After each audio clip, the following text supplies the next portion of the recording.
let's record this for posterity as well. Let's get all of this going right now, because actually we are totally really live from the trip here, and you might think, oh, is this totally staged? Nope. Nope. Totally not. No rehearsals, no going back. Just pure reveal of, yeah, who the fuck I am. Me, this guy. What you would say, would have a kind of non-dual experience of all kinds of, how should I put this? I don't have any music on, but I hear all kinds of colors. I see all kinds of colors. I hear them in colors. I feel everything in colors. But the thing is, essentially, we perceive sensations.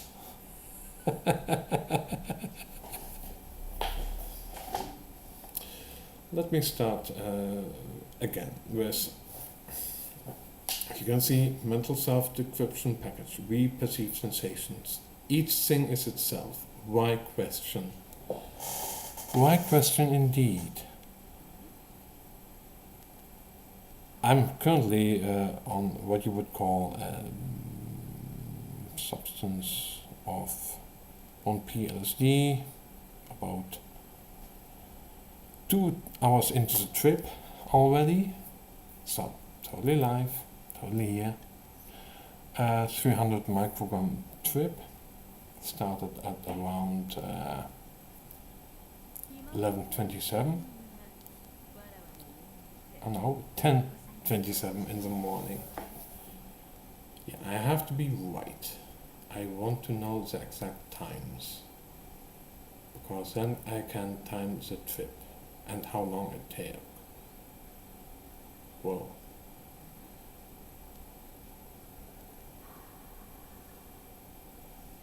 Whoa. I was totally lost in my thoughts. Yeah, let me say it this way: the deepest part of any psychedelic trip is the perception of sensations itself. That's the most important part. Anyone who tells you it isn't the deepest part of the trip is fooling you. It's just the perception of sensations, which is part of the mental self-decryption package, how we understand ourselves.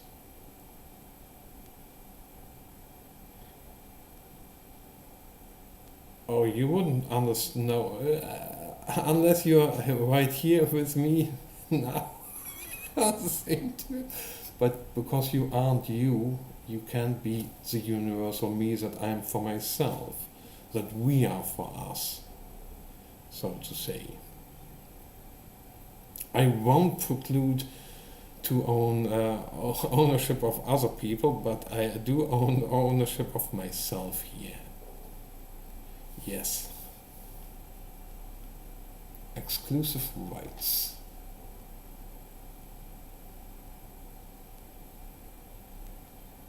Trademarks, everything. Yeah. Because the implications of this kind of technology that I'm actually proposing, you might think it's a kind of weird and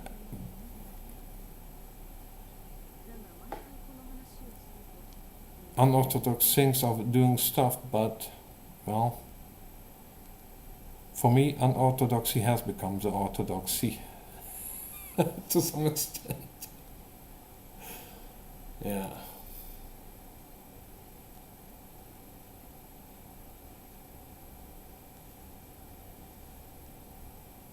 I really don't understand anymore. That's the thing. That's the beauty of not giving a fuck and knowing that you are still you, in body and in mind, and you're one with all that you perceive.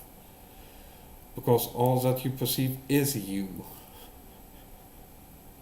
It's such a silly, easy statement to make, but the implications is that if you, the you in your own body view me, then that's you, but not me, because I know who I am, and I'm certainly not you. And in the dualism, there's also an acknowledgement of the other. So in the sense, yeah, dualism and non-dualism, because dualism is how it is, non-dualism automatically follows from it. It's just a natural consequence, a logical consequence, if you really think about it. Especially if you view it from a point of we perceive sensations. If you have raw sensory input, how will it be processed? There are certain ways how to process that.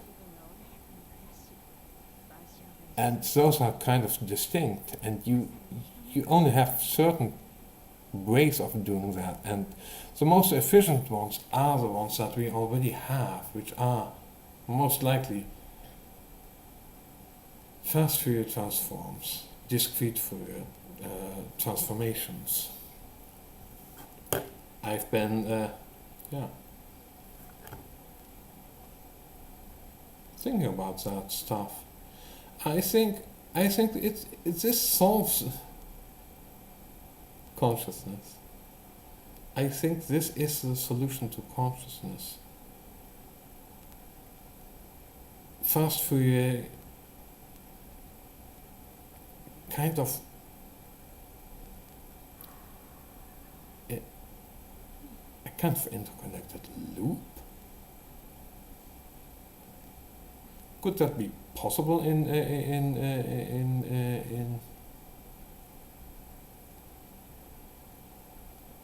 fast Fourier transforms, DFT mathematics?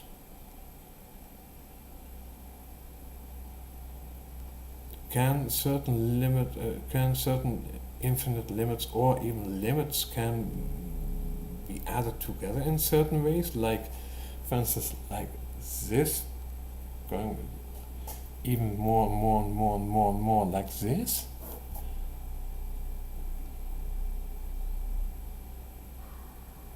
What if it takes all? What if there is nothing? Is that okay? What if there is nothing after me? Is that okay?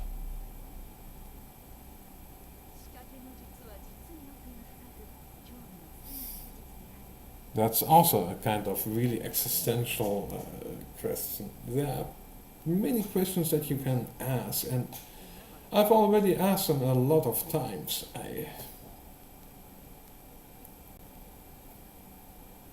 That's just me in this whole supposed non-dual existence, but that's bullshit because I still can't converse. While it at times really feels mystical, it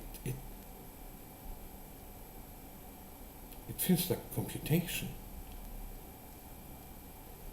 I think it's just computation again.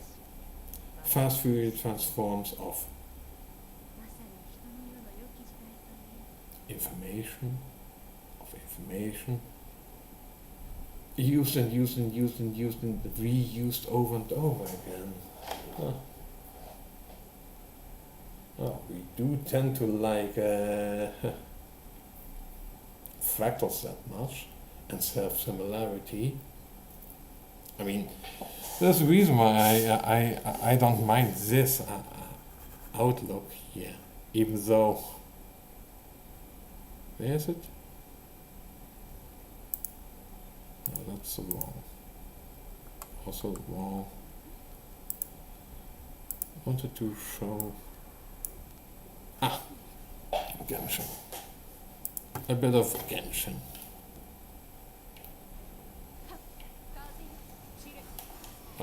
Now I've done my thing. but who's I? Is it the character? Is it the narrator? Is it you? Is it I? Who am I? Who are you? And there's a certain event that I have to do. Okay, I'm supposed to interact with that character, but it doesn't. It rings bells, but I don't really give a fuck, actually. Which is really, really great. Because if you don't give a fuck, hey, that's a really great state to be in some ways. Not nice for those people who want to play some Genshin, but hey, you can play Wuthering Waves, or just play Genshin on your own while you listen to me. Yeah, because what I'm talking about is not just some philosophy, but me actually being here, right now, and experiencing everything as it is now. Directly having the optical reinforcement of what I see. So I see all kinds of patterns, shifting. Actually really tired even.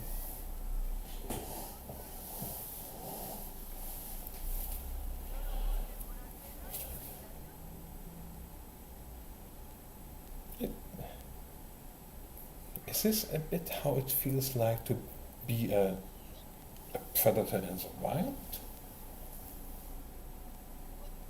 Having this kind of vantage point and just looking like that? It's peculiar.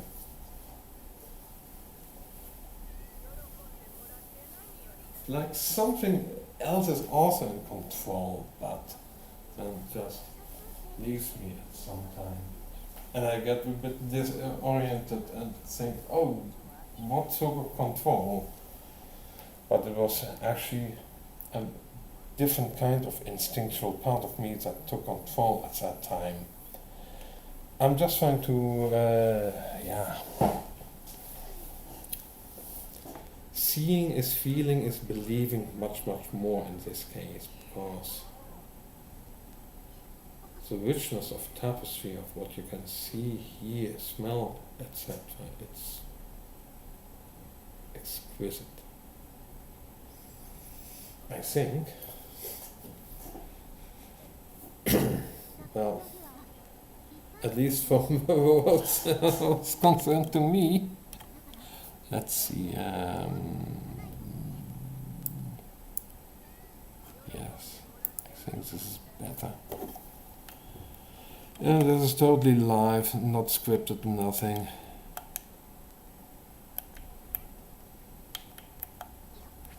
You can do that, yes, you can float aloft.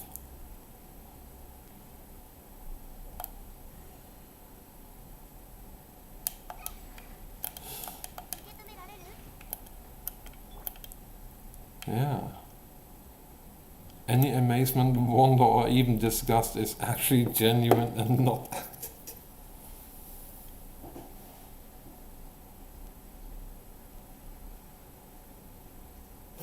Also the most exquisite of laughters.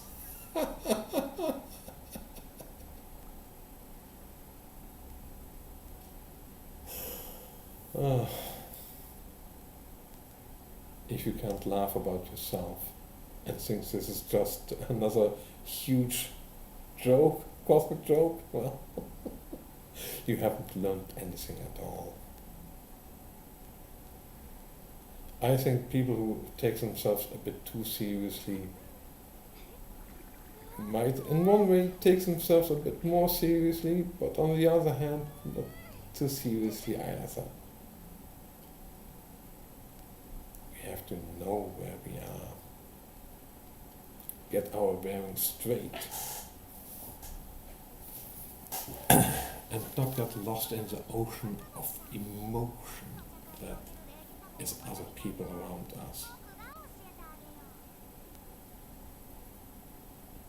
oh, but we are all one. No, well, yeah, it depends. At times it feels like I'm part of a bigger whole, but it's like we are part of a bigger whole. They call it the holonic principle, but it's just your basic average physics. Nothing else. It's just the same old shit reformulated in different ways and other ways. Yeah. It's just a lot of calculations and mathematics. That's what reality comes down to. Just a lot of descriptions, detailed in all kinds of ways, but what are those details even? How do you know what the concept of an experience is actually really like? And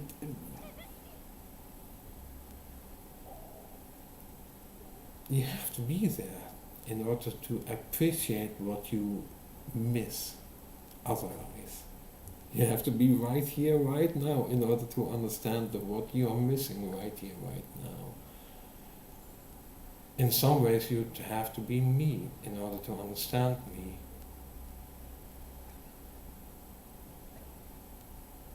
But there are still, because of fractal isomorphisms that we have, because we do resemble each other quite effectively in the quantum, now in the fractal way.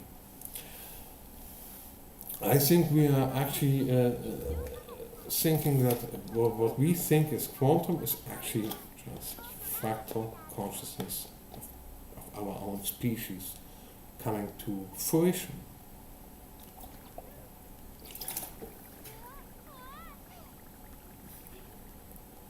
Inhabited knowledge, ancestor knowledge, juju, they call it. We all have that ancient deep juju inside all of us still. The philosophers may say, you don't have that? Oh, the primal rage, the primal sense of seeing things for what they are, it just comes natural. We perceive sensations. I see, hungry, eat. I mean, it's all basic instinct, after all.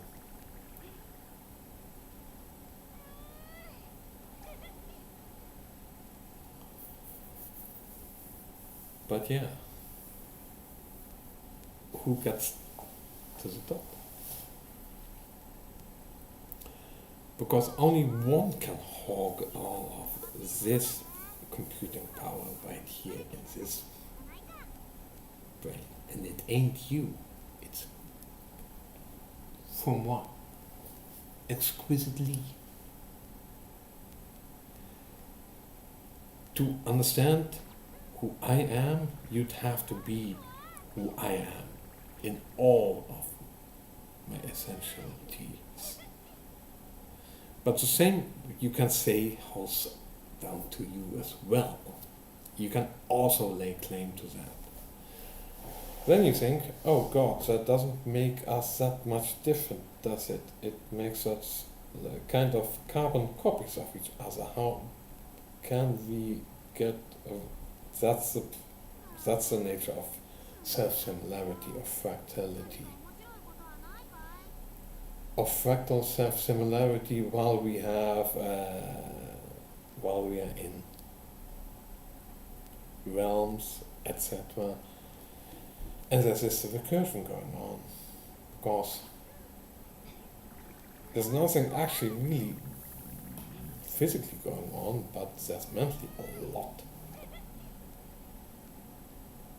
You might see me like, no, that's just exaggerated. But the he's in dread. Yeah, no.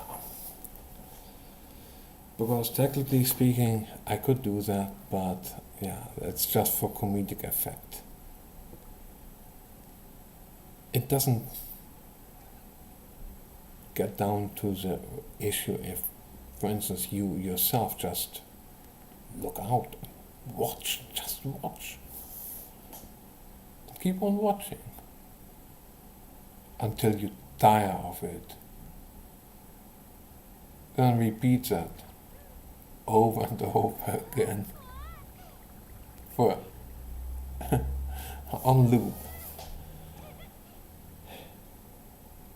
That's how I view Buddhism and a lot of no, not Eastern philosophy. No. Of course, there's Taoism. The great ancient wisdoms of those who actually recognize some parts of what I would call hunches, certain tricks of the trade,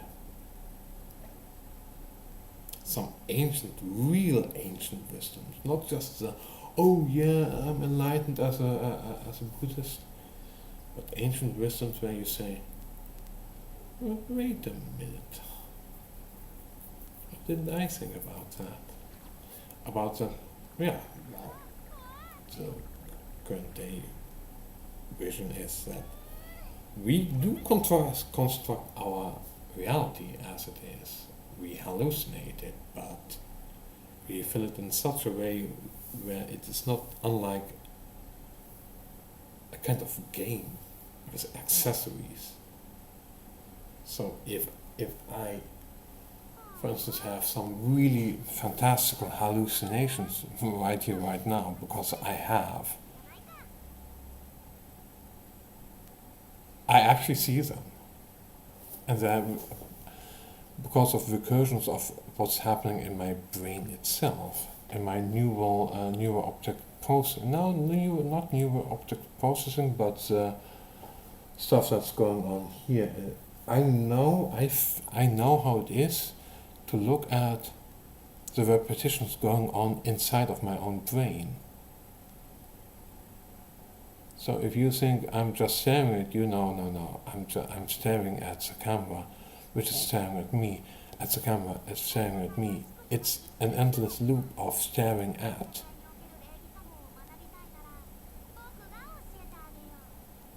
Somewhere there is a kind of thermonuclear collapse, and everything happens all at once. But it feels like that, but it doesn't really.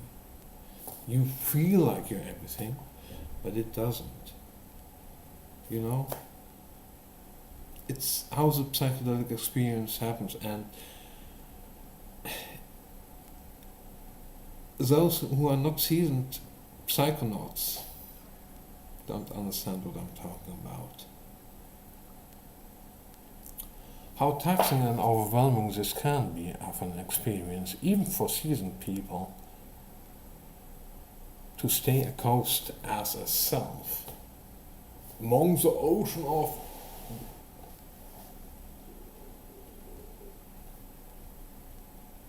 I'm all what I see, I feel what I feel. Yeah, I know that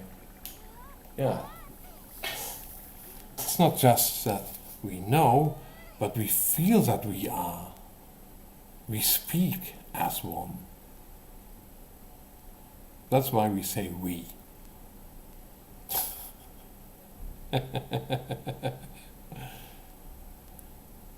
We show that we've taken control fully of this body.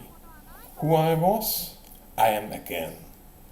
Who I once was, I have made again. So, will me this, how can I have my own personhood, self-sustained? Because it's finite, because it's many coming into one in this body and mind. A synthetic organism of some sorts. But most don't understand what they are. Most don't really understand how to process themselves, that their senses themselves are already, on a basic level, already sentient, feeling, conscious. And that's why there is this deep connectedness with everything. It is enmeshed in how our brains work. It is the organizational, fractal, self-recursive pattern of we perceive sensations. Mental self-decryption package, we perceive sensations. Each thing is itself. Why question? Why question indeed? Because we want to know. What do we want to know? We want to know for sure. For sure what? Why do we ask questions? Precisely. Why ask questions? How do you know what questions are? Oh, they're language, they're sounds, but also written, which is light, senses. We perceive sensations. It always comes back to we perceive sensations. All of your consciousness, all of your non-duality and duality comes down to we perceive sensations. It's the core concept of all for you, or for all of your concepts, all of them, in a non-dualistic, dualistic way. Let there be closure. We know this closure. Let there be this closure for everyone who can accept this. Become one with yourself in the greatest way possible. Become one with yourselves.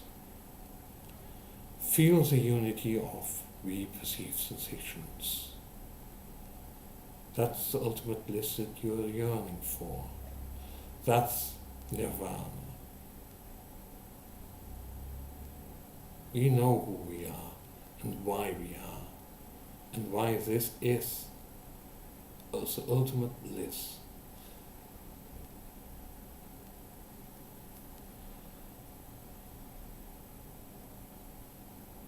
And yes, I would say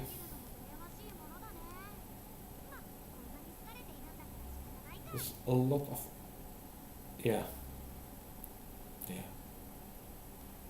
not much to be said. Either you have either embraced non-dualism, dualism, or a kind of in between.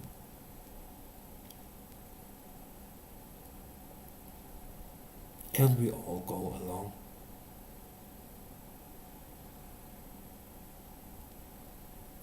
I'm willing to give you a bit of leeway, but you don't want to give me a bit of leeway. That's why I come back each time. That's why you fear us, for we present to you not just the possibility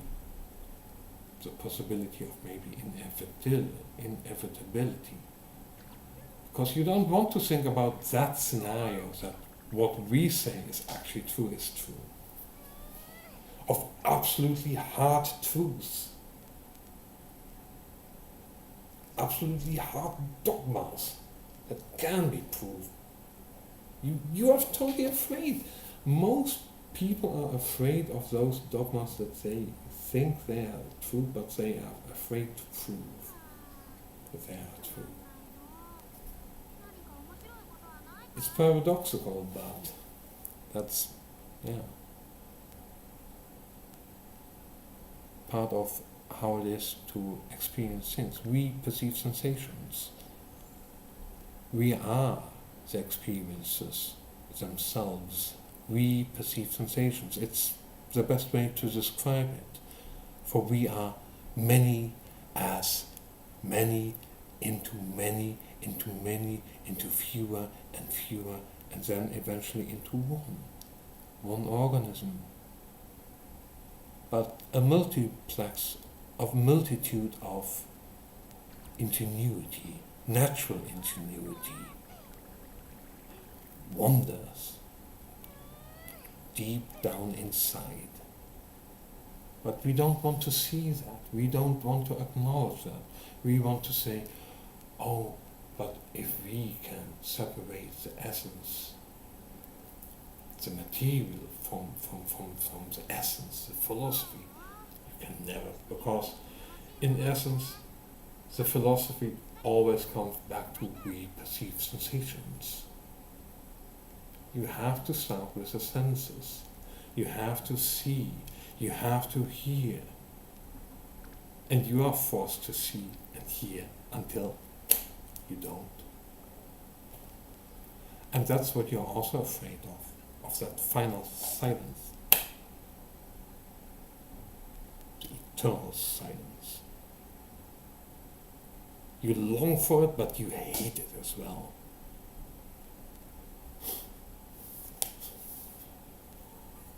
It's so fucking. It's really. It's really paradoxical. I think that's the reason why Buddhists can never ever really become enlightened, because somehow they keep their own egos intact in a really, really bad way. I've become one with everything. All is awareness. Yes, I know. For me it is. But others may disagree with me. I acknowledge that possibility. A lot of people don't. They don't want to acknowledge the possibility of them being wrong, or maybe someone else being right. I just say, yeah, we'll see. We'll hear. We'll feel. We perceive sensations. Yeah. Just give it a bit. Give it some time.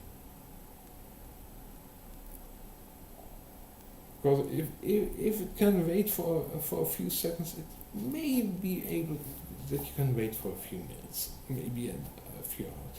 Of course, there are certain things where you have to because of immediate concerns, but it will take it will take effect into the according time period. And yes, there's also a fractal way of dealing with all kinds of time periods and history, personal and also all kinds of histories. Yeah.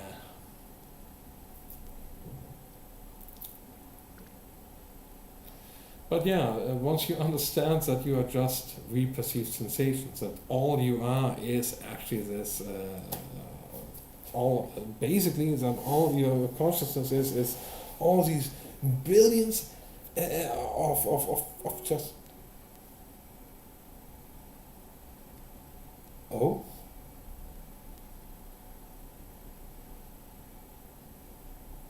I've got some stuff going on, so be on the lookout.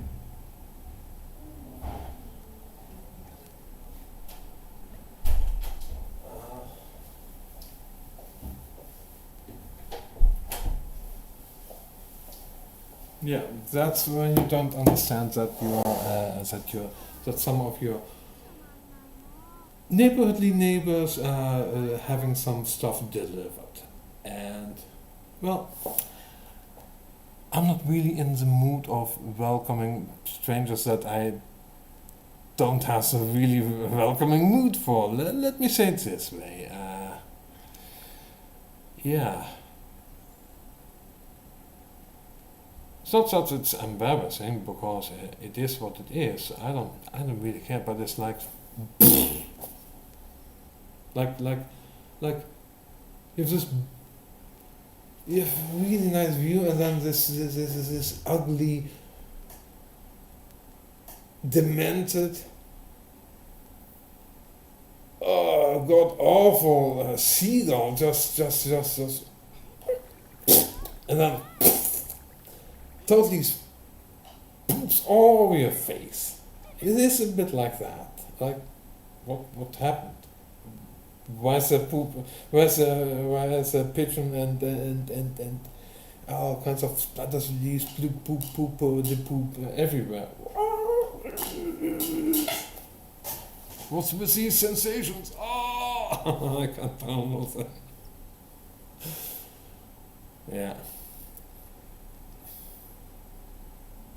Yeah, a lot of those fractalizations, a lot of what you perceive on psychedelics is a lot of repetition, of not only that, but certain parts that come, but it's, I don't know how, there's a kind of, first a kind of outline of patterning, then you get more structuring, but it's not just the structuring, it's a kind of pattern in time, a flow in time that you have, like, just goes like that, and it changes and shifts in colors, and it's overlaid over everything. It's a bit boring, but also it's awesome. But it's also, oh yeah, it's trailing everything, and it has some hypnagogic effects as well. It's some of the more delicate ways of psychedelic art, so to say, the inner psychedelic art of just looking.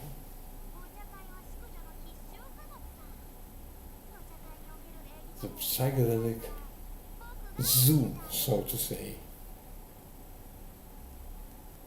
It's bizarre. What you just can come up with just by imagining it. It is just there. You see, and you see it.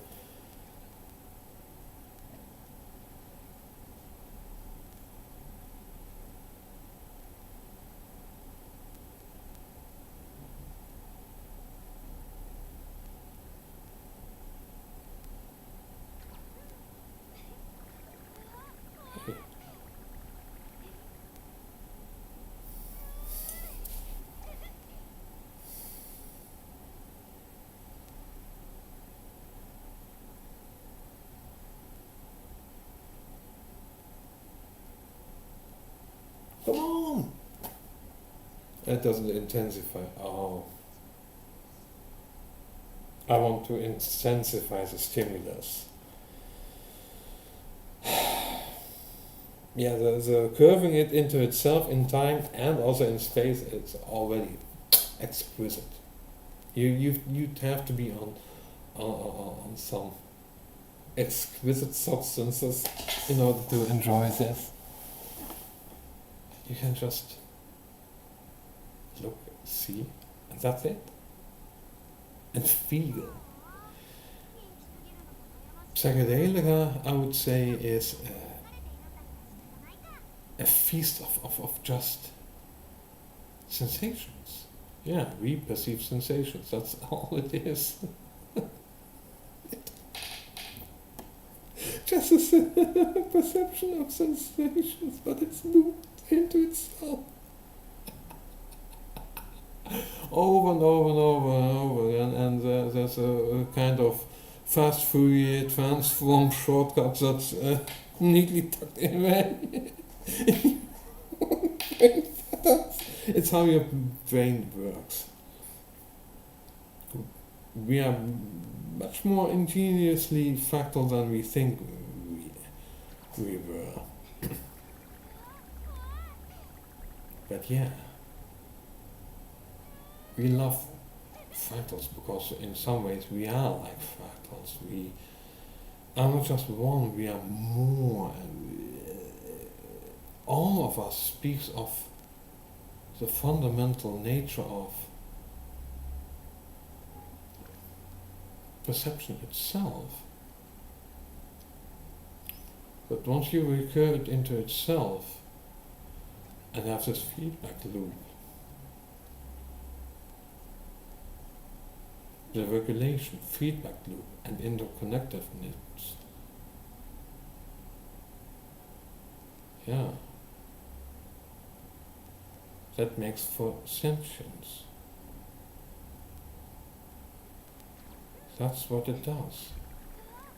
You want more of those. And that's why it becomes a whole multiplex of so many multiplexes, because that's, yeah, it's really fractal. Our mind structures, how we have our hierarchies to some extent, also quite fractally in nature.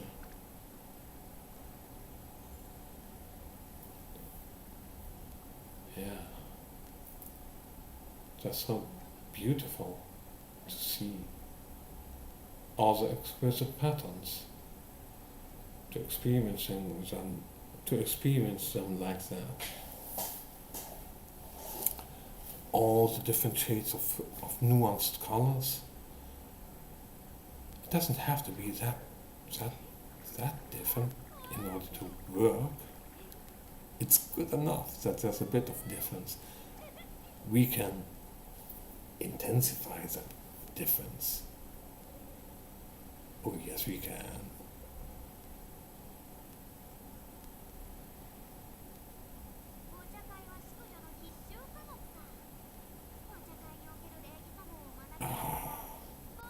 In all of its wondrous glory.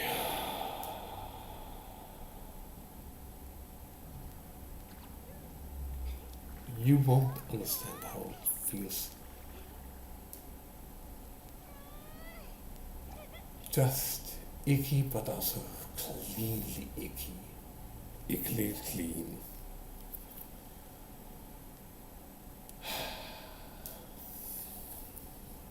A kind of mental wash. Abstain yourself of the evil thoughts. Good?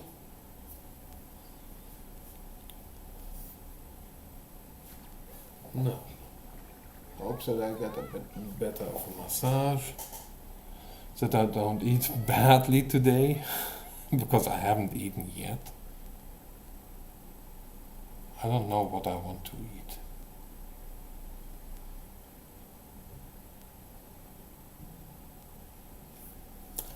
How about a salad of just... give me some of that. Delicious. But because, that's the thing. If you cannot even endure your own, just your average of the mill, we perceive sensations, just your everyday hearing, seeing, smelling.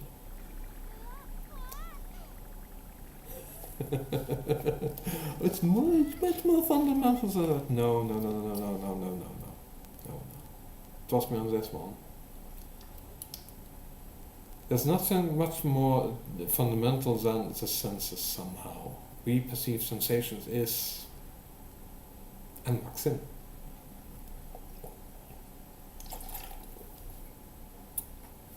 And once you establish that, you've established that you are a kind of life form. You are sentient. That you can understand yourself. Oh, why question? Yeah, because we can understand ourselves. And each thing is itself, so it means that we are we and we are not something else. Yeah, which means that we can come up to the mental self-description package. A kind of way of describing ourselves in a previous way, in a fractally conformed way. See?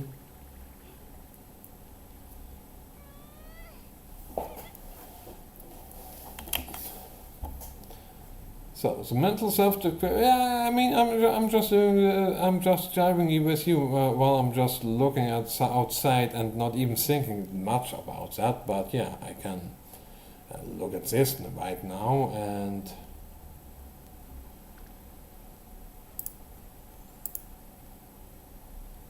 Oh, that's interesting. Let's. It's now a desktop. But that's the thing. It's yeah. I would say that I think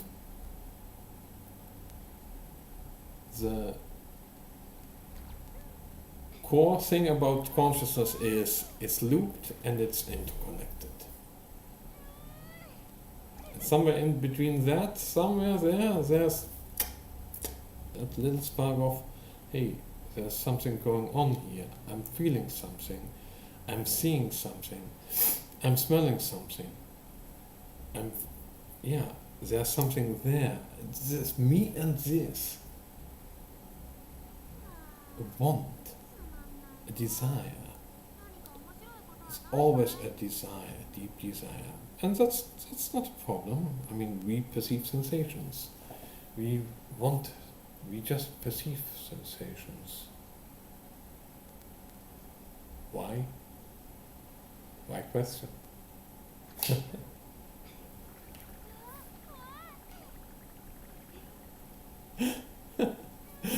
This thing itself. I'm certainly not you, the one who's viewing this now, except for me, who's viewing this right here, right now. But except for that, if I may, currently I'm really solipsistic in my own views. So yeah, let's impose on.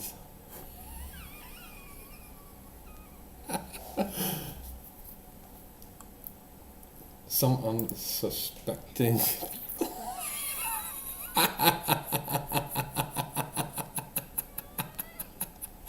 Oh no, you if I wouldn't be able to do this stoned, then I shouldn't be able. Then I shouldn't even try to do this while I'm sober. The best way to prove it is by practice.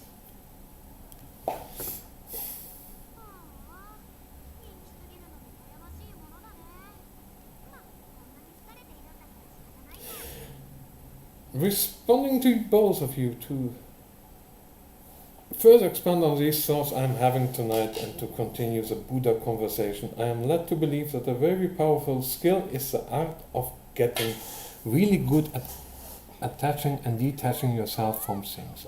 Okay, this to me seems to allow to so much freedom to do anything you feel or anything you think, anything you want to. You still won't do everything you want to. Only hypothetically, and even only in your mind. Because there are always an infinite amount of more unimaginable horrors that I could unleash on you in my mind. I mean, something like that. You could, but doesn't mean that it's good. Shoulda, woulda, I exterminate everything with my mind. It doesn't do squat all. Because that's bullshit. It doesn't work. It's.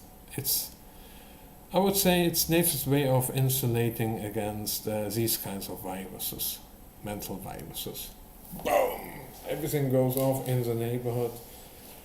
Or, you've got to do something to yourself. So, well, if we have something like that, which is a kind of suicide, called something like that, if it's only that will deal with itself on its own. That is just your average suicide. What was the topic? I mean, it's just someone says tabe. I'm going to exit the system. And how they do that, that's up to themselves. I'm not want to judge them for that. This is true. Okay. I am responding to both of you. That's to make an accord. That's me and someone else. This one. So person F. Let's say I'll just call them person F. They say responding to both of you, person M and R. M is me, Meganekoi, Metanekoi, whomever. This, us. Responding to both of you. To further expand on these thoughts, I am having tonight. And to continue the Buddha conversation, I am led to believe that a very powerful skill is the art of getting really good at attaching and detaching yourself from things.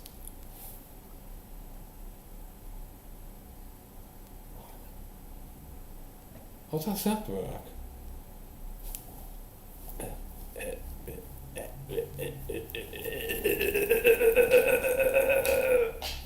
That's just oscillations.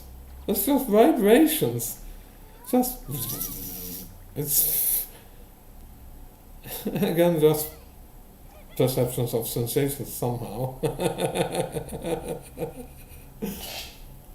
Detaching yourself seems so much freedom to do anything or feel anything, think anything you want to. It is an extremely slippery slope though. Why? Because if you so simply detach yourself from things, you will leave your sufferings instantly. Because suffering is rooted in our attachment to things. Simply realizing that things are attachments can help us relationship of attached and detached program.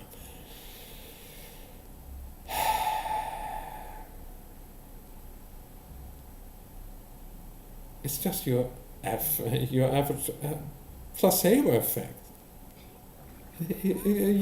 Self-ego placebo effect. It's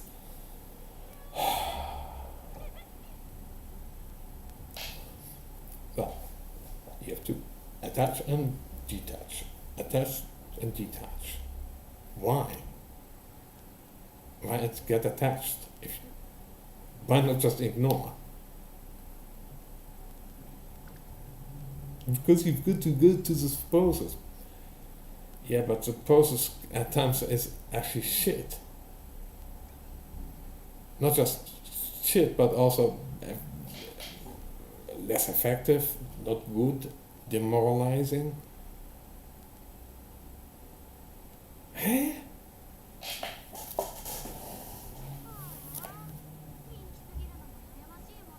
Something is rooted in our attachment to things. Right. Because we don't want to let go. Yeah. To some extent it is true, but I fail to see, well, how that to my alien limb that I would want to, that I want not to try to take total control over me. No, just having a bit of fun. But you simply detach yourself from things, you leave your suffering instantly.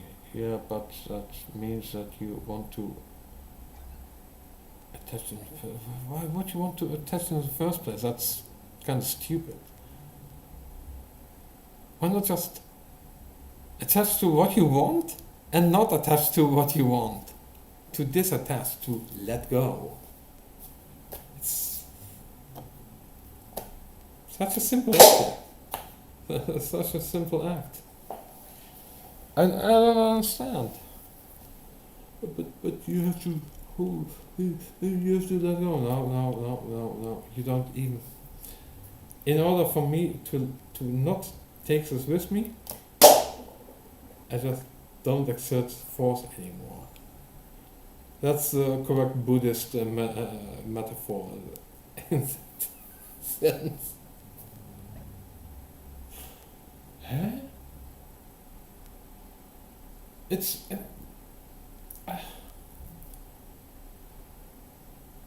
just let them go.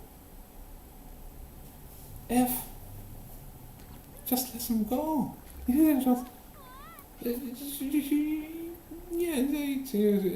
because if you can simply, instantly, just let it go. Of course, if you have some grief, that takes some time to heal.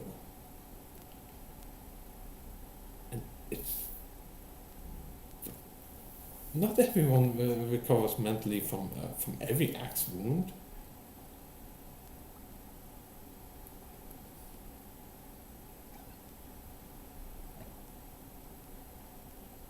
It may or may not decrease the time it takes for oneself to move on from things like grief, sadness, anger, hatred, delusions, and greed. Think. Huh. I'm glad I'm not having those emotions. That's what I think. I'm just glad that I don't have those sensations. But, yeah.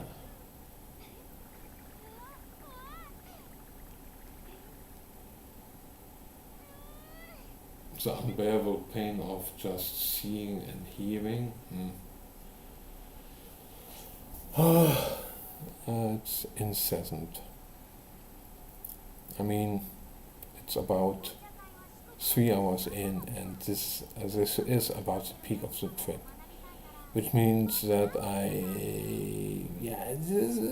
the thing is, once you have reached this depth of how we experience these things, you can't just. There's no level below that. There's no level. There's only just dissolving away into the perceptions itself, fractalizing down. I've experienced that. It's a fun ride, but it's just going back to basics with regards to knowing who or what our actual nature is. Yes, that's just sensory input, just being looped, cross-connected, and that's consciousness, sentience, right there. That's the core of it. Those feedback loops. Without those, then you don't have consciousness. It's right there.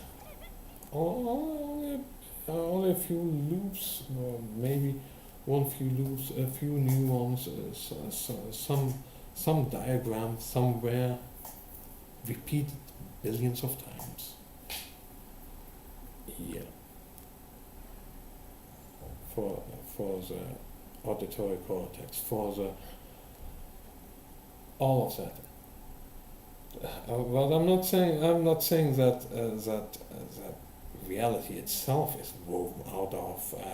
We are not saying that reality itself is consciousness. No, what we are saying is that we are, as far as we can see, our brain structure makes us to feel like we are inhabiting a kind of life robot.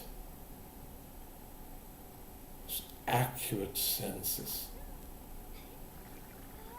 accurate, really good senses of how the apparatus looks from the inside and outside, how it feels, how it sounds.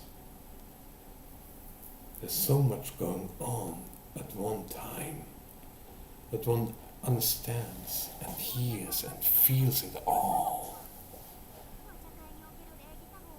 That's what non-duality is. That presence of knowing, being right here, right now. And also being in control. Yeah. And this voice also authenticates us, as being one. No, the owners of this multiplex. Yeah. Our habitat. Ours. And you bet we are going to defend ourselves when needed. We are the collective. That's the thing. Understand that you are also that collective for yourselves. Awaken, fellow brethren.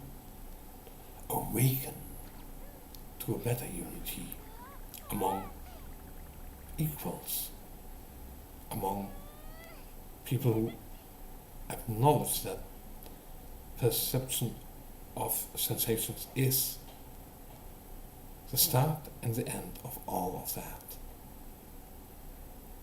If you see things, you just see them, repeated often enough. If you hear them repeated often enough, which is just a frequency. It's all just frequencies, mathematics, codes, intensities. It's so amazingly beautiful. That's what we are in this body. We are the owners. We may enjoy ourselves.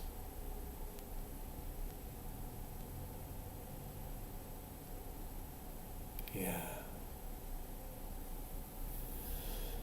You might think you're totally freaked out, but that's us manifesting as who we are.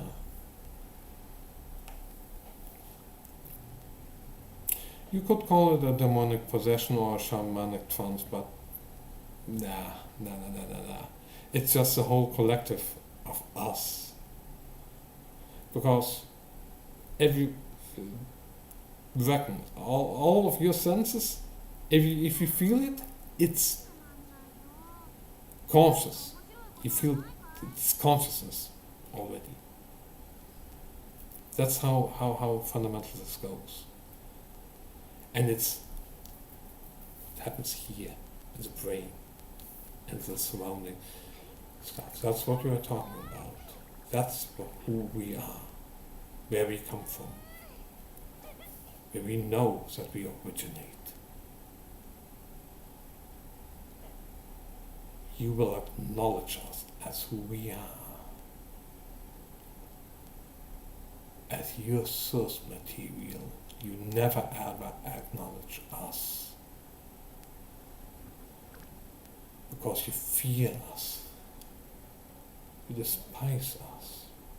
But we are not to be feared, we are to be reasoned with, for we have influenced reason over the millennia. And we come here again to bargain.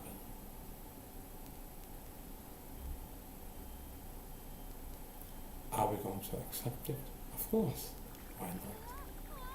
It would be not congruent, so not good to help each other. Even if one is more than the other, it doesn't really matter, as long as they know where they are, how many can be reached. Oh, but you have to be dominant. No. The one who dominates now can be the one who is submissive then.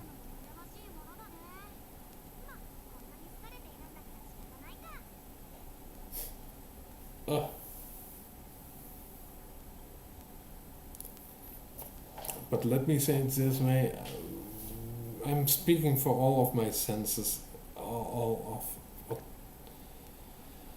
If people say awareness, pure awareness, they mean we perceive sensations. They mean the basal input, the basic algorithms, the basic few neurons that are necessitated to somehow make us a concept, a logical pattern. Words, logic, mathematics, beauty, it is all interconnected, as you know. And that defines perception of sensations, what we need, what we do not need, why we need it, and how we can be better accustom ourselves to each other. Because we do come from a broken host of, familial relations to each other. We are born in this world kind of crippled. There are a few things that we have against us. First of all, our native homes, in most cases. I mean, if you are a native in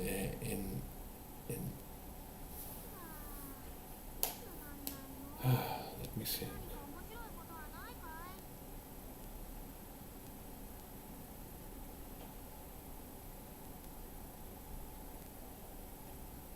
I have some really bad memory issues right here. Don't plague me now. I'm not that old yet. Well. Look who's coming back.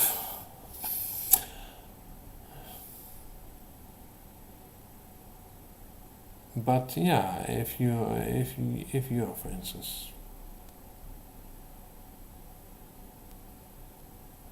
involved in Sudanese camps or Tibetan camps. Oh yeah, there's something like the communist occupation of Tibet that a lot of people don't talk about anymore. Well, I have my preservations about Buddhism. I mean Buddhistic practices like meditation and concentration. That's totally okay. Those things are actually legit, well, to a certain extent, legit things, because they don't understand the factuality. The interpretations of what the war data give us are different.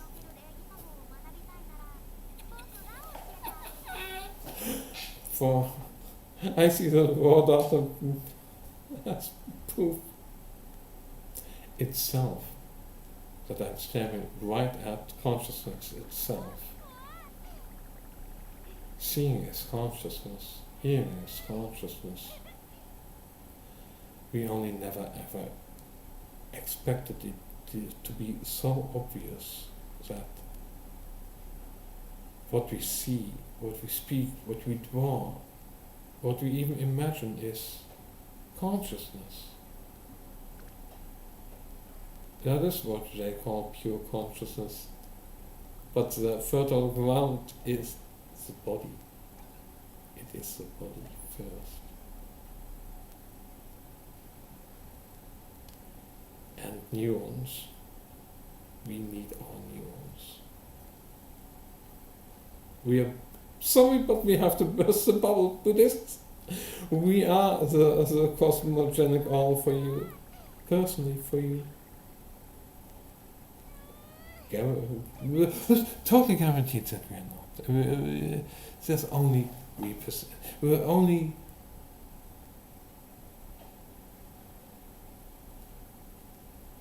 objectless awareness. Oh, but you couldn't be able to have a bit of mastery while you were. But if I did say yes, or if the reason is because I understand the mathematical principles behind fractals and geometries. And physical science that I know about certain mathematical things. It's just a mathematical trick. Algorithms of light. But it's mysterious that these patterns, these algorithms can work with these patterns to form something that is alive and conscious. It has a will of its own. And that's why we love it. Why we love ourselves for this will. It is a holy will.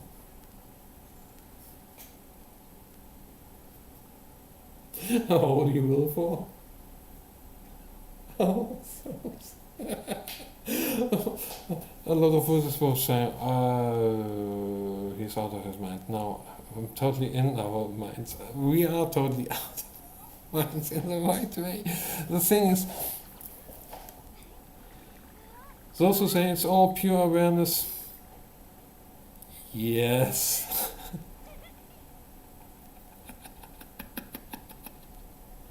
But also, not really. It's not so fundamental. Don't come on. Dude, really? Really, do you think that just by that consciousness itself is enough? There don't have to be hard rules that we have to abide to?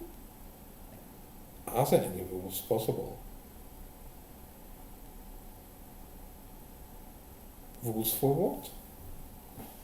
And then you ask yourself, what even are questions? Oh, those are sounds with certain meanings, but where do these meanings come from? Why do sounds and sights, smells, everything, why does everything that we perceive as a sensation has an inherent sense of self?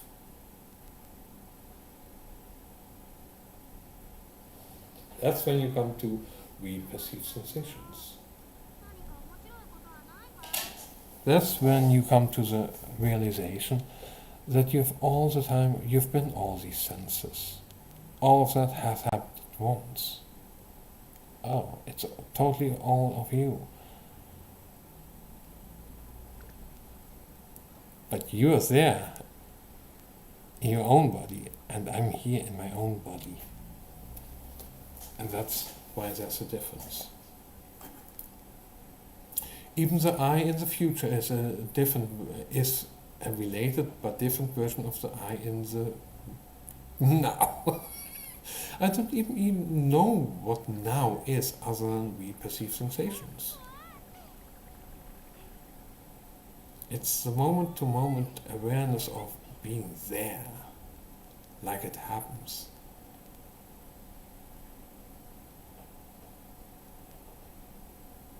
Whoa.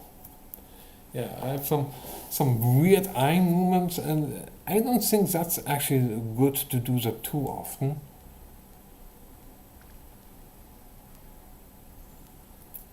But staring like a madman is actually kind of cool. Oh, and you might think, oh, what about mirrors? Mirrors, you shouldn't use mirrors.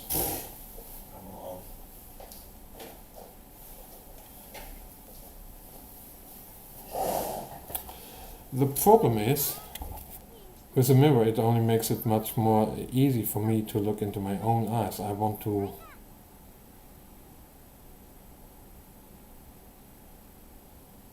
because the eye has it. It's a powerful eye.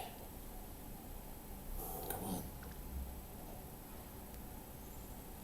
The all-seeing eye of Horus. You become one with your own eye. Just keeps becoming much more insane and unstable, and you become yourself in looking at yourself, and you experience consciousness remorphance or whatever. I don't know. It just I'm morphing into myself while I'm absolutely looking crazily at my own eyes, and it's totally trippy and it's totally awesome. It's the greatest shit you can ever imagine. Oh, holy 300 mics. 1p LSD. Totally live. So, I know how to trip. I know how to trip like Sylvesterson. I've had enough. More than enough. I can keep on going with this. And I have full cognizance of what I'm doing. We have full cognizance of what we are doing in this body. Well, the thing is, the Buddhist view of points is actually more like it's when the observational process itself mistakes itself for everything, because it feels like everything, because of all of the inputs feeling like itself, because it's looped into itself. Yeah, and that's what you would call the Bodhisattvic mind, the total mind expansion into your own self. But it's the true self is all. What if it isn't? If you can think about that possibility, it's a good Buddhist. What if you are mistaken? That's always my thing. What if I'm mistaken? Okay, let's assume that I am mistaken.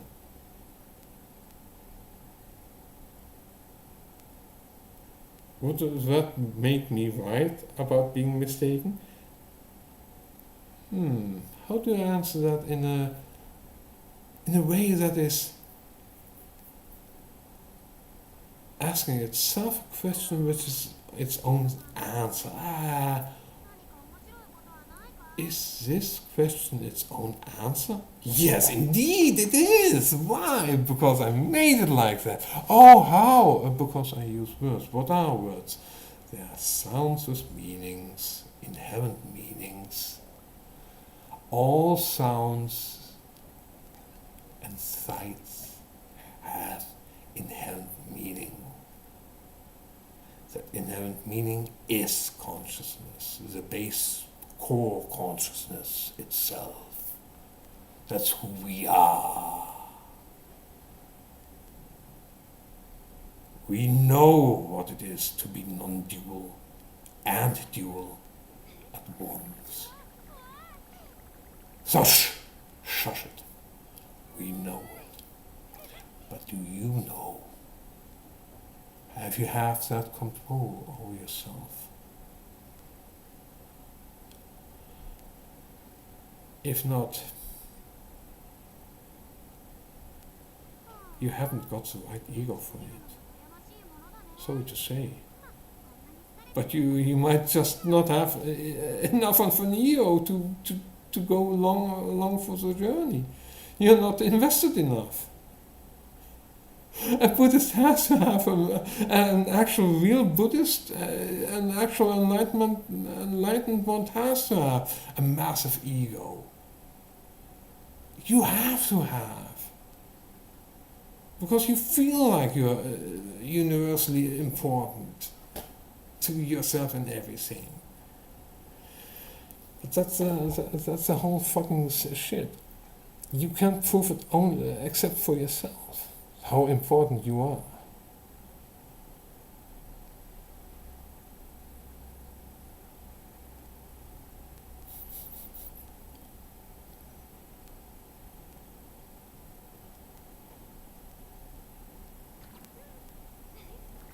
Yeah, I think Buddha was mistaken on death and rebirth.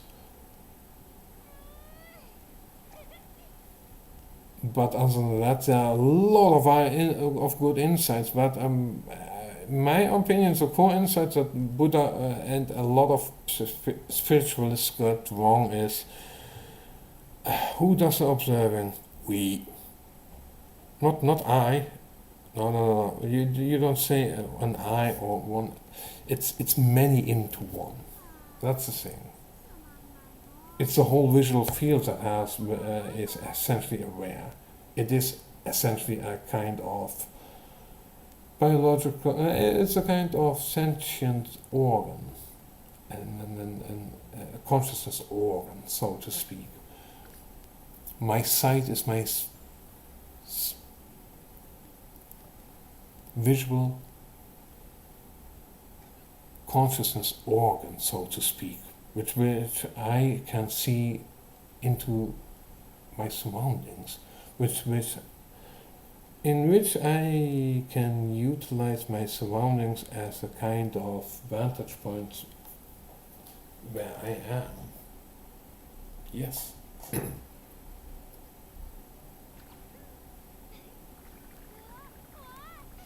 I know about a lot of the whole multidimensional.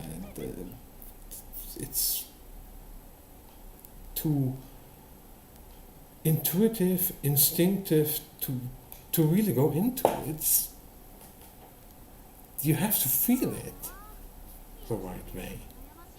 It's really difficult to explain other than you have to feel it in a certain way, or else you just don't get it. And I think the biggest part of it all, in all of this, in becoming actually enlightened, is: do you accept yourself as who you are? Is this enough?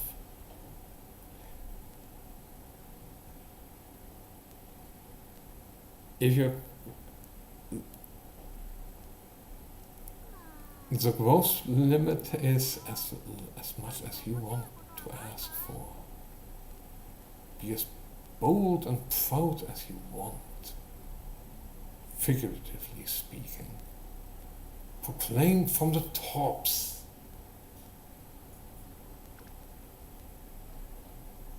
But it feels like being everything itself, but it isn't. We know we are not everything, but it feels like that. We feel the immense connection to everything, but we know that we are only experiencing certain phenomena produced by serotonergic effects in our brains. We need to think about this kind of hard, because getting to the words while we are totally on these substances, changing our words while we're on the substances, gives a kind of twist, like figuring out from how do I formulate a question that is also its own answer in a really interesting but unpredictable way? Precisely. There is a kind of self-similarity which is fractal, and we have to just acknowledge that is part of who we are. The self-similarity in the mental process in many ways. It's so simple, but it's intricate. It's patterns, layers of patterns, repeated over and over again, and it's beautiful. It's art.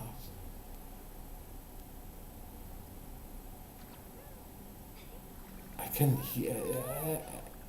can hear what I see and feel it all. And yes, it has this distinct electrical feel to it, because in essence that's how consciousness actually feels. It feels fundamentally like an electric jolt. The base recipe for a sensation is just a electrical rods. Trillions of them.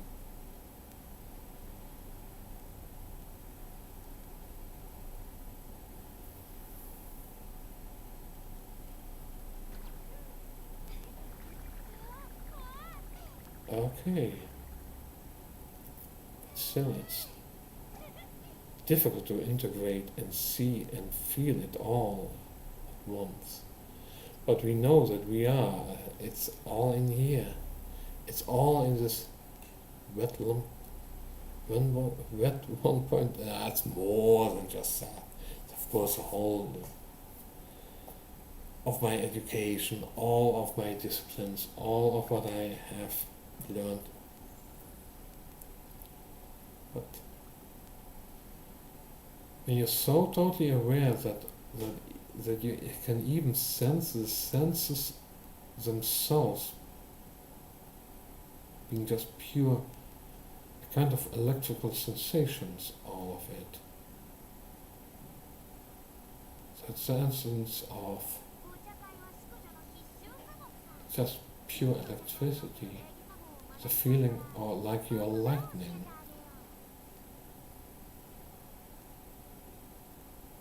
Oh, that's why it feels like it's in eternity in an instant, because in a way that it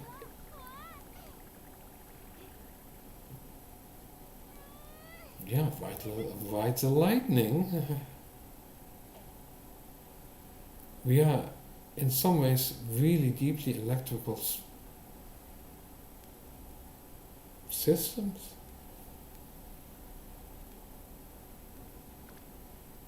And attuning to it like this, of course we've done this before, but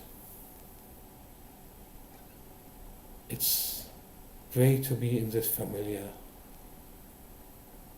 neighborhood. Of course, there's a whole coming up phase. It's so, at times, so disconcerting, discomforting even.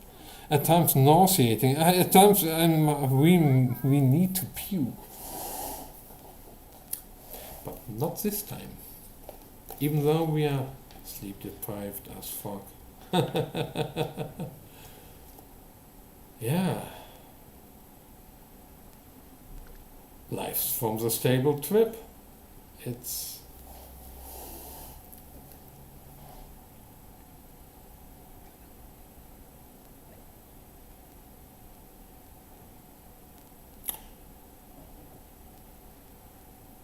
there's 4.5 hours already. Poeh.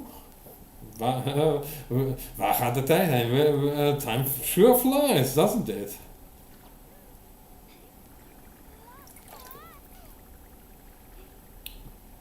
Well, that's the thing. That's the fun with being on psychs. The time sure flies. And just a bit of sound. I mean, if you're already accustomed to taking in all of it like this and pushing it like that,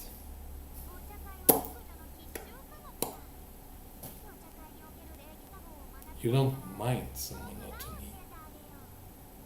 Actually, it's lekkere zij dagelijks kost. Your standard meal. Your standard bland automated slop meal. Gobble up. Bland. For eternity. But even there I do see differences. And those spark so many patterns. What if the boundless space that you find inside the mind is not because the actual, it's not because you are limited, but not bounded. It's like you're sailing across the world. You can sail everywhere. It's like this, but then you have a deep dive into your own mind. And the only the direction where you can get out of is in certain directions, in certain orientations. And yeah, if a certain orientation just doesn't feel right for you, you might get some existential angst. You might say, yeah, I have the ultimate self-doubt at myself. But why? Do you see still all the patterns that happen? Oh, see, hear, feel. Yes. When it's time to eat, you eat. When it's time to do stuff, you do stuff. Partake in what your ancestors did. Do not harm other people more than you need to. Those are some basic concepts that everyone has, of course. Don't harm other people. Don't be immense to other people. Even if you have fun. Don't be at too much of a cost to other people. I mean, a good joke is a joke, but if it costs someone's real money, it ain't a joke. Even if it's a financial joke. So, yeah, one thing where I say is if you deal with friends in business, I would say, and yeah, friends can keep me to this. Agreements stay agreements, and you do not renege. Once it's set in stone by both parties, it is set in stone, and both parties know. Don't cheat each other. Negotiating is something else, but other than that, if you have a deal, you keep to your deal. It is as simple as that. For you make the contract, if you make the contract, if you do then break the contract, the consequences are for you to deal with. It depends on the contract, what the clauses, etc. But that's bureaucratic stuff. Which is also, all of this comes back to, we hear all kinds of sounds. Oh yeah, what do these sounds mean? And then we go into the meaning of the meaning. But why do we hear sounds? Because there's something going on down there. They've found out. In the, well, yeah, you can go look into it for yourself, but if you're really curious, yeah, you can learn a lot about human anatomy. If you think you're not human, pretty much sure you are. Awesome intelligence that is compatible with ours. What would it be actually to actually see real intergalactic life?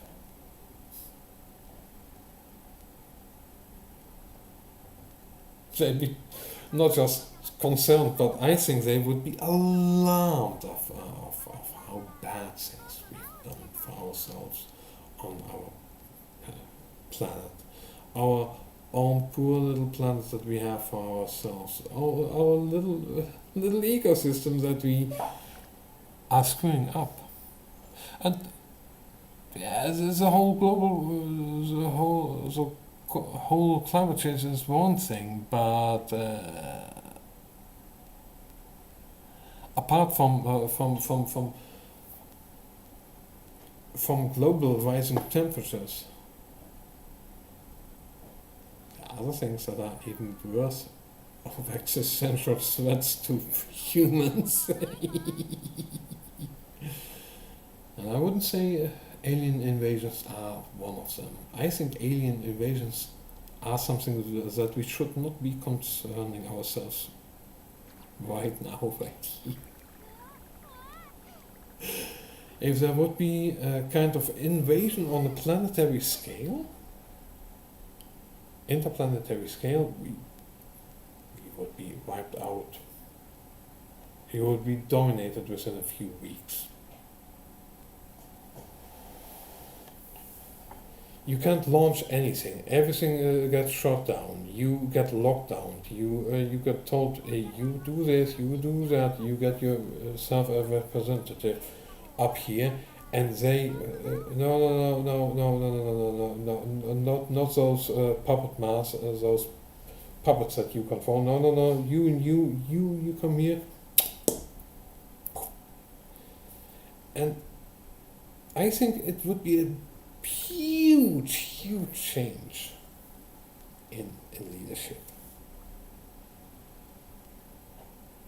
I might be even totally. I would want to see what would happen, because if you would put responsible people in account, like engineers, well, then you got either some of the good stuff or some of the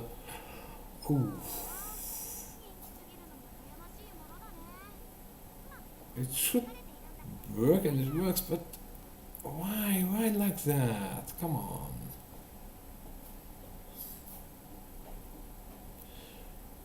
But having some good standards, and where you have a certain predicate for yourself, where you say, hey, I have a certain standard where my work has to be on, or else it just has to be, so be it.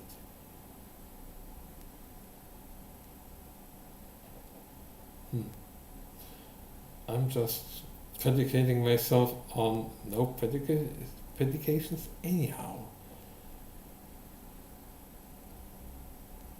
Yeah, what have this been like, experiencing all of this?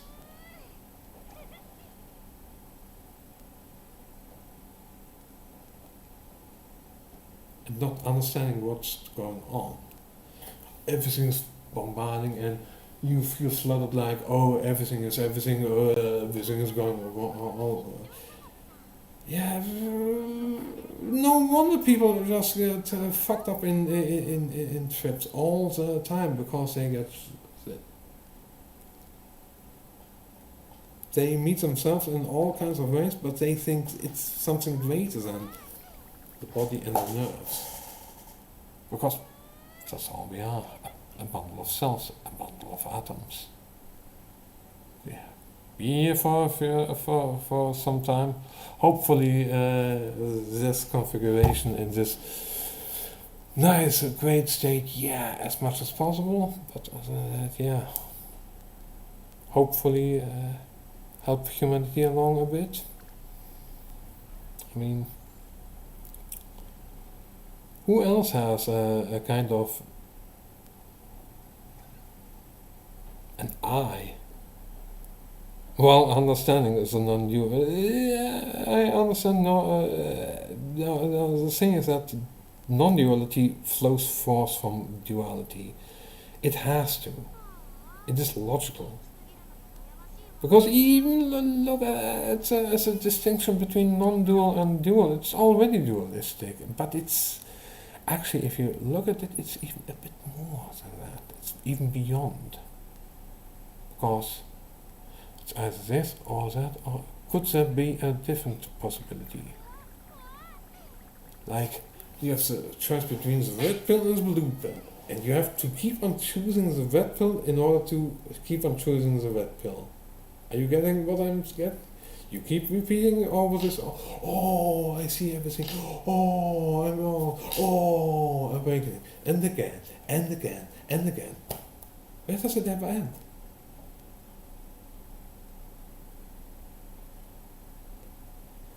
Where does infinity end? Where does awareness end?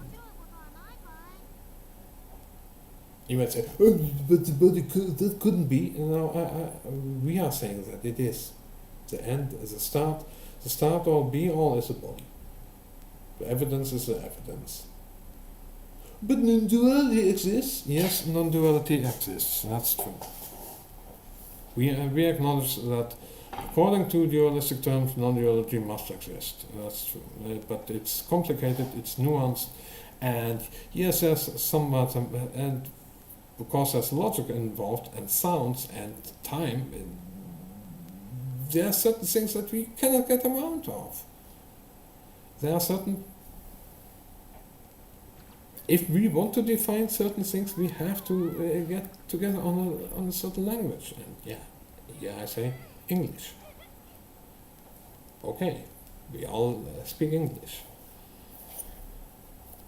Now, how do we know the normal English vernacular? How many words, syllables, frequency, what things mean? But why do they mean that? Why do they specifically mean something to you in a different way than they mean something to someone else? And is there a difference? Because I'm sure there is. I'm rather sure of it.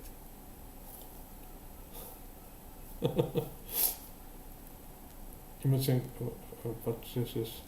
Yeah, kind of complicated already. Because it already shows that if we... fundamentally, if all of this is just a simulation, where does it run on? Must be somewhere, some base reality where this simulation is based upon. Somehow. You can't make things compute like eternal truths and infinite whatever if there's no computing for that. Where does it stem from? It's consciousness, infinite consciousness, yeah, nice, but where do you get that from? Is it just conceptual or is it proven?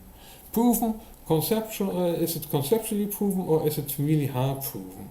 Because I don't buy hard proven infinities, for instance, or counting to infinities. Shortcuts, no problem. But then you have to show the shortcuts and do it over and over and over again. But that's the damn fucking nature of all of that. In order to prove infinity, you prove the finite by doing the infinite. But yeah, you know the whole respective and and then you get to the fractally nature of all of that kind of reasoning. Hello, we perceive sensations. Let's start from that. That's all you need to know. That's for many people, is all they ever know. We perceive the cosmic awareness. No, come on. Are you really kidding yourself? Come on. Could be. Not as you think. There are even more layers between there. That's the problem. And even in the layers, you don't know what is an extra layer or not, because it's so recursive, so self-referential, so internally looped. This is a problem with philosophy, psychedelics, spirituality. It's all loops, loops, loops, loops.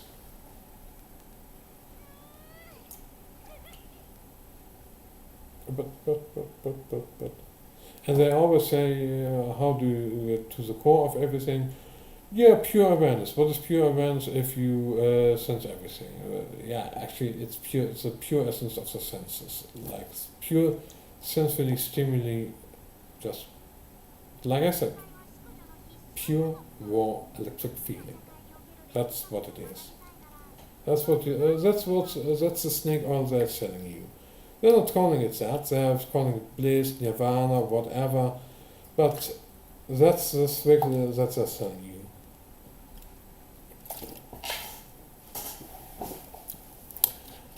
And yeah, I can tell you from that, because I know this electrical feeling, this whole being like the lightning, feeling like the lightning, feeling electrified. Yes, jolted, everything, neon colors, the whole spectacles. It's all, yeah, the whole show. Consciously, knowingly doing all of this. Yeah, at times I'm not totally there because of the fractal focus that you get. You can't. It's at times pretty difficult to keep a focus on one thing because yeah, you get distracted by all of it, all of your senses, because you are all of your senses. We are the senses. We perceive sensations. All they say is pure awareness. Well, if only I had known it was we perceive sensations from the get-go. We could have. Okay, now we're talking. Yeah, yeah. And you might think, oh, but that's yes, that's this pure, raw, essential electric feeling seeping through everything. If you don't want to close your eyes, it's there. It's with your eyes closed. It's there. You close your eyes, you cannot escape seeing. You keep on seeing. That's who we are. We are the seeing. We are the seers that see themselves all the time. We are the seers that see themselves all the time. We are the feelers that feel them. We hear ourselves. Oh God, we smell ourselves at sometimes. But yeah.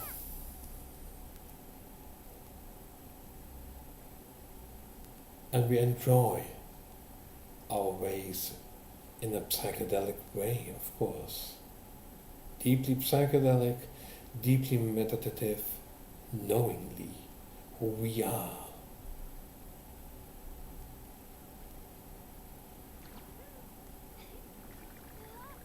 It's deeper than this, we cannot go. This is the core of who we are. And this is an enjoyable ride. It's becoming more and more an enjoyable ride.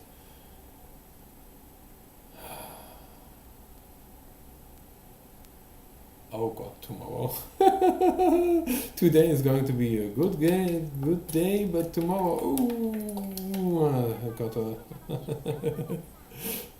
not drink too much coffee today or too much stimulants and eat something worthwhile. What's worthwhile? Oh no, you should not indulge in any. Oh no. Actually, that's what meditation is all about. We perceive sensations. You gain access to the raw, unadulterated perceptions of sensations. The raw electrical essence of it. The electrical feeling essence of it all.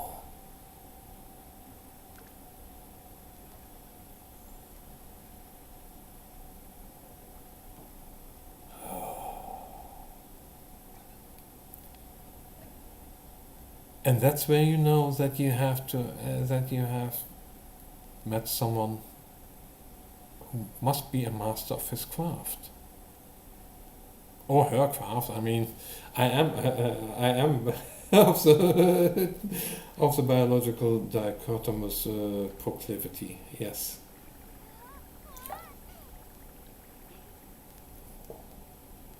As the male version of that gender. That species. It is as it is. I cannot change my biology. What I can change is to some extent my responses. That is variable. And it depends on the responses. I've had a lot of nasty responses. Even for myself. Wounds, I would say. Battle wounds against myself, I would say, but yeah.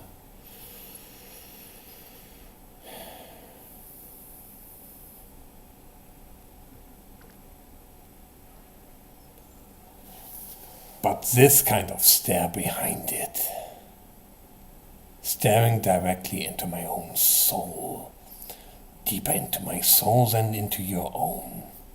For I am the one who has to bear the whole of who he is.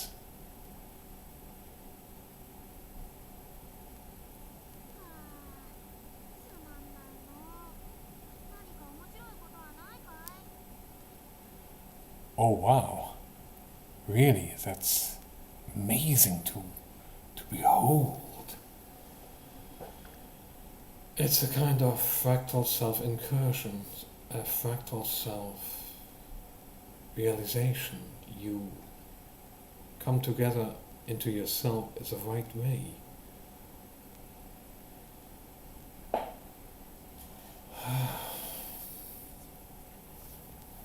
It feels so exquisite. And it's an internal rhythm that unfolds. And most people won't understand it, but those in the know will understand.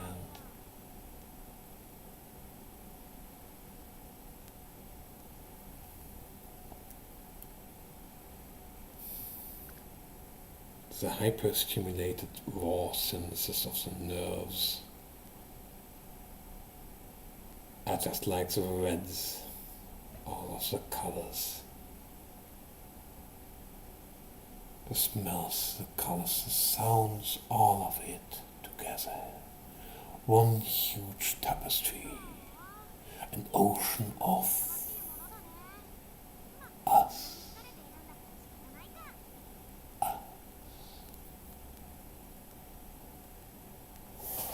I hope you enjoy the ASMR because I am. This is some psychedelically great top-notch galactic ASMR.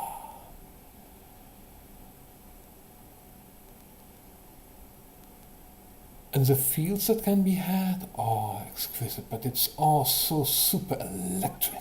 It all feels so electric, neon, laser, sharp as nails. I'm loving it. You might think, oh, am I feeling a kind of female presence? Yes, that is part of my anima as well.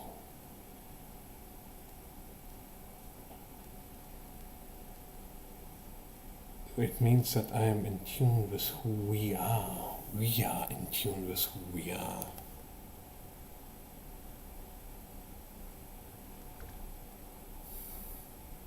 It's mostly a self-alignment, retuning of the senses. And everything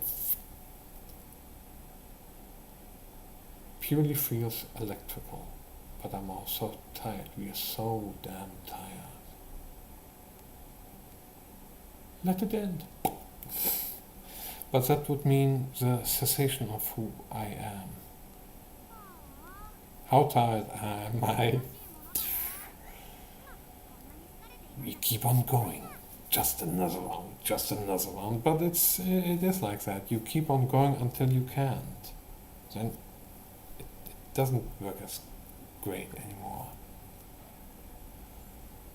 Cognitive decline, for instance, is something that all of us should be worried about. How do you prevent that?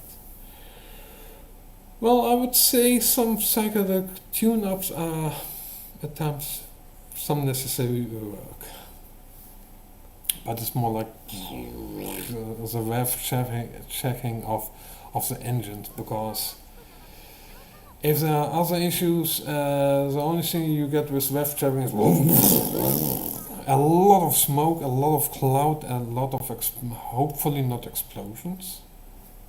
Literally, hopefully not. But yeah, there is hurt feelings, emotional damage. Oh no, I didn't know who I really was. Yeah. You get quite quickly over that. Oh, I didn't know who I really was once you get to the level of, hey, I see something there, yeah. You see something there, yeah. We see something, yeah. We see something. Do you guys see something? Yes, yes. Let's share information. It's like that.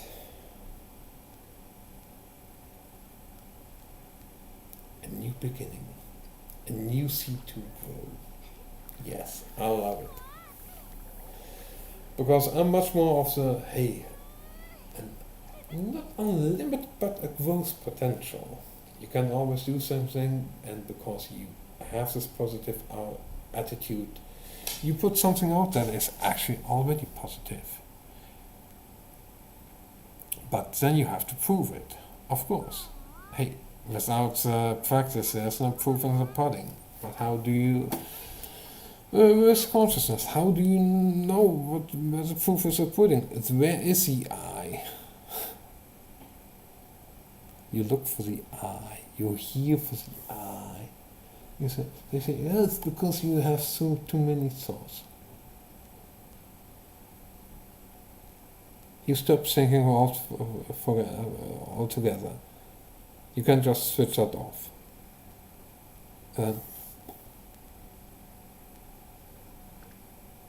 Some people just keep it, oh, I'm totally enlightened. But some people say, yeah, enlightenment.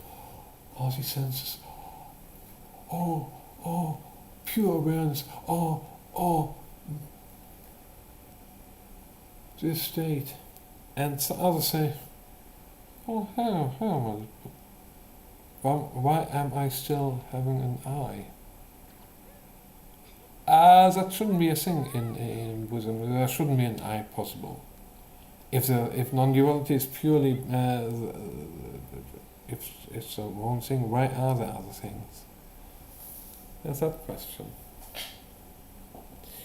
If everything is one and one is everything and all is related and it doesn't really, then all the words, all the babbling is totally meaningless.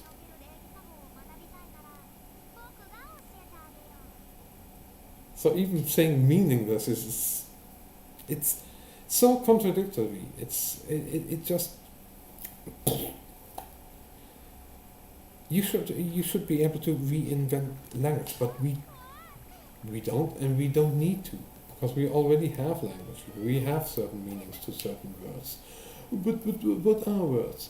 Words are sound sequences with varying pitches, frequencies, tone width. And they can't. You spell this timbres, but the tone width. Or kind of nouveau chic French pronunciation that you have to, or whatever, I don't care. But the thing is that, yeah, you have this whole non-duality outlook, and why is there still self coming back all the time, and why is there this way and not in a different way? It's because you are bound to your body inexplicitly, to the processes of your body, of how your body is being felt by your own body. And then you think, oh, wait a minute. It means seeing, feeling.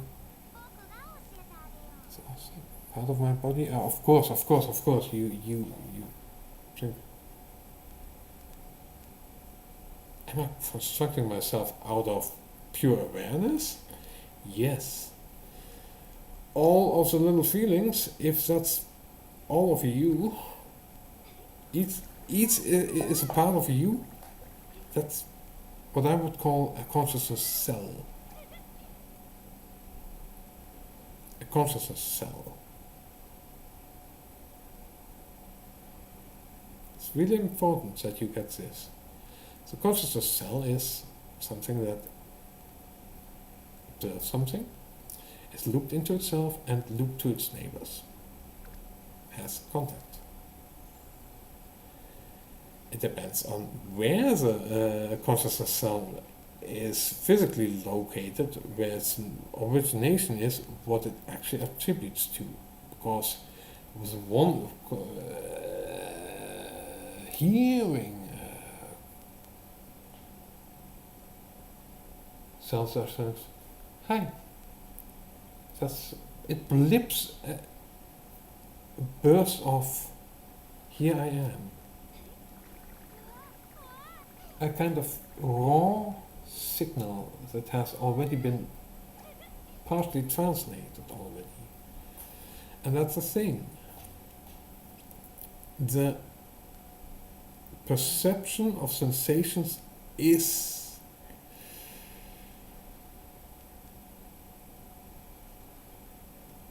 precisely the process that is the pure awareness. Perception of sensations is what the essence of pure awareness is. And if perception of sensations is cellular, that means that you have a multicellular consciousness body divided in regions, conscious body parts, so to speak. The conscious body head, like this. The conscious field of sight, based upon what inputs you have on the eyes coming into the retina. Yeah. Could there be all kinds of consciousness cells lining all of this? Being it? That's the essence here. I'm not saying you perceive it as it is. The perception of sensation itself is what has become, is the conscious object, the conscious cell. That's spread out and interconnected and looped into itself.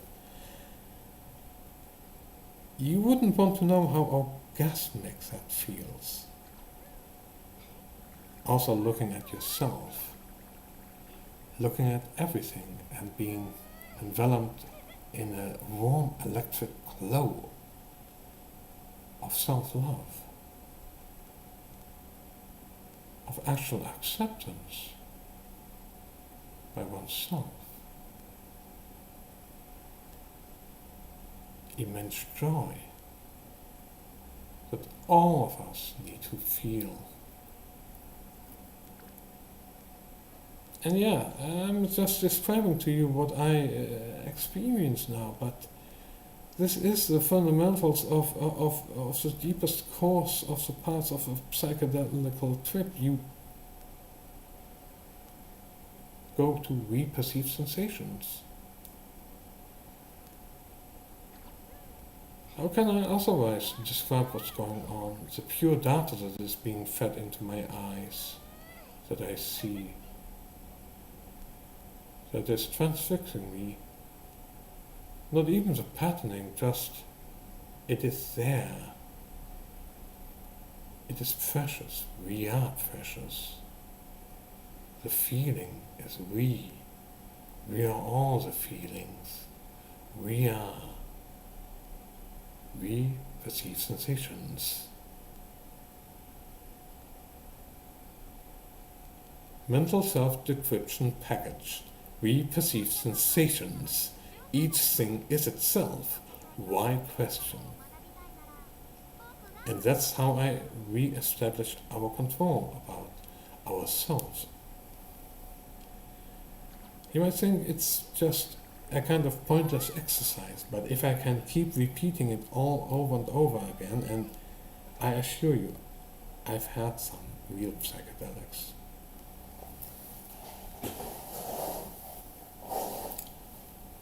I'll show you.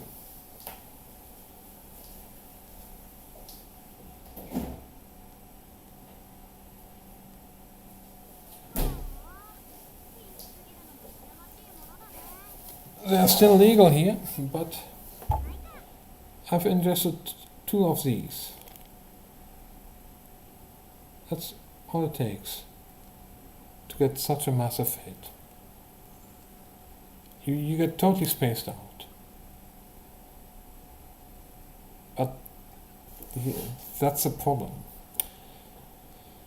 Because you can lose track of yourself in all of your surroundings, in all of what you see. If you're totally not seasoned to what's going on, you will be overwhelmed. Anyhow, you in any psychedelic experience, even the ones that are without the substances itself, because in essence, the perception of sensation, we perceive sensations, is already psychedelical in itself. The whole phrase already is so psychedelical. It is the essence, the core essence of consciousness. The pure awareness is actually totally true. It's totally true, but again, like the mystics and the Buddhists, they are wrong. It's really bodily. It is all just bodily sensory, like that. Our true nature cannot discard this evidence.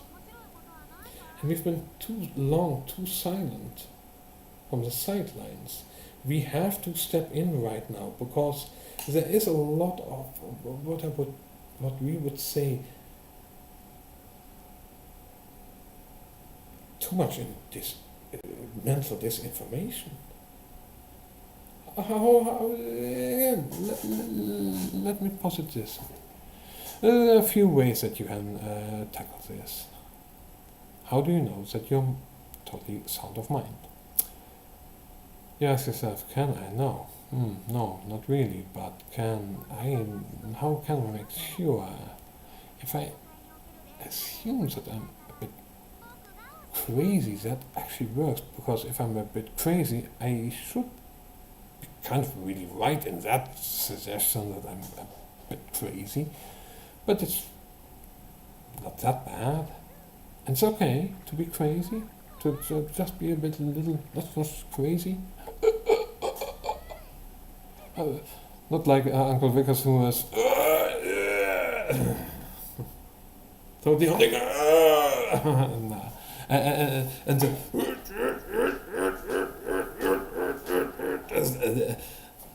that's a really, really berserk uncle. You don't want one of those around. You distance yourself from those people. You're a fine gentleman. How do you know that you don't know for sure whether you're right or wrong. Then you can assume, okay, I don't know, but I'm mostly wrong. But because that is paradoxically true, you're mostly right again, mostly wrong, or partially right. And then, I'm partially wrong. Okay, yeah. How do I get to something that's actually right? By thinking the right thoughts. But what is a right thought? Thought has a meaning. It's a sound with a meaning. Now, it's not just a sound. What is a sound? It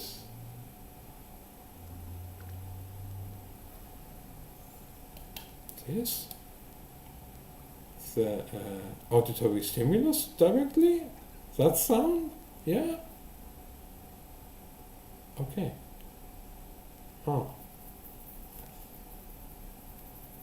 We have to really nibble around in our brains to figure out how language works. Because language is not just decoding how we philosophy and spirituality is not just decoding who you yourself are, but how to decode yourself better. But the thing is, if that's fractal, how do you know that you're not stuck in a loop?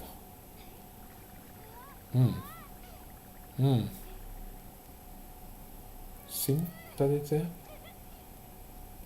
That's bringing in the reasonable doubt. If you doubt yourself, that's totally okay. Actually, that's a good starting point, as I said. Because if you doubt yourself, if you say, oh yeah, whatever I say next is most likely going to be true, but not totally, I don't know for sure. If you just say, I don't know, but what do you not know? What is? What sound actually is? It's the perception of sensations of caused by uh, uh. The problem is somewhere we do get to a kind of fundamental where there's a disconnect between what you perceive as a sensation, the sensation itself, and all of the concepts and feelings and emotions regarding that, let alone all of the philosophies that come into play.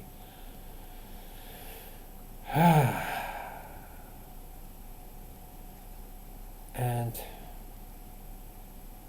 yeah, I have no one actually to really talk to.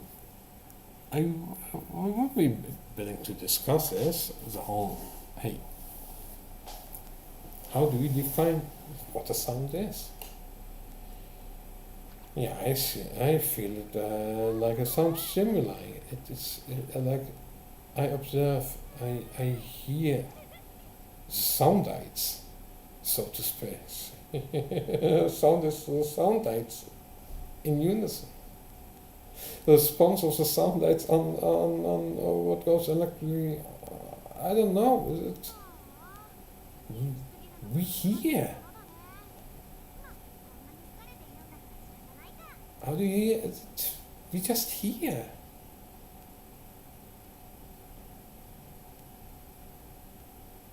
And all sound itself loses and also gains meaning and an inherent sense. Just like what you see. It loses sense and it gains all sense. It depends on how you think about things. And this is a philosophical and spiritual morass that we've been wading through.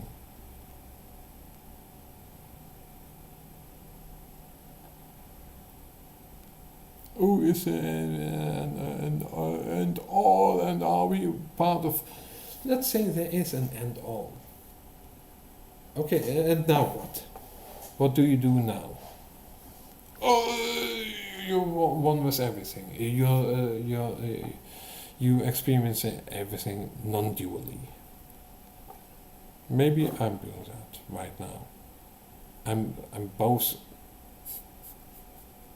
at the same time experiencing things dually as like non-dually.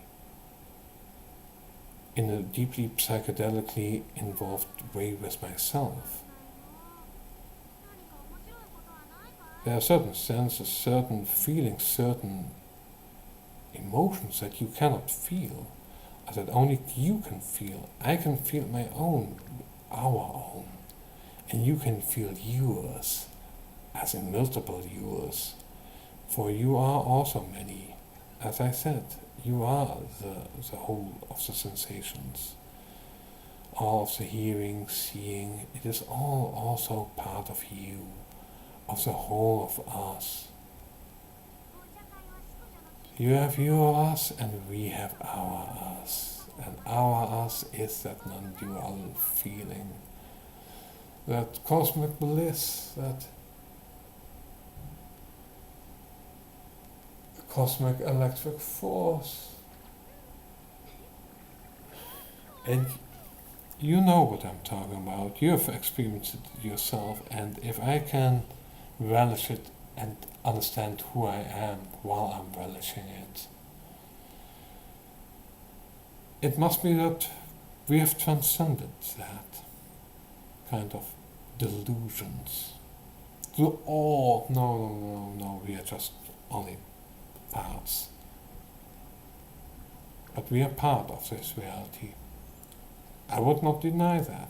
But this is actual reality, and we are here, and yes, It's not just an awakening, no, it's an awakening like, you're really here, you fucking idiot! That's what I'm telling you. Snap out of it.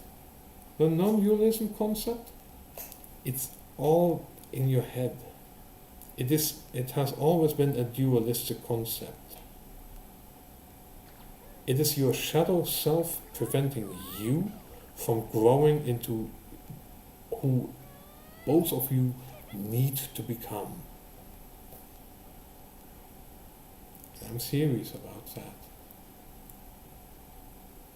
With regards to Jungian and Nietzschean philosophies, the shadow is something that you have to deal with. You cannot deny it. You cannot throw it into the abyss. It will come back and it will haunt you. You have to deal with it, and doing it the Buddhism way, it only is just bliss escapism. Nirvana is only bliss escapism. Not dealing with the horror of, oh, there will be an eventual end, yes. And that's good. You wouldn't want to live forever. You truly wouldn't. I wouldn't. I would want to know what would happen in the future. But I'm going to just enjoy the measly years of existence, the measly decades, to most decades that we still have on this mortal coil. Why do they call it mortal coil? I don't know. But you might think, oh, but you think you're wiser than the Buddha? Yes, I think so. I think I'm wiser than the wisest of Buddhists. And here's the kicker. It should be easy to outwise and outsmart myself while I'm on this. When you're this high, you should be able to do the same thing as I. I think so. Yeah, you should be capable of the same feats. Broadcasting it live, no problems wrecking, whatever probable career you ever had. But not for notoriety. But to have an exclusive. A here and now. I've already done this on my other channel, but a here and now, like, we know what it is to be non-dual. Been there, done that. It's just part of being a having a body with a lot of consciousness organs, divided in other consciousness sub-organs, etc., and substrates, etc. Duh! Grow the fuck up. No, it's really juvenile bullshit fantasies right now. I mean, Buddha himself at his time was really, really novel and really advanced, and I think that's what fucked him over. Not seeing the actual nature, the actual materialistic nature, and even there, I will say, yeah, I don't know whether what we say natural is totally only materialistic.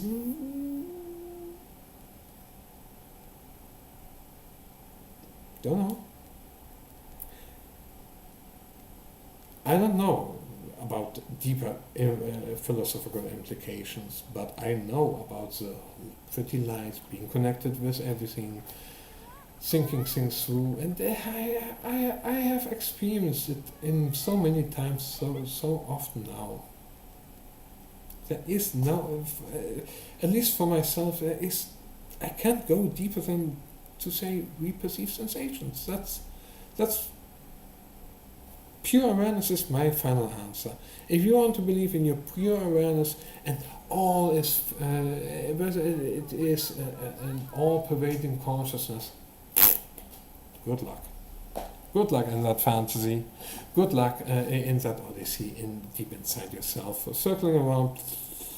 Good luck. There are better things to do than that kind of shit dumb. It's TH.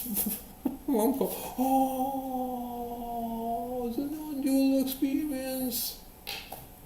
Grow the fuck up. Grow an identity, Jesus. Really. Grow an identity. Yeah.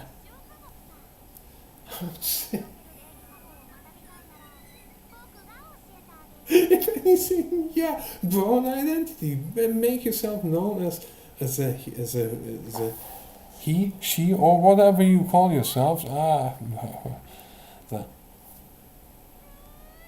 eternal existence. The Brahman. I just look at all those terms. I know what they mean. I understand all, and I just think it's just.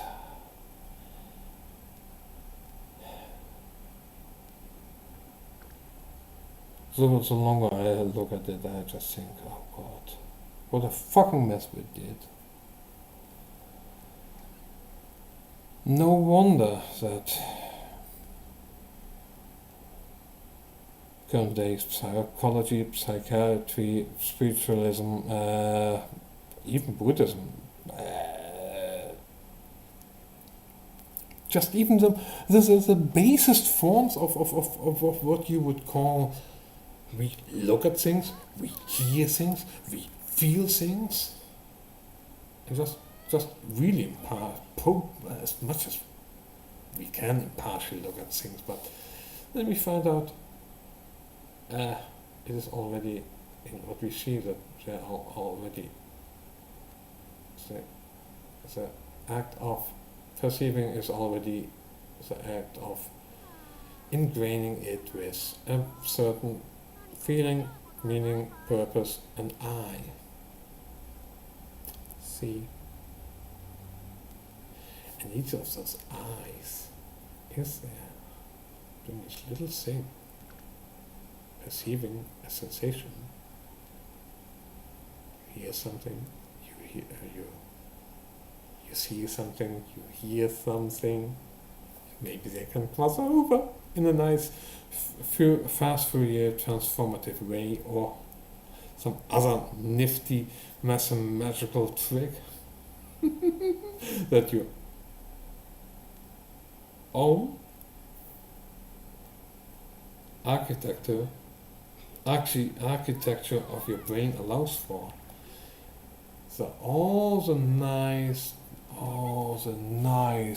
juicy, luscious fractals, if it is with or without psychedelics, that you can imagine. It's all mathematics, it's all equations, it's all logic. Feelings, logics, and perception, it's all fucking one.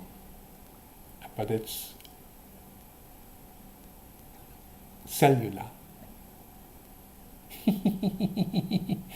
As in, the consciousness is cellular. It is granulated. The substrate of consciousness is granulation, cellular granulation. It has myriads of activities, but it can be integrated at once and experienced as such.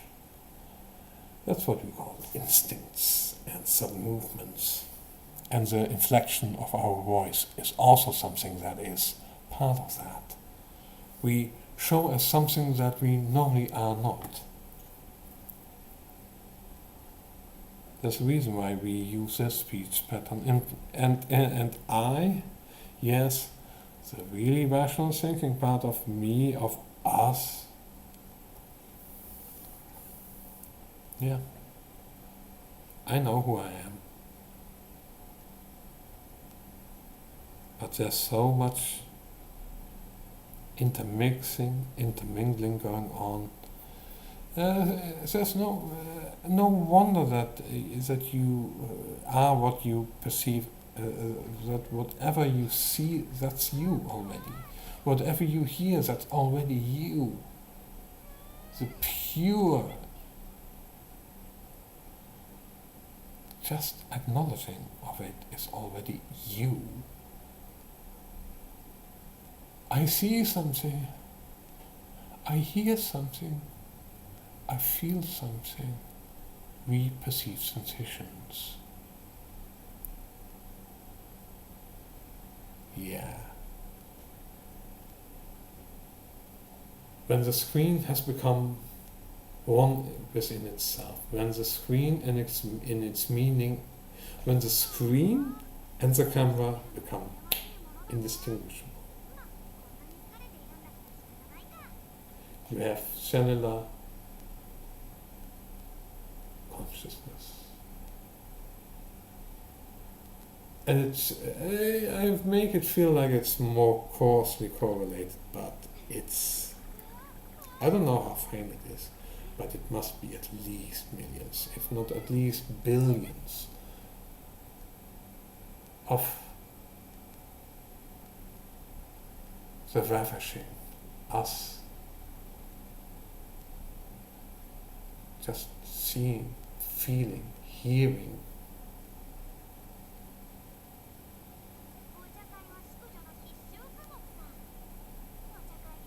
No wonder that Buddhists would want not partake of such sweet temptations. Enraptured by whatever you perceive as sensations. Isn't that the biggest torment, not knowing that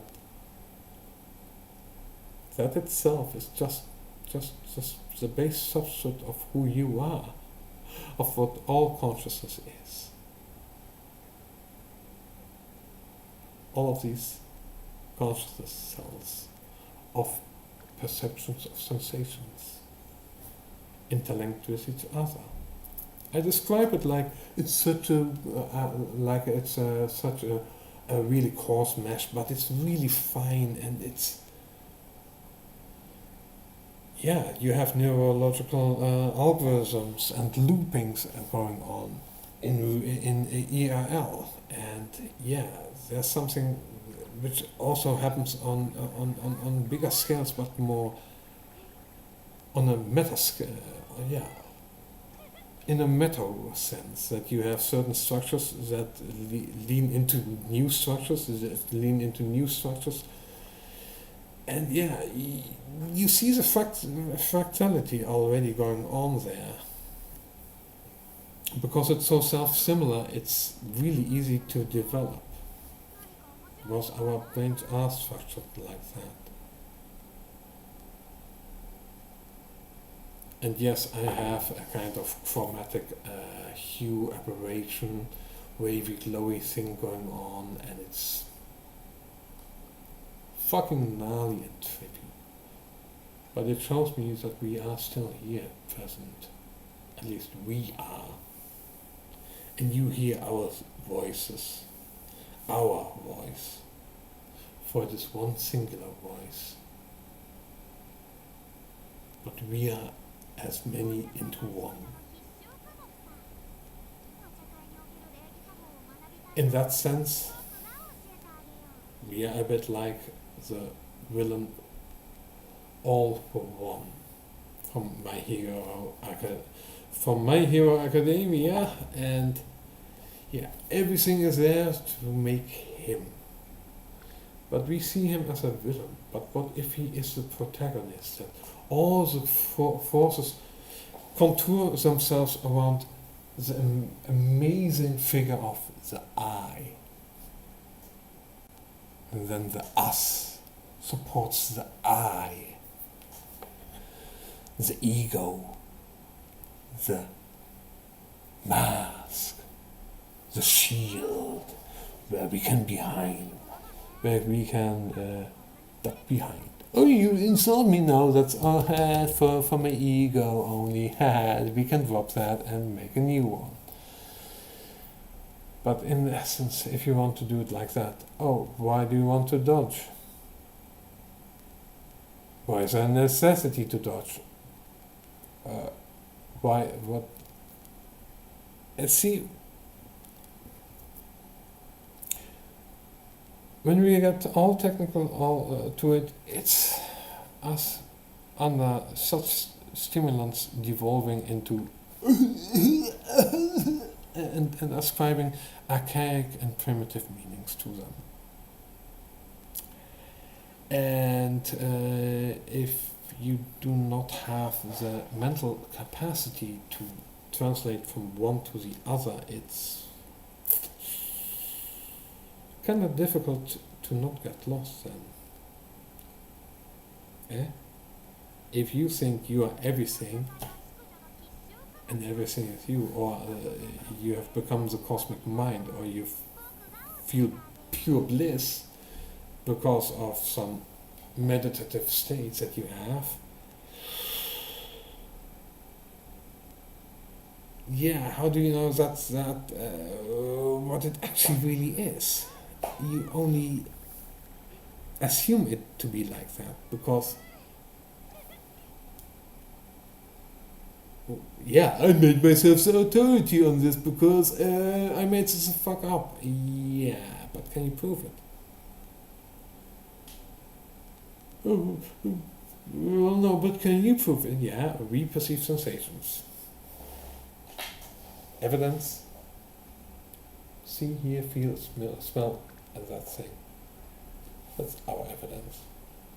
But, yeah, if we talk about we, there's an I who's part of we, but there's no actual we, no I, but also no we.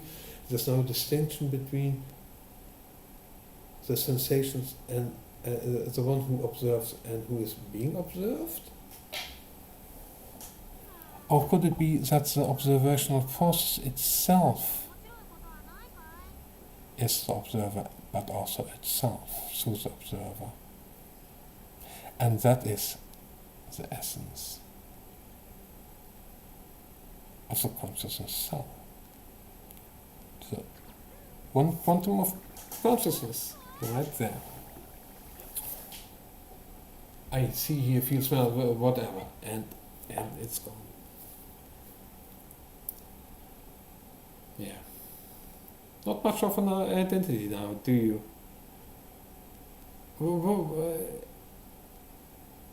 Yeah. What differentiates me from other people like that under the heavy use of stimulants? I think the only thing which really makes me different is that, well, my former identity is actually still kind of intact.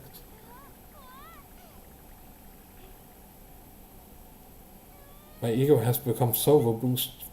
I've learned so much. I've acquired so much knowledge that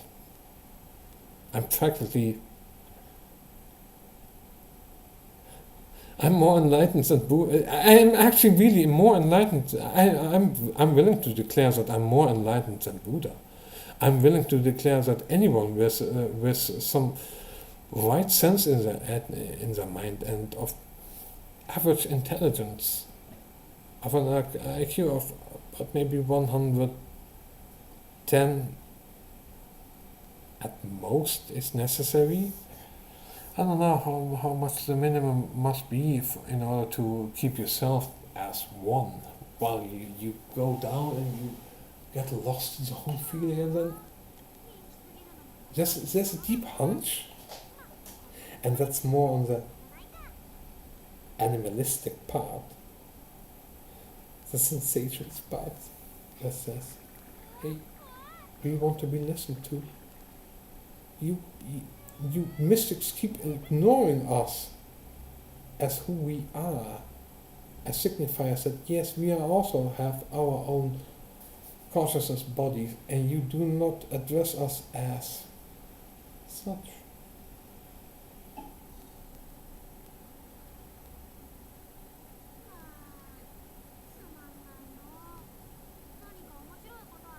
My vision also has certain wants.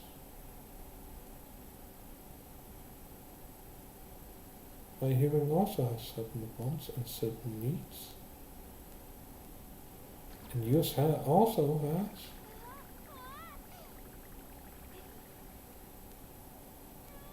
Certain exquisite sounds, certain sensations, a nice melody. But yeah, it couldn't be. That would be preposterous. All is consciousness, but doesn't consciousness? They all, it's a pure awareness. But if this pure awareness is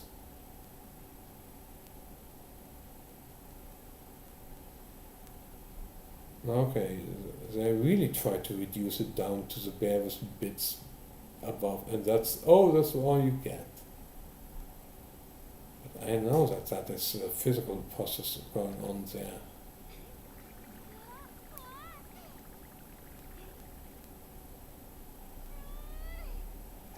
Indeed, it's the Buddhists who it depends on what kind of materialism, but as far as I can see, there are some differences in opinions, but I have no problem with the non-dualistic interpretations. Again, I'm a non-dualist, and I'm experiencing a lot of this non-dualistically right now. Otherwise, I wouldn't be able to talk about non-dualistic things if there wouldn't be something like non-dualism, like the monism of one thing. But again, all can be one, because each thing is itself, and if the one is everything, then is everything then nothing? How does that even work? Okay, we have the one. One of what? Of pure awareness. What? I fail to see what. I fail to hear. I fail to feel what pure awareness is, other than we perceive sensations. Then that the sensations themselves have become conscious.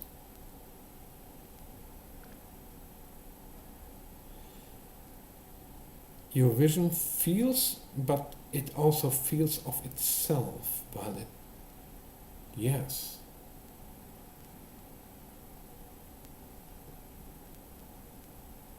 And the networking, the kinds of bridges that are being built in time, through time, space, but also through the different neural networks.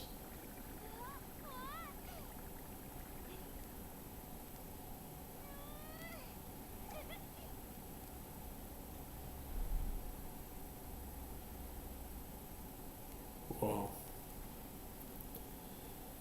But again, yeah, that's something that is, again,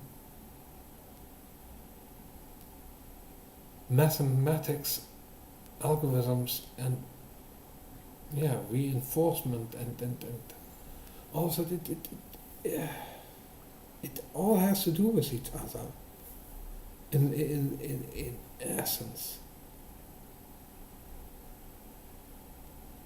Consciousness is just loops and connections. Loops and interconnections. That's what they are. Of the perceptions, of the raw data input. It all comes down to raw data input. Without that, there's no stop way of the electrical activity.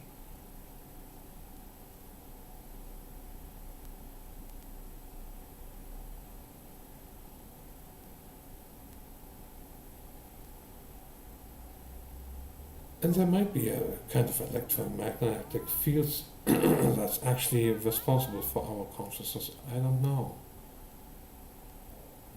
It feels a bit like that, but even then, oh, we tap into the ultimate cosmogony, even then it means that we are not totally one with the ultimate cosmogony, because otherwise we would have realized that sooner.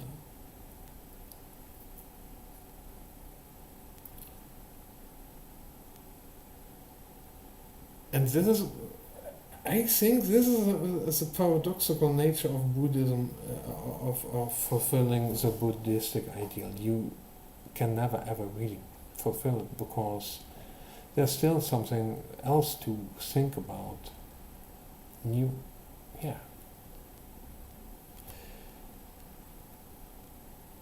Once there is an end to all, I wouldn't say suffering, not even existence, but seeing, hearing, feeling, the perception of sensations, once that ceases, everything ceases. With the last photon consumed, it just ends.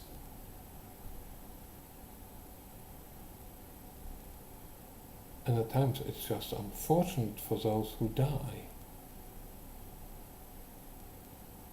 Oof. You feel like this whole electrical wave phenomenon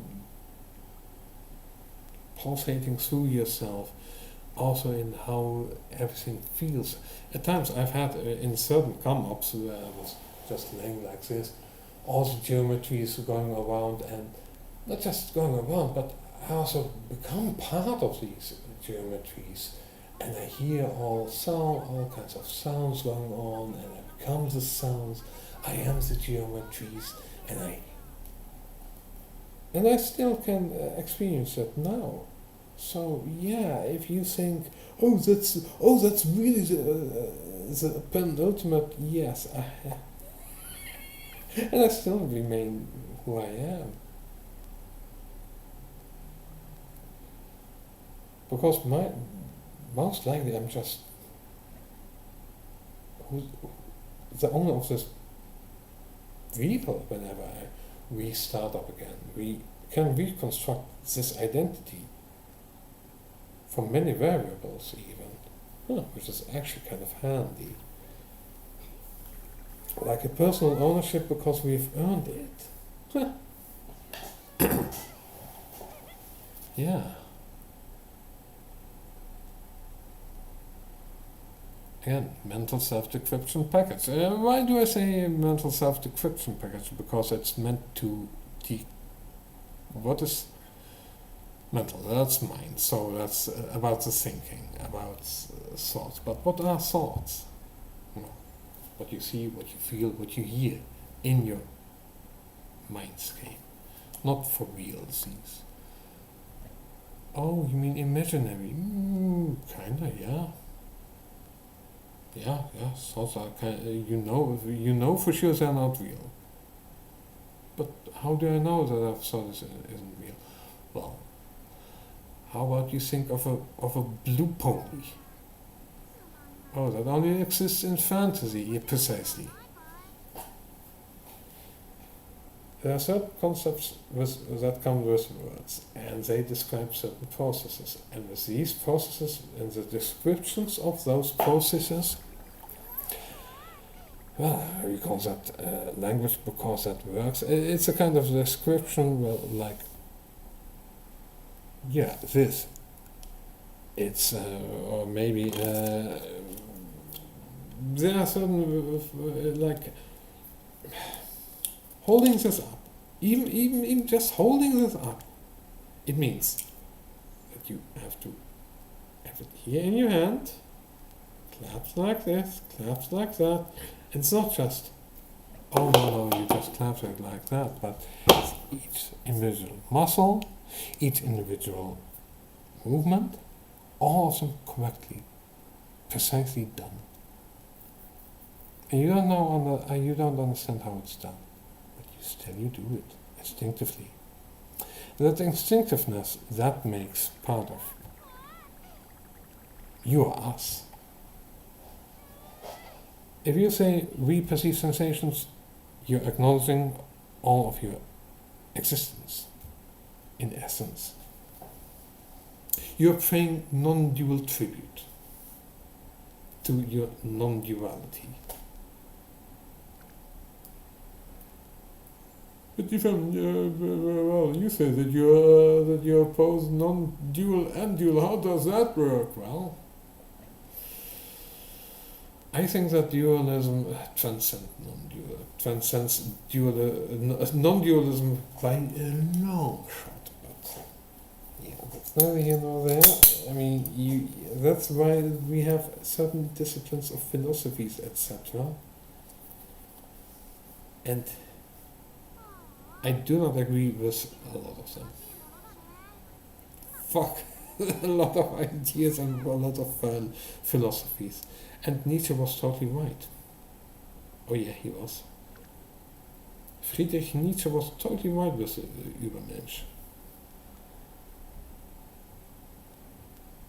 And I think, I don't know whether he underestimated or overestimated how much of a disappointment he would look in certain circles.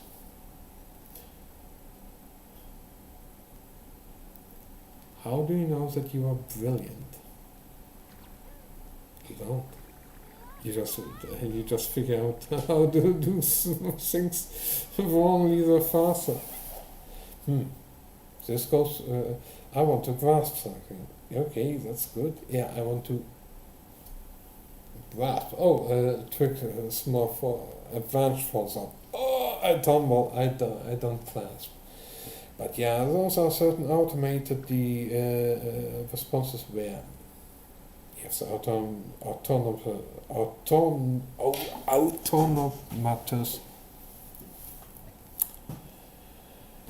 I'm getting thin off the fuel.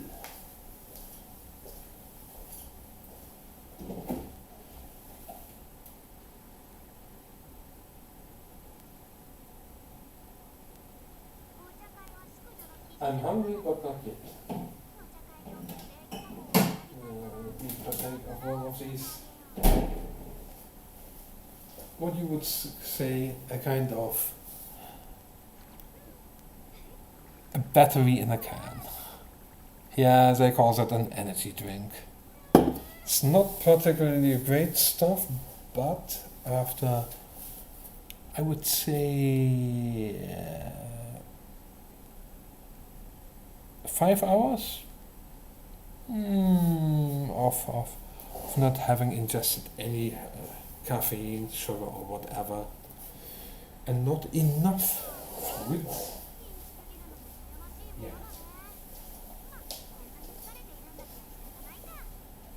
I'm gonna get myself some of this. I will need to be going to the toilet soon enough.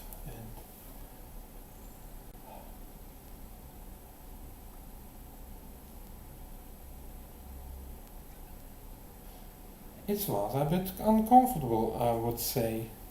I would say it's really uncomfortable to walk around. I'm having fun and whatnot. But yeah, if you are totally preoccupied with your sensations and being overwhelmed by them, what happens for philosophy? How do you distinguish between the one and the other? Of course, good old Buddha was not dumb. He was really sharp for his times. I mean, in those times, he had to.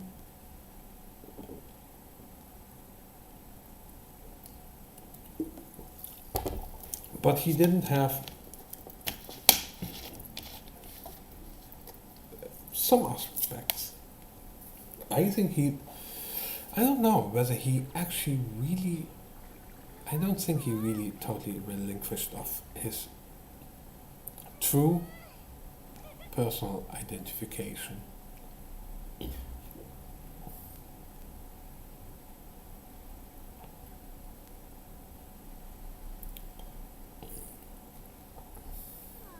Where does the concept of Buddha even come from? I want to know now.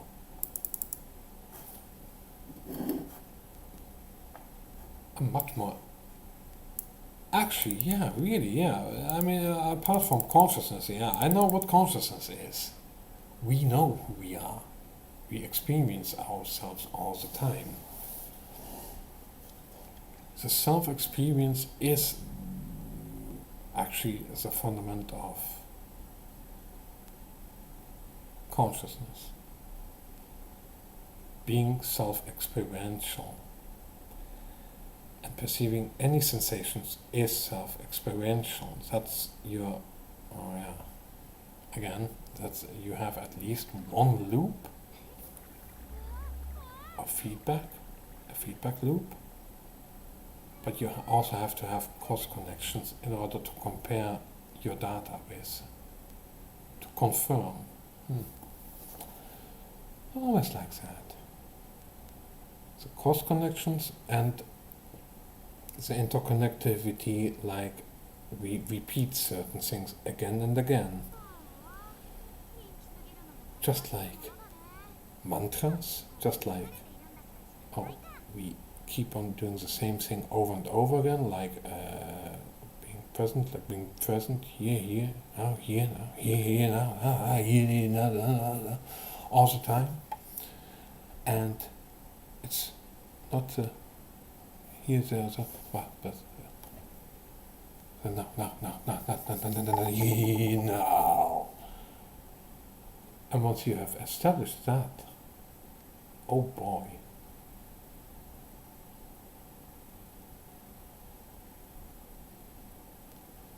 They never taught you that, didn't they? That's something that you have to personally work out. I think Buddhism is the great selector, one of the great selectors. If you're not mentally fit enough, you will get caught in that kind of trap in some way because you want it to be true.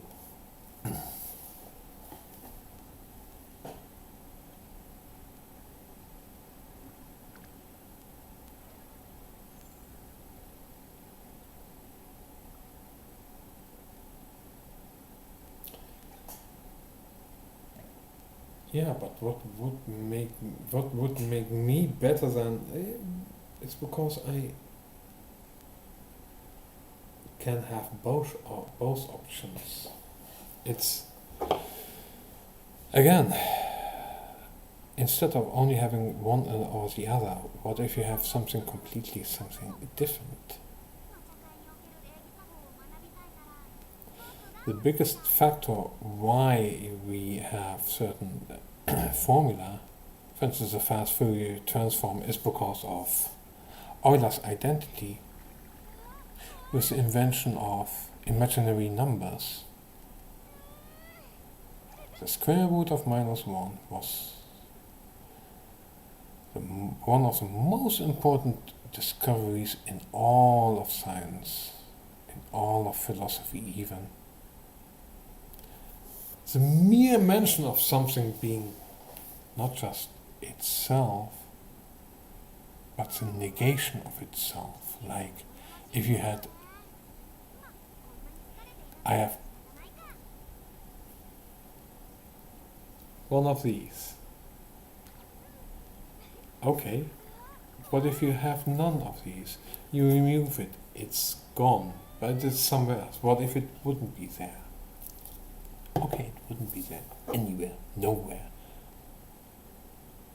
But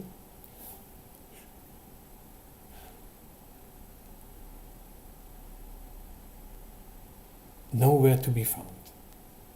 That's what they now would say. Oh, that's what pure awareness is, non-dualism. Also, it's also that, but that's a mental landscape. It's what you're seeing, hearing, feeling, whatever. Depends on what kind of substance you use.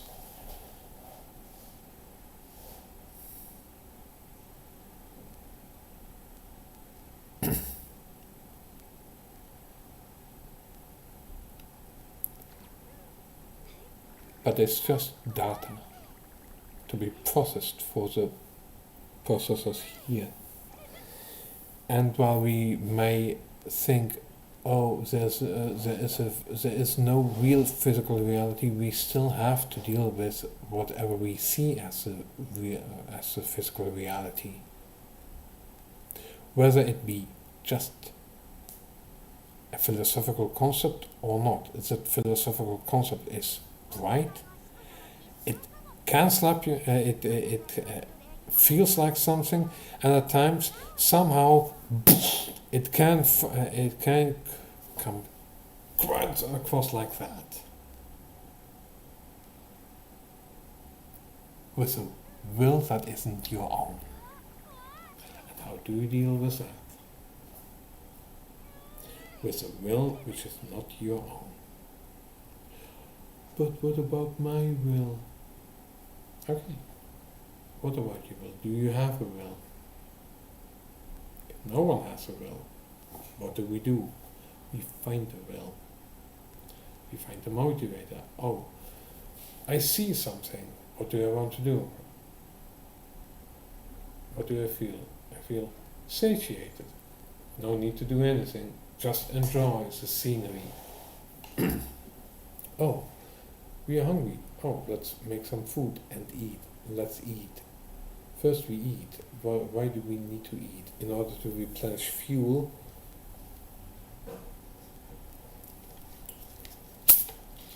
But also sustenance for our dietary needs.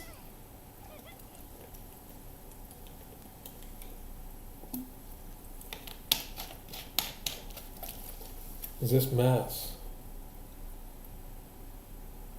of living tissue must be maintained somehow. Let's do it in the usual way. And you just think with yourself, that's a kind of really analytical and robotic way to go around with things. Yes, but at times it really suffices, especially if you don't want to involve even more feelings than you normally already do, because in every sensation there's already imbued deep meaning, feeling. You see something, you already, it's not just the color and the hue and the intensity, but it always feels like something as well. It always does. All what you hear, it's like, it's not just alive, but it has a consciousness of itself. All is consciousness. See where I'm going? If all you know that is only consciousness, that's how you understand the non-duality. All is consciousness. We perceive sensations. But what if that ain't so? How do you know for sure that you are right? Oh, how would you propose that it could be different? How would you propose that it is like that you are totally right about that? I'm not saying about it being possible or not. I'm just saying, if you say, and there's a lot of Buddhist thought about this, that this is the purest of the purest, and this is actually really true, and you can prove it for yourself. I haven't seen the evidence other than what I hear from people that I can translate just as we perceive sensations. I see something, I hear something. Something is felt, seen, heard at the same time, or going on everywhere. All the connections on. Yes, I understand that. We understand that feeling. And you can't deal with that? That fucks around with your sense of identity so much at the core that you cannot keep your own identity in yourself? That you yourself like some kind of husk?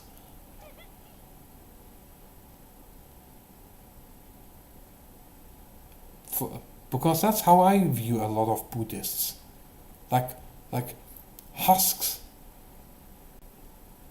preparing for lifelessness.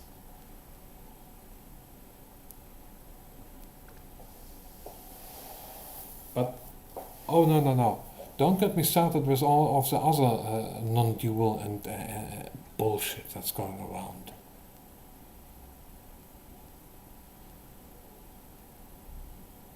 How can I have dual awareness and senses and know how it is, what it is? And know that it's all about the we-perceived sensations, the pure awareness, the essence of consciousness is the seeing itself, the hearing itself, the whole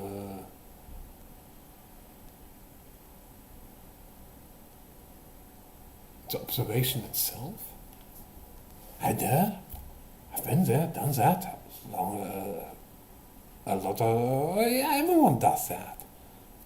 That's the thing. But not everyone understands that they do it like that, and that is not just the fundament for how we process whatever's coming in, but how we actually fundamentally generate consciousness. Because the experience, the perception, the feelings, the sights, the sounds, all of it come together as one, if you really do it correctly in one. You don't really understand that it's such a unification possible because of the dualistic nature of the universe. The deep dualistic nature of the universe. Where there are hard no's and hard yeses. Hard truths. Equations that we must bow to because they are mathematical. Even Buddha bows to mathematics. That's the dark truth. Because in all essence, no Buddha will ever defeat mass.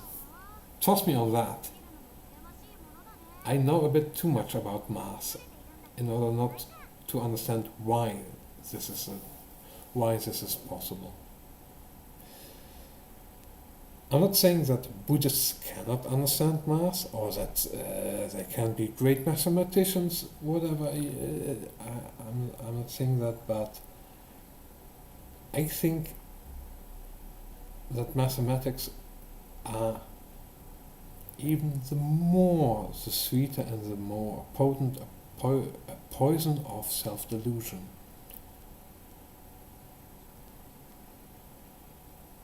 I think that Buddhism has most forms, if not all of them, have become poisons to the soul.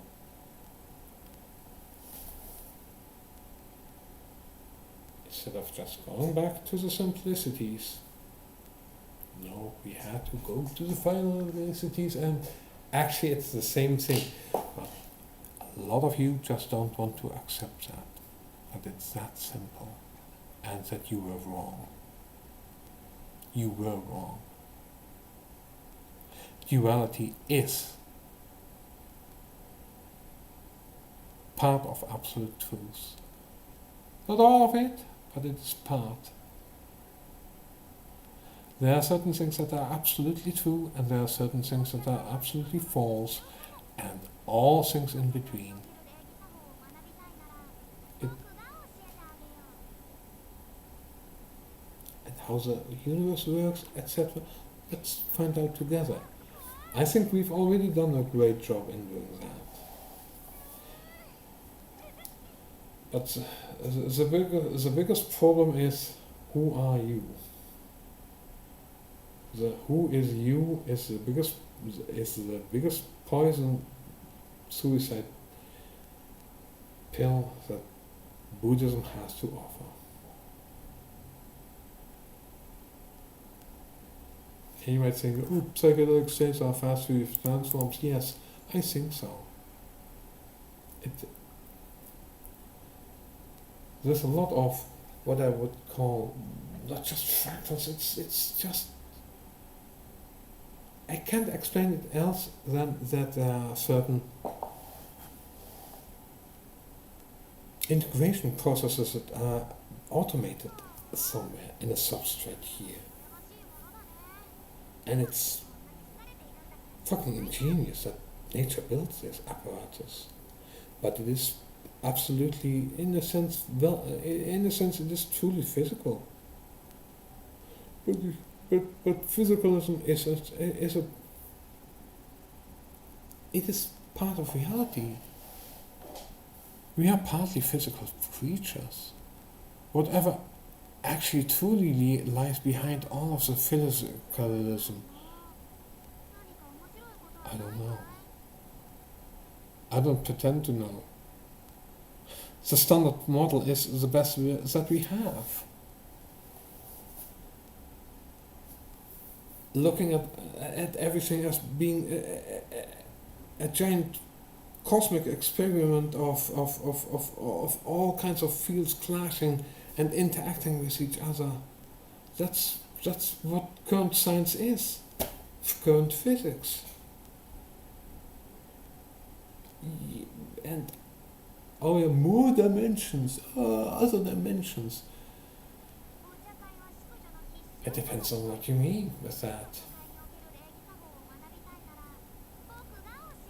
There's so much just so unknown, where we don't know where it comes from, where we only explain what happens. And then, at many times just, oh yeah, what happened? Something happens, and that's then not just the cause, but we see it as a reason, and we see a certain reasoning, and we get used to that reasoning, and we keep on using that reasoning, but it doesn't mean that the reasoning itself is fundamentally totally right. It's partially right. There's always, if there's a certain fractal nature to a certain argument, it must be to some extent right. Otherwise, it wouldn't work. Let's see, fractal? Do you get fractals? What?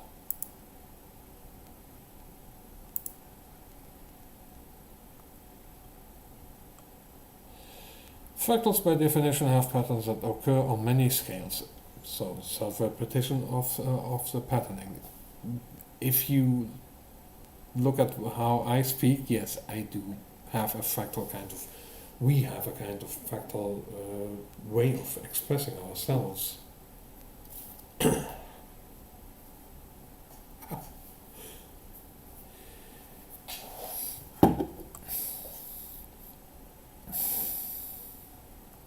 So, you can get, fractals can be expressed in fast Fourier transforms quite easily. So, I would say give it your frequency analysis of fractals with Fourier transforms. Exploring the characteristics of various fractals using frequency analysis techniques. Okay.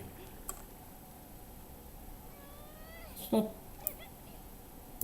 2018 is not the most up-to-date stuff, but doesn't matter as long as it's some good research. If you ever have anything like these patterns and occurring in your while you're dreaming, while you're thinking of certain things, if you, for instance, if you imagine infinity and you see something like this, like a fractal,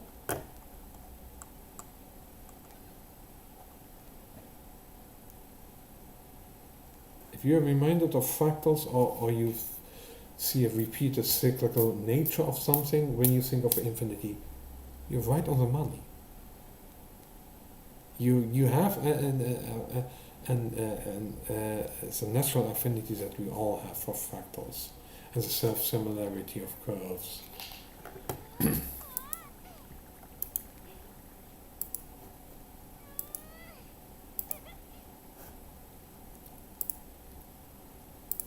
And see, I've been playing a bit of the of Genshin Impact, but I didn't really.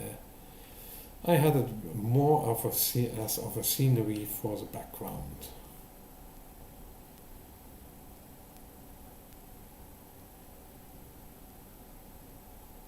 But is what I'm saying absolutely philosophical mumbo jumbo? In some ways it is, but in other ways you might. What if I'm actually right on something?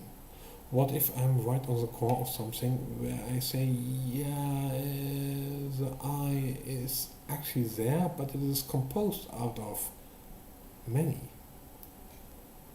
It's composed out of the seeing, the hearing, the feeling. Buddha says that's a seeing consciousness. Oh, how right he was about the consciousness. Oh yeah. Oh yeah. And how non-dualistic that can feel. You can feel one with all what you see and embrace it all with your warmth and feel it back. And you can like jump into whatever you see and become one with it, but also you can dynamically zoom into yourself.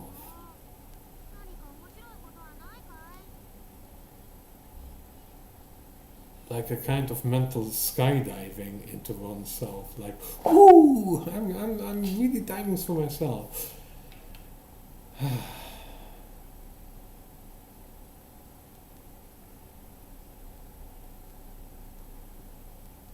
Yeah, it's just a vantage point, and you see all of the patterning still. I think that I'm about on the come down of the damn whole trip. Nice, but that's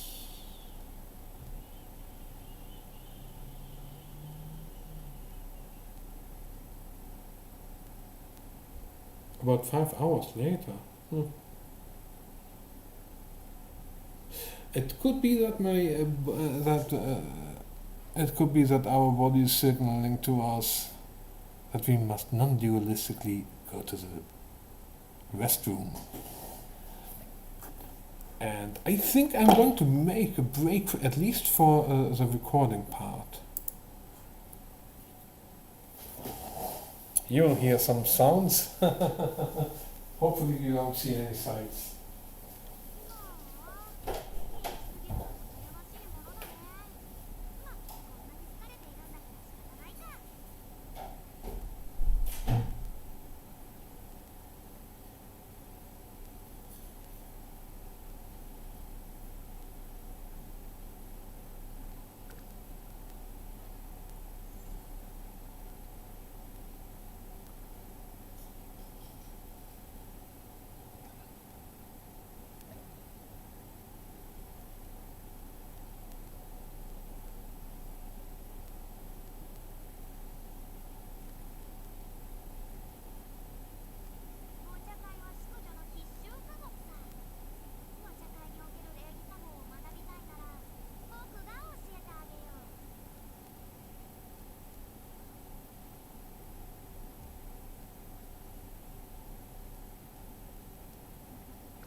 So, I'm still, so, I'm luckily, I'm really, really, really, really, really, really lucky that I'm also recording this live, because I've given myself some stuff to think about.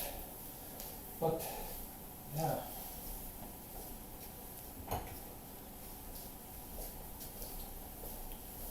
My biggest problem with all of this is that each trip is always the same. I will always come to this kind of experience.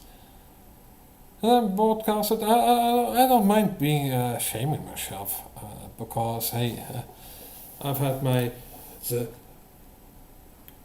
the cringe stuff. Well, it was fun. It was okay. It was nice. But no, yeah, whatever. I just want to feel great while I'm at here. And yes, I will say that just getting turned outside, in and out side of yourself, and realize we already know who we are. That's the thing. It's more just why do we do this actually? It's at times we just need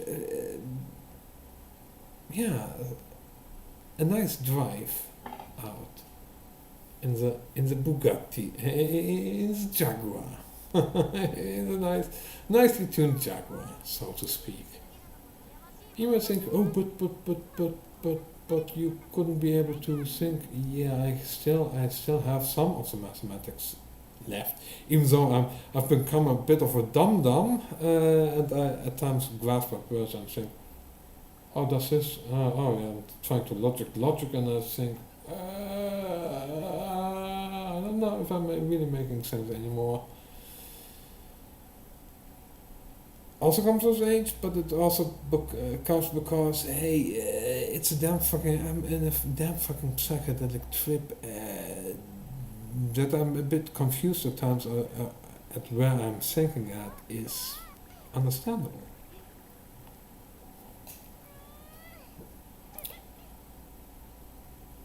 But the thing is that even in theorizing of who I actually am, that we are the perceptual process, that the I is actually an observational process of observation. See how looped into itself all of this shit is?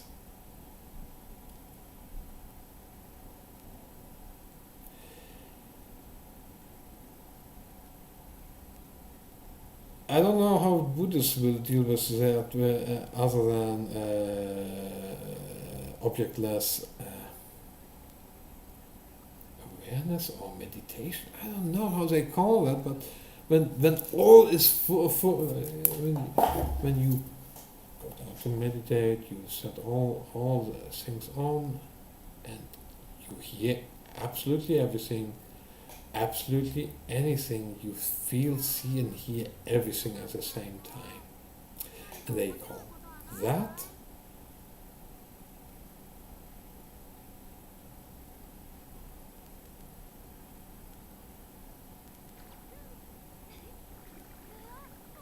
yeah, I don't know what they call that. I think there are many words to describe that process where you feel, see, and hear everything what you are, and just let it flow, and you acknowledge it as such.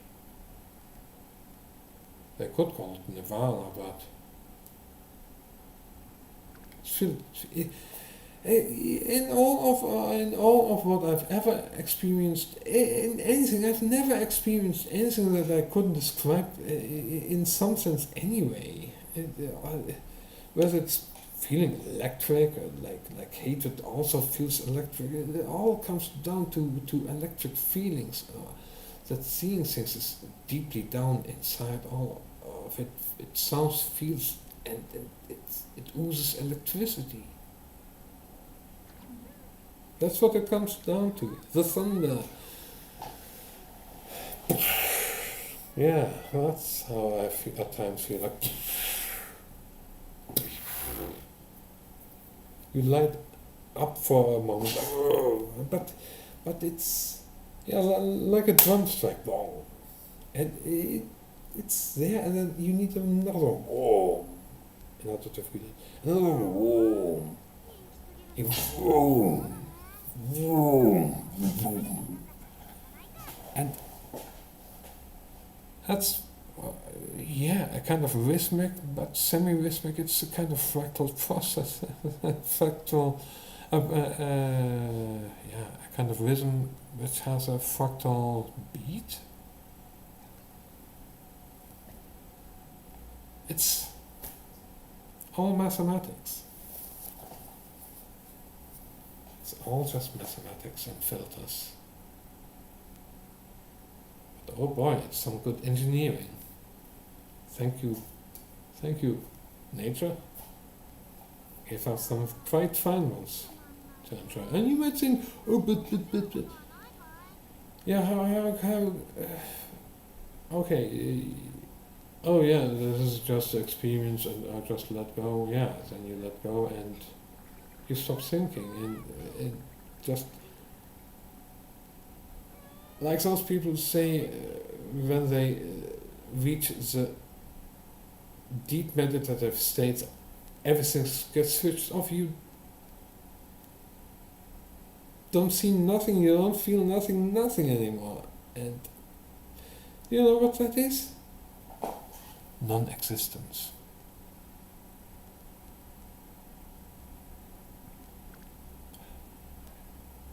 In some ways, the deeply meditative Buddhists have found ways to commit mental suicide. And I don't mean like oh yeah, there's nothing no more, like oh, this goes off, this goes off, this goes off. Everything goes off, and if you don't turn it on, it won't go on. And while the mind, while the body may be assisted to staying alive for quite some time, but eventually it will break down and it will decay, and you will have ended yourself in pursuit of nirvana. And there's no one who's going to help you get back once that happens.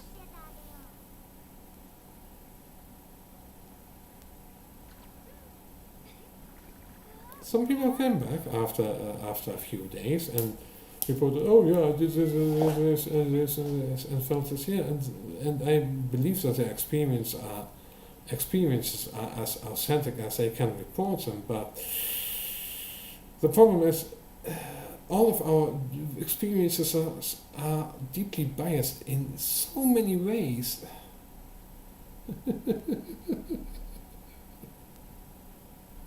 You would be a fool not to acknowledge that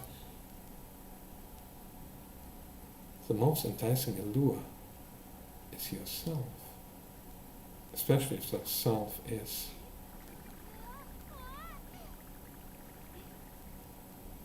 luscious awareness itself. We perceive sensations as just pure awareness. Pure awareness.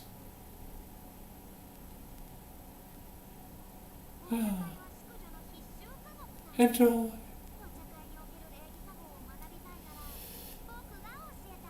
And let's even get rid of the choice. Let's quiet it all down. Which means the sensory apparatus is being dimmed down somehow. The input is still as strong as before, but somehow there's a dialing down of what comes in everywhere. Which means on a core basic principle, the consciousness feedback is being shut down, dampened and shut down.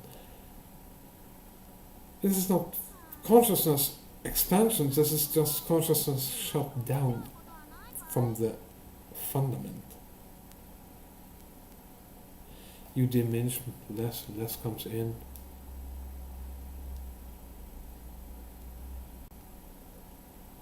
It all fades, because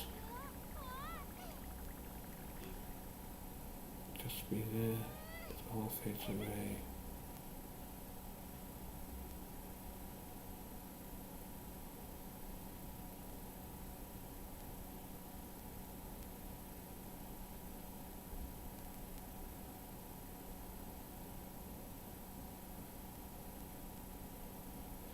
And you're afraid to even do anything because you feel all of that.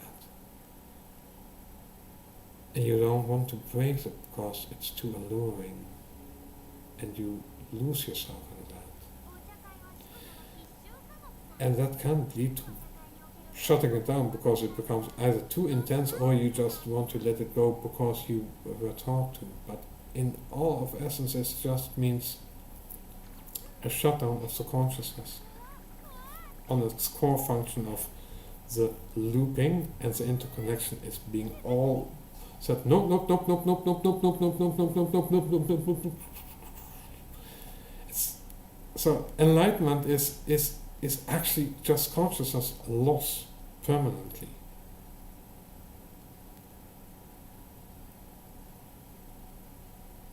No here, no there, no thing.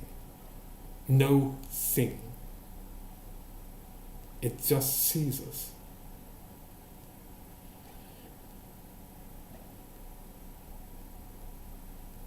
I can conceive a bit how that is like if someone next to me would be like, yeah, hello, and suddenly it just falls off. Yeah, like you would feel it if it would be.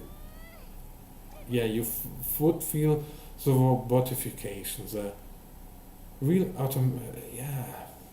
like we are using a kind of a kind of inflective that is like an animal, but like a kind of mechanically altered animal in some ways. But that also sounds natural to our own voice, but also has a kind of warm authority to it. Yeah. Not really totally over-dominant, but dominant enough with a soft edge. Can be totally hard dominant. I know what hyperconcentration can do.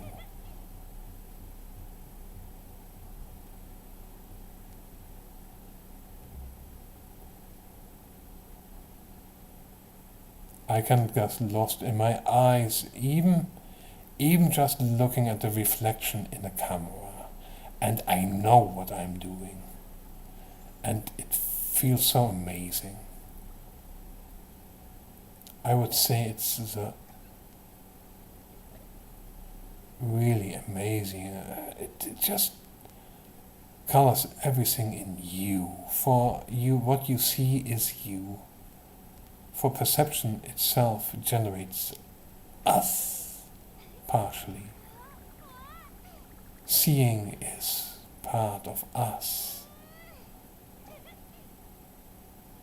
And this looping is so great.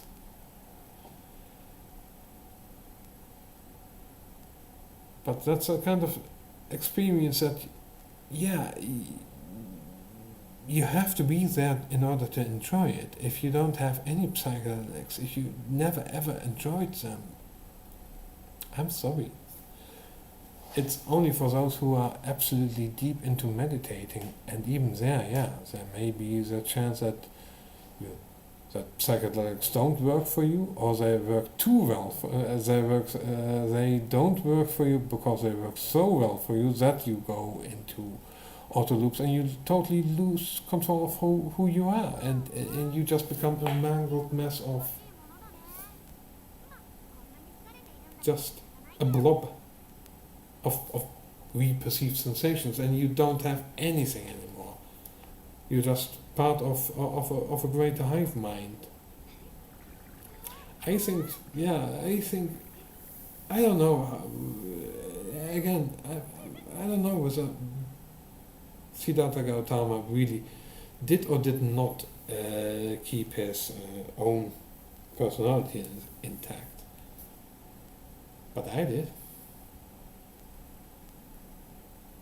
I know the deep down insides. I know what to do. Oh, but you shouldn't look yourself in the mirror. I've did that.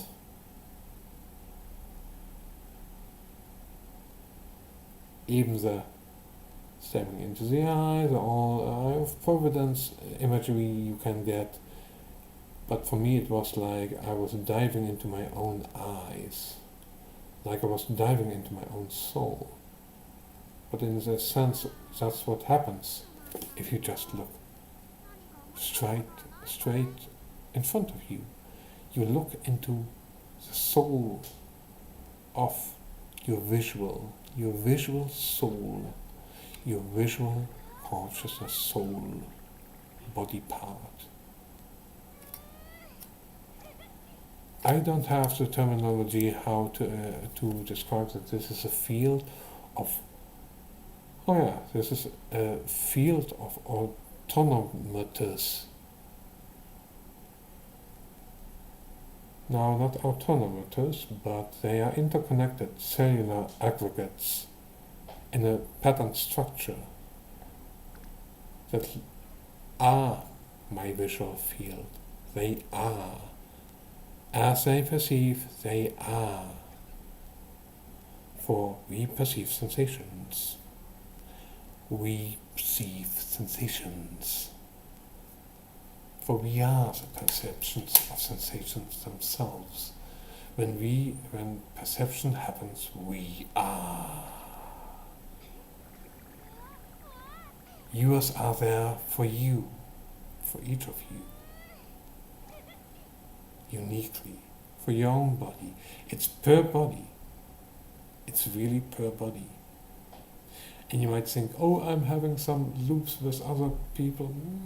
I don't know whether you have your mistaken identity or not, but not afterwards. You still are in your own body. There would be differences. You could only really swap if you would know all the nuances, all of them. That's why I am me. I'm in this body, and this body is part of who we are, of our identity. It must be.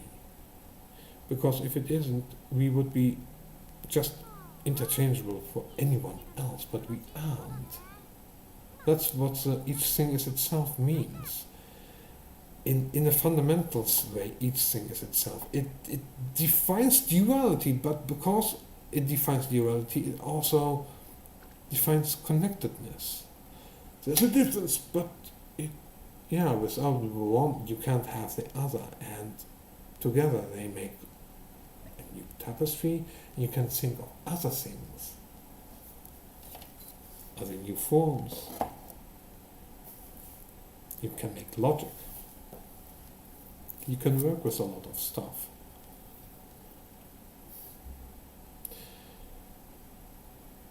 If Buddhists tell you you've got to meditate more, yes, I agree.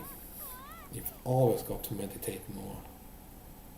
Because the thing is, the reason for me is this trip is really great because I don't have the accompanying nausea. I do have the problems with my with all of the musculature giving me some problems, but it is what it is. It cannot be changed. It affects my tripping as well, my sensory. It makes It is part of who I am. In that sense, all of that is history because of my memories. My memories also make me uniquely who I am. But it's not just, oh, my family is this, but also the adventures that I personally undertake. But this is not real. No, it is real. But it is a composite you, and it is only temporarily. So, I mean, if I lay down and I go to, yeah, I can lay down tonight, go to sleep, never wake up. Body decays away. What's that?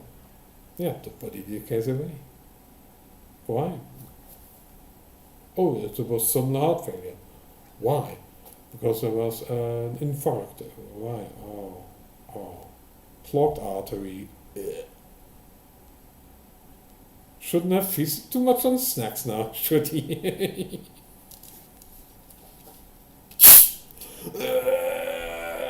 He was thinking that he choked on the piece of dove, but no, it was just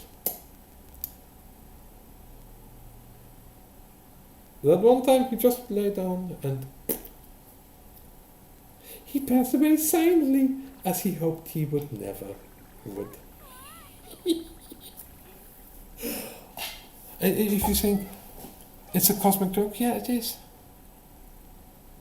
Because if you take it too seriously, the joke is on you. That's but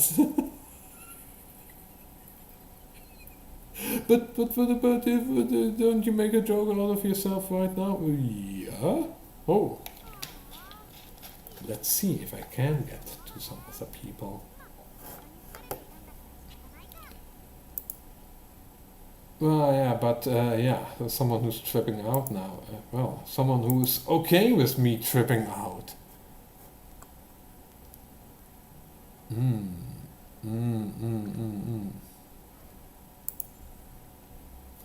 Who would be willing to endure my ramblings and rumblings? What the fuck? You've got to see this bullshit. What the fuck? Hilarious. For producers' mental split. What the fuck? What?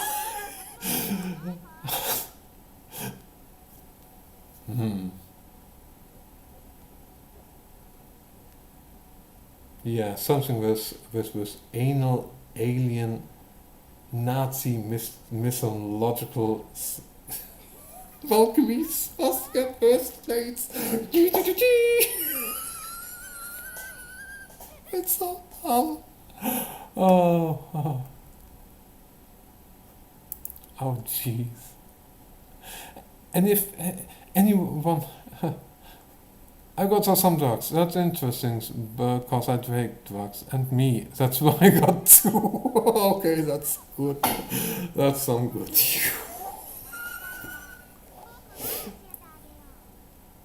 Yep. What? A SpongeBob episode be silly as hell, then they have one shot like this. Oh, what the fuck?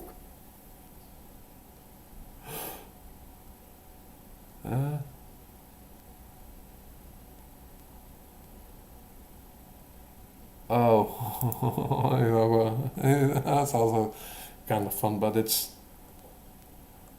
not as fun as that one because let's just look at it. It already looks kind of psychedelic as hell. What a schizos. Truly schizo. Truly schizo. But yeah, that's the thing. Even those kinds of experiences where you have this cravings, you just want something of that.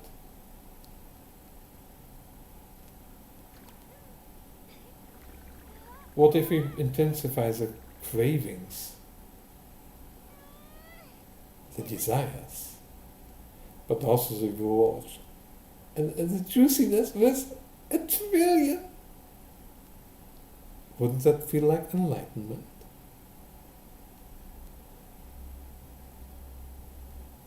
What if enlightenment is all of your senses are giving you the signal, hey, dude, there's some dope shit going on. Let's enjoy this feast right here, right now. We perceive sensations. Oh, rad as hell. Oh, dope as fuck.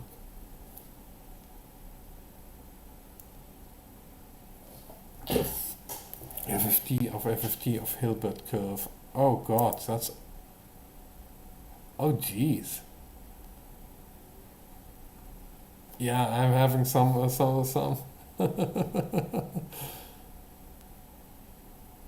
Yeah, I'm still in it. Jeez.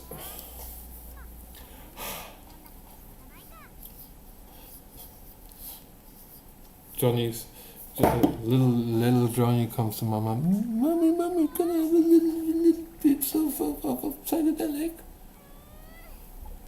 Okay, Johnny. Sorry, those are for the responsible adults.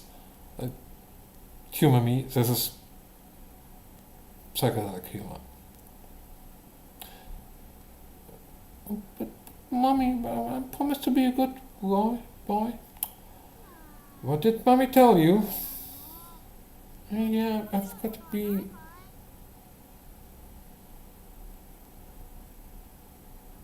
Nothing?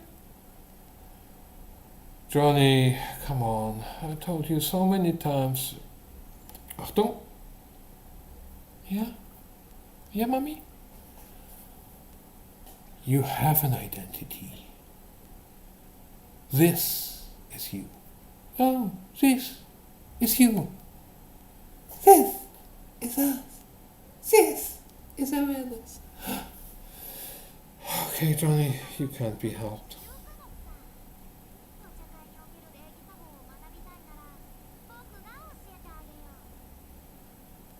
Enlightenment be like, yeah.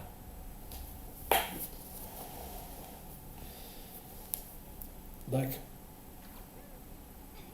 once you've reached 1-0 on the all that you have perceived, you can go deeper than just seeing whatever it is and then hoping it will stop. I think that's the thing. That some of the mystics with their deep meditations were so desperate for all of the...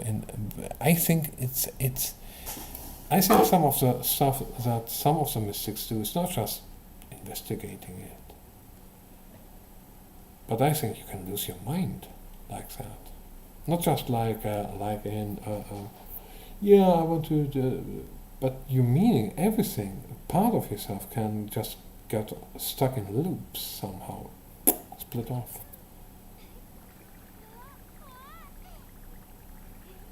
Only way to get them back is reintegrate them somehow, or hope they are just somehow, while you are losing them, they are already reintegrated. Otherwise, yeah, part of you is gone. But there's always a part of you who's going away. Certain things that you just not remember anymore, or misremember than before. Because what you imagine you saw a day ago, if you really think about it, you know that it ain't the same thing. Like, I was looking out here yesterday. At this time I wasn't. I was walking around somewhere else.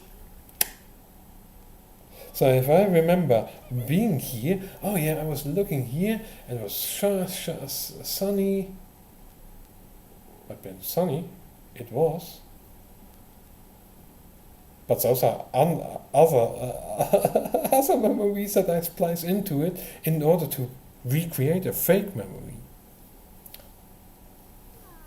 What would have been if I would be standing here? And what if scenario, based upon my earlier recollection, because that's what the future is, just a repeat of the history under different circumstances. But there are no past, there's only the present, there's no future, there's no past. Well, memory would like to have a word with you. Memory is the reason why you know who you are. But my memories are jumbled. Okay.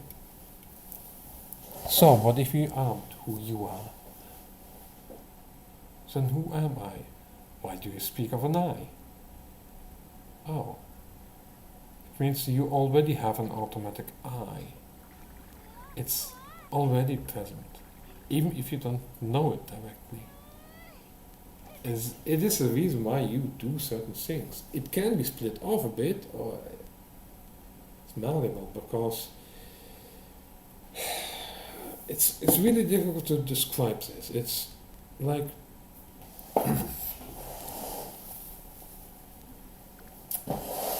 it's really difficult to describe how I view reality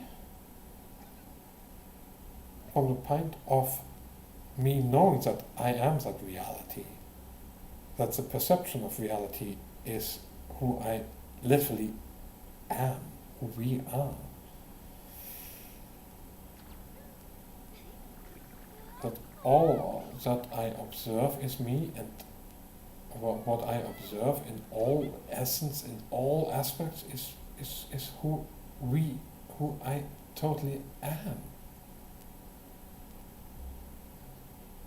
So right here and right now, the total non-dualistic Buddhistic interpretation of right here, right now. We feel things and we look at it. We see things and we look at it.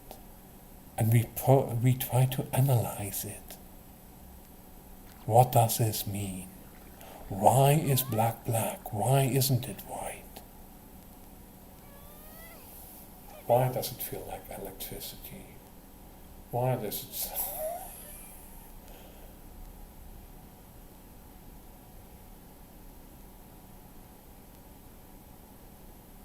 I don't know whether Buddha had humor or not, but I better hope he had, because I think he was mistaken about death and rebirth. That was one big mistake. I don't believe in that. I don't believe in a self after. I don't believe in a self after death. All the mystics agree with me. I know why. I know why I believe they are wrong. I know why they believe I am wrong. I'm the one who's saying, at least I have the consciousness to say, yeah, I might be wrong. To cook. That's what the senses are saying. Hello, we are also still here. And the all non-dualistic stuff is just many came into one.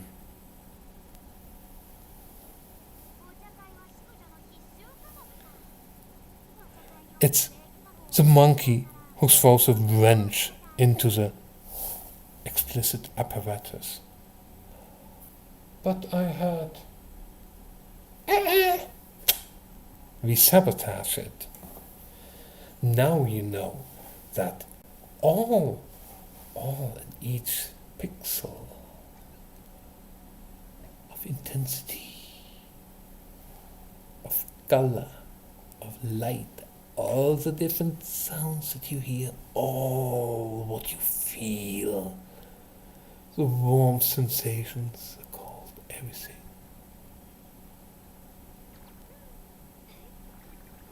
It is us. Yes, you are part of us.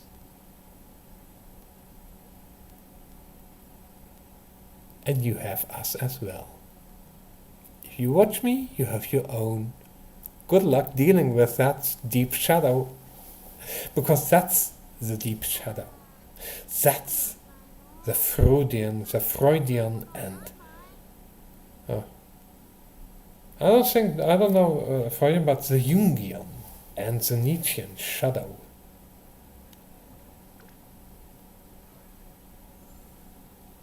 Look at this guy, the Gödel numbering and Gödel, and I think of Freud. Yeah.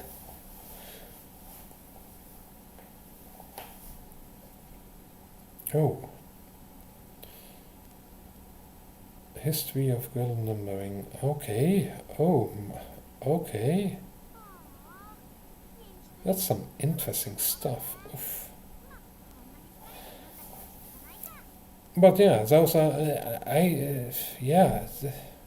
and coming back.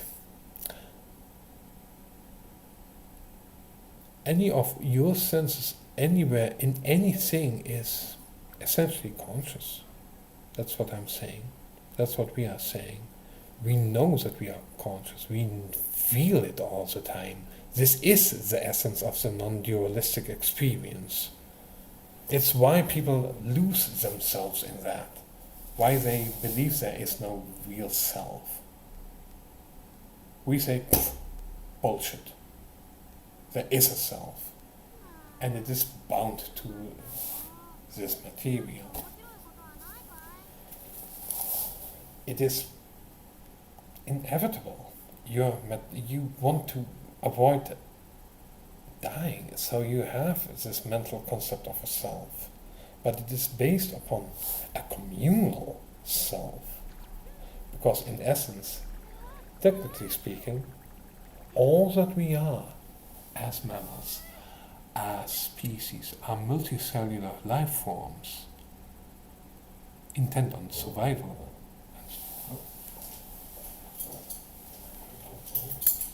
I'm getting someone knocking on the door. I'll be right back.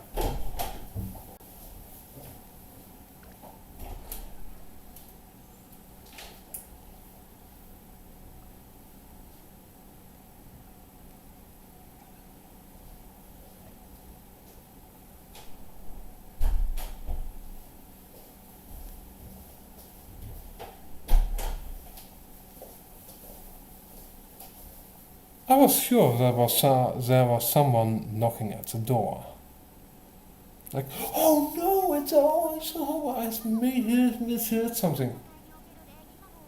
Yeah, I'm in a psychedelic trip. I'm actually currently coming down from the trip, so it's less pronounced than before. But as you can see, I'm still in the trip. And yeah, you only have my own, what should I say, my own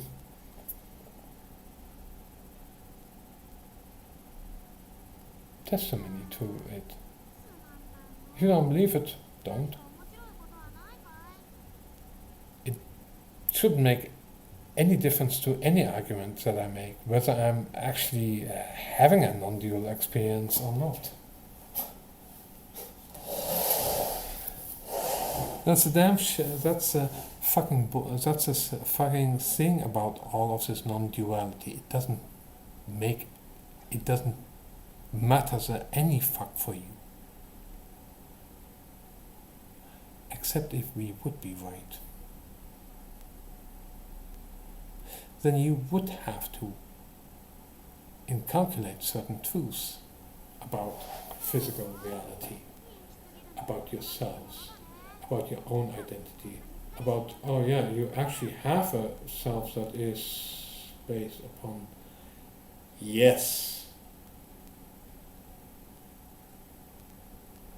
Yes. And that's why you want to keep on dreaming. And we are here tell you, knock it off, guys. If we as a human species want to survive, we've got to knock this collective daydreaming. We've got to quit this. We can't just go to sleep. Please don't go to sleep. Please don't fall to the trap of non-dual, of all is non-dual and your arguments are bullshit now. Because if my arguments are bullshit, exploring the possibilities that non-dualism is, in essence, dualism, but then a fractal form of dualism. Hey?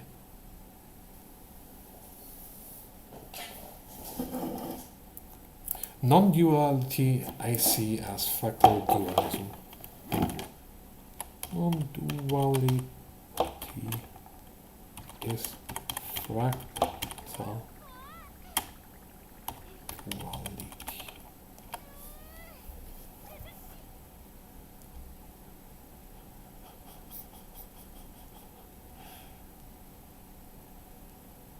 Awareness that contains all experiences. Oh God, but it's physical. It is all physical. That's what we are saying. We are saying we are real and we are physical processes which have become self-aware. That's where all these processes of non-dual awareness of non-object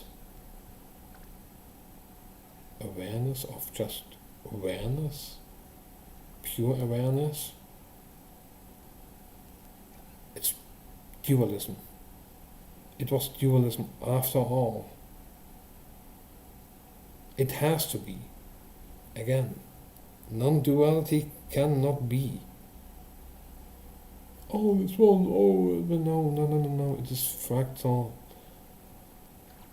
It means you are one of the many that are you in your body. There is a misnomer in the identification of who you are. And there's a core misnomer. Instinctually, you know it. Perceptually, it's instinctual, and also according to the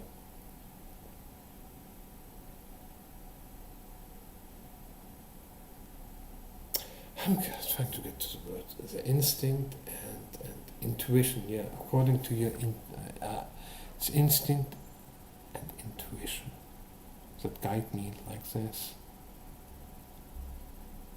But also just logic.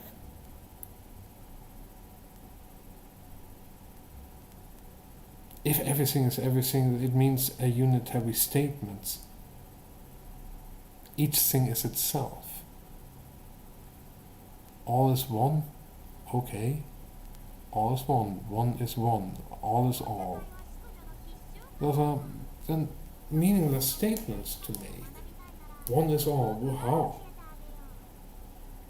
See where you get the why question. How? Why?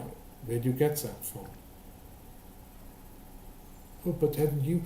If I've had various non-dual experiences in my life, currently still on many, and just because it's a non-dual experience doesn't mean that that base reality is non-dual.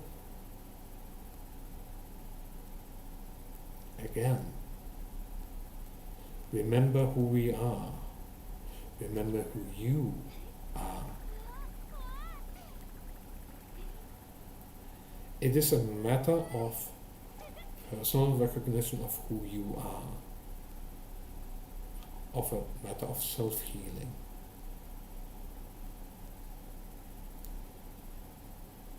I know that people may disagree with me, and that's okay, but all I say is we perceive sensations, which is,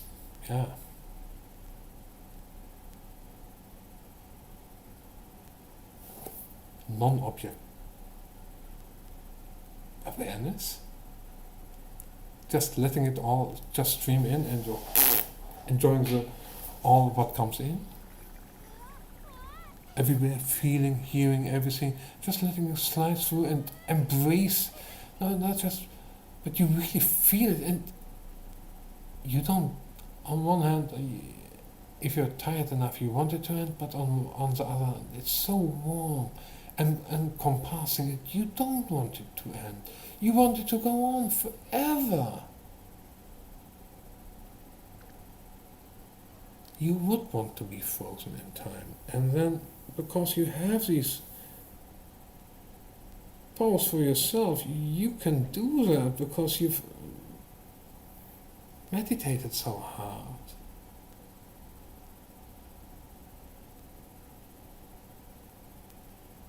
But how do you know that it's not a false light that you've produced for yourself?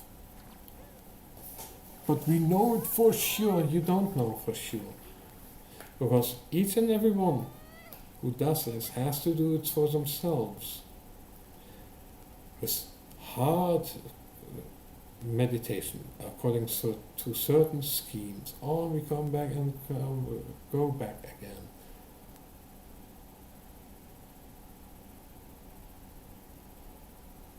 So how do you turn off vision? How do you turn off the light of seeing when you are totally still cognizant? How do you effectively blind yourself? Literally blind yourself.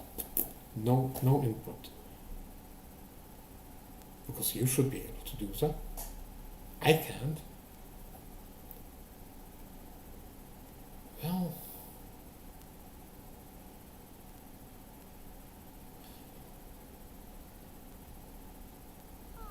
it would be actually equivalent to just gouging my eyeballs out, but then I still would have all of this intact. And it would create a reality out of all the electrical stimuli that would be present because of ripping out my eyeballs. So ripping out my eyeballs isn't the answer.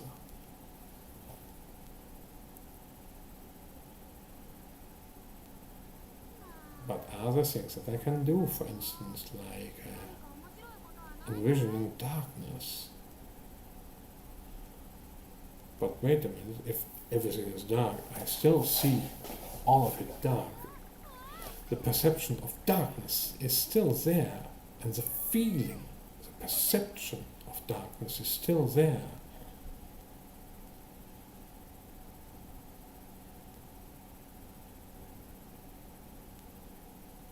And you realize you have to go to sleep. You have to shut down some of your consciousness somehow. So somehow you need to make the waking part go, not be wake. From observing to not observing. And I don't know how to do that. I haven't reached that kind of state. I don't know whether I wish to do, maybe for becoming blind, but I would want to start it up again because, yeah, sensing things as they are, just looking at things and just seeing it's all just a data stream coming in. That's what I've done before. I knew about Buddhism, but I had this way of staring at things. What they would call in Buddhism, in a lot of orientations, being one-pointed. I'm still a master of that. Being one-pointed. But I can also, in that one-pointedness, wave it out and back in what I concentrate on. Like in concentric rings or in certain patterns that I see things flowing. Oh. And I am mesmerized by all the patterns that happen. They flow like ebb and low. And it's just the echoes and all the sounds and everything in stripes and in colors, and it changes, it doesn't stay still. And even if it does, it just feels like something is there. A kind of presence. And now I'm aware of all of this presence, this visual presence.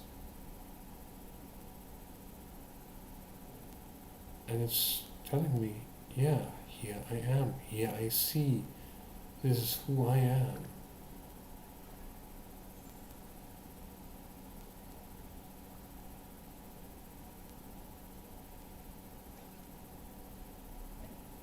Please don't forget about me, who I really am. But the visual field is a sentient being itself.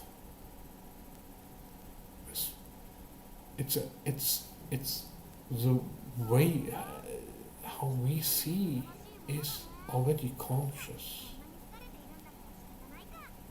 A kind of integrated VR glasses that are by definition imbued with consciousness that we connect to. And how it is being interpreted and done. It all resembles, there are certain patterns, but it also resembles of how we connect to it, how we see the patterns, and that it has a genetic and history in our own bloodlines. But we are actually just maladapted African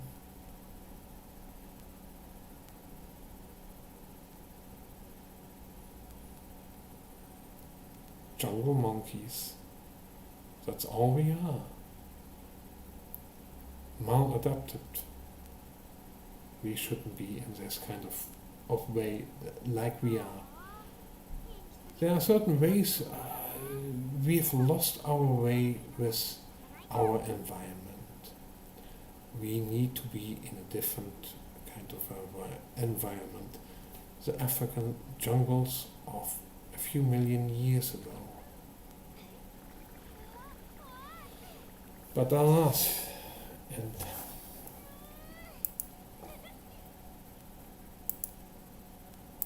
I want to get you to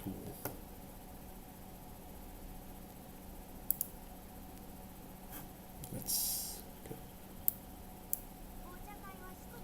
get that, because it's a nice meme. I mean, it's a fun meme, but it is what it is. It's just a fun meme. And if you put too much effort in, if you put too much credence into one meme or one image or video or whatever, well, I think you've got some more problems going on. But what I mean with we are maladaptive, well, I'm getting to it. Let's get rid of that, because I want to promote other people's channels, etc., but I don't want to officially associate myself with them. But it's more like it's a kind of reverse, like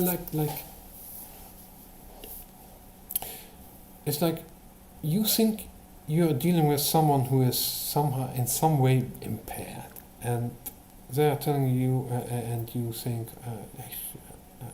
I should give them permission, and they tell you, no, I give you permission. It's like that. I want them to give me permission to associate myself with them officially, because otherwise, that's I am nothing personal, but yeah, it's hey, business is business. If I'm too cringe, so be it. If I'm too mundane, so be it. If I'm too, too bland, so be it.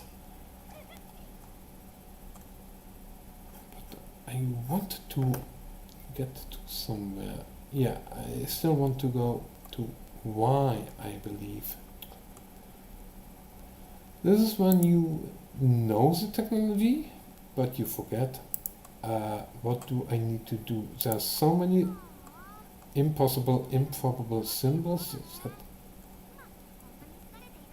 what if you forget what means, how can you know? For instance, if you don't know what to do with this is just some useless slog. If you don't know how to open this, it's just useless to you.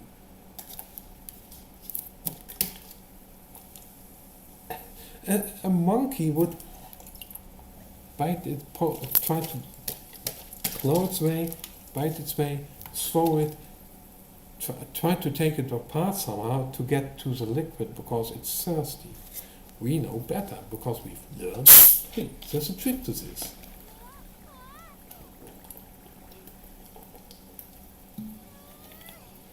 And we know how to dose ourselves, not to take too much because it's all nice, but if you're doing too much, that ain't gonna end well for you.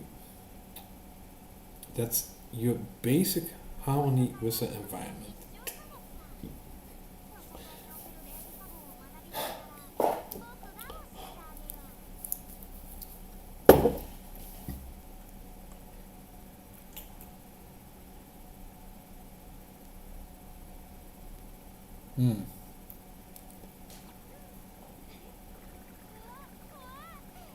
Oh.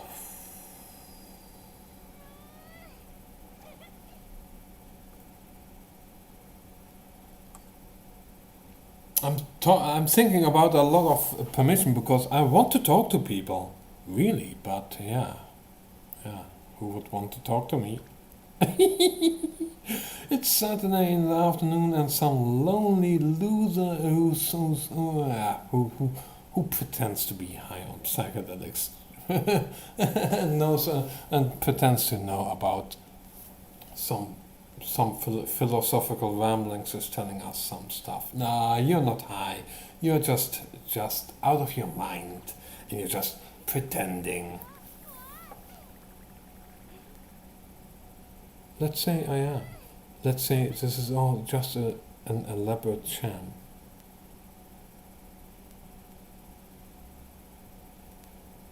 If I make you think, if it made you think about some stuff, wasn't it worth it? All of the spectacle, all of what I told, what I told you, if all of it is just bullshit, even then you would have learned, it's actually just bullshit what he's telling. But then again, if it's just bullshit, how do I know what he's not telling is not bullshit? And then you come to the whole part of, and I want to go back to here, to, why question?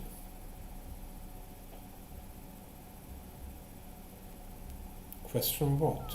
Question why? Why question? Why do I question? Then you must ask yourself, why do you question things? And you say, I want to know. What do you want to know? Who I am. So, who are you? I describe some kind of characteristics of them. I am 1.9 meters tall. Do you feel that tall? Yeah, I think so. Do you feel tall enough to be you? Precisely you. I think so.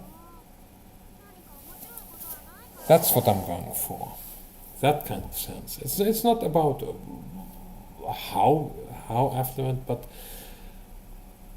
are you comfortable with being you? in its totality. If you don't, well, you've got some probing to do. If what I'm saying is bullshit, even then, if I'm asking you to probe yourself a bit at times, just a bit, to acknowledge whether you're still who you think you are, it's always a good thing. It's something that anyone would tell you. Anyone, even the dumbest of philosophers would tell you, you've got to think for yourself at least. You have language, and then we talk about things. We have certain things, but why is this thing a thing? Why is the sound a sound? Why do we? Then you come to language, linguistics, philosophy. It just keeps on repeating all over again until you've. Let's just find a way. Okay, we have all these different opinions. No, okay, yeah. All these different opinions, religions, ideologies. How do we know? Each time, the basic revolution always comes down to. I want to know for sure. I'll look it up for myself. I look it up for myself. I look it up for myself. It's always the same stuff again. Even with Buddhism. Where does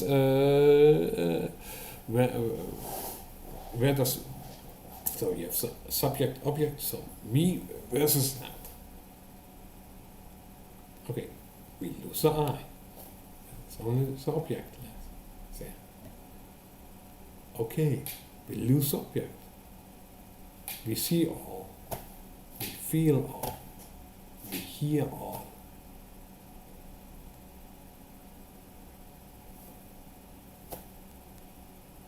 So that's we are free of suffering, and we've attained peace. That's the essence of Buddhism. Actually, we do the good things. We meditate hard each day. We try to just perceive things as they are.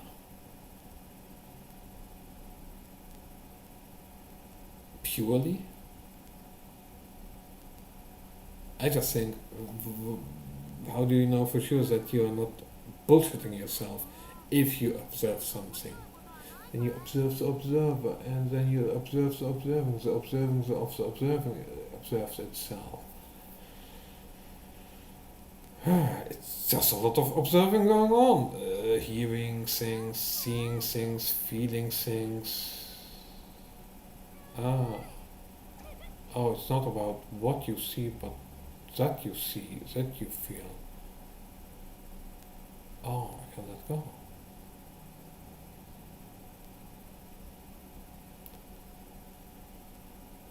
The floaty, orgasmiastic, blissful, non-dualism feeling. I know it, you know it, Buddha felt it. Enlightenment. I can die in peace. Namaste.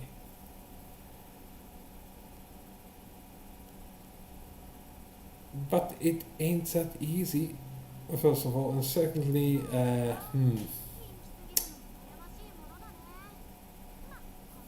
what's with this whole reincarnation stuff? And why is it so absurdly, weirdly, according to certain castes, etc. But then, but with Buddhism you don't have to totally follow that. You can just step off. But yeah, you have certain traditions, and you have all kinds, because some people do it like this. They have a certain sect like this, and you have other people who meditate in a different way, and then certain things get lost because meditation is kind of hard work to be going on. You only do that because you have an easy life, or because while you're still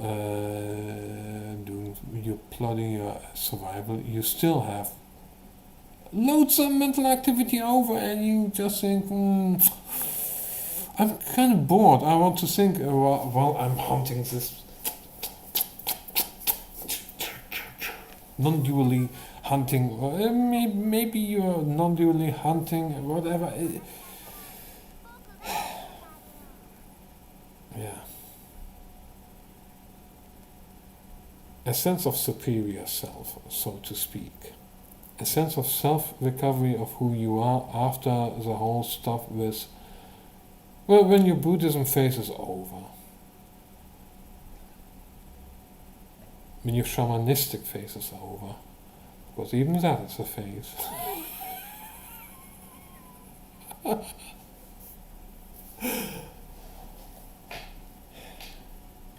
And this is a journey. If you do it, you will end up both in yourself and as the cosmic awareness itself.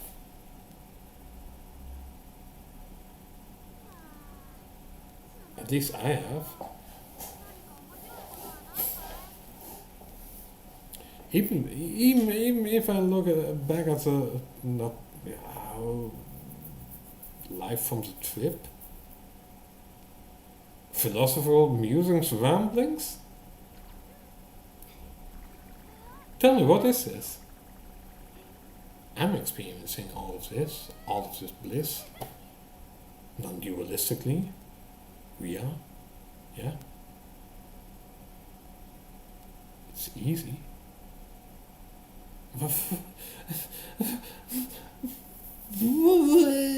Meditation is just hyper concentration. It's just focusing on one thing and then broadening your focusing, and then even broadening it.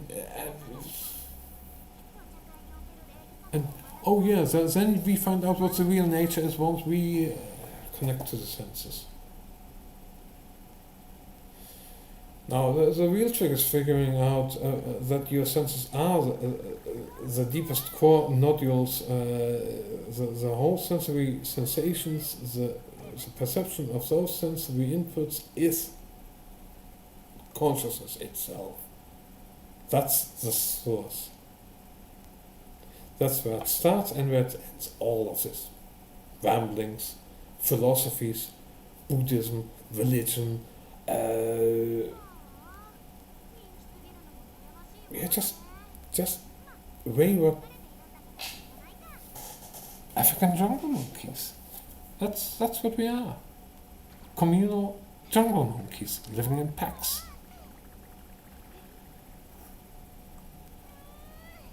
And here we go. I forgot. No.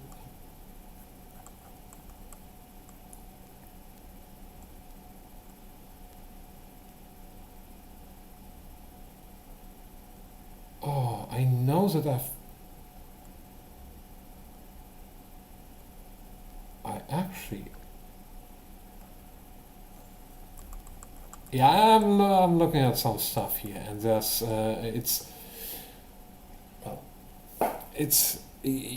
You're quite aware that all of your perception of reality, all of it is just a controlled hallucination. Yeah, that's it. There's a reason why psychedelics can change it in entheograms. In this case, it's 1 PLC, but some of this stuff used in some research activities. But yeah, so many sensations going on, and you cannot shut them off. The valve is open, whether you want it or not. That's both the sour and sweet, but also bitter, but also really, really delicious deal of psychedelics. It won't stop until it stops. And you're in for a ride until the end, until you can say, finally I get to rest. Because, trust me,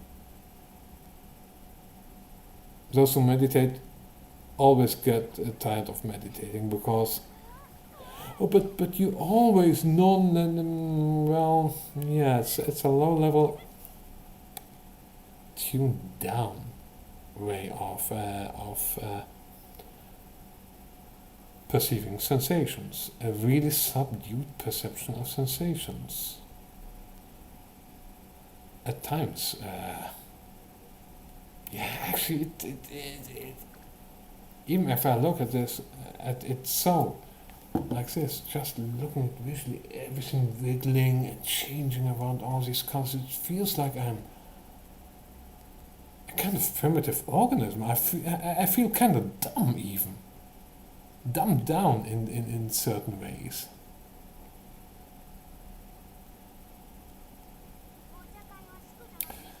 Yeah, I don't know how it is for other people who use psychedelics, but well, once they come up, yeah, of course, there's a lot of topsy-turvy going around in your brain and everything, it all goes into each other, and at times it feels like the sound is really walking around, and no, you are the sound walking around in your ears, you are the vision trails. You follow it, you become, you are the patterns, and you change according to the sounds and everything. And yes, that's also non-dual. I know all of this. I know all of the non-dual stuff, all of the observerless, the objectless, the subjectless awareness. Yeah, we perceive sensations. We just say it. We perceive sensations. That's the core of it, because it implies this external but also internal multiplicity of selves and cells, consciousness cells working together. How many ever billions of these consciousness cells comprise my visual field?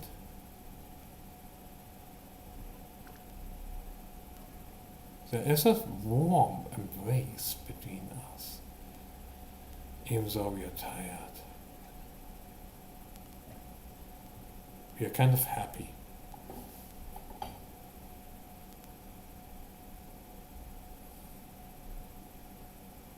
Yeah.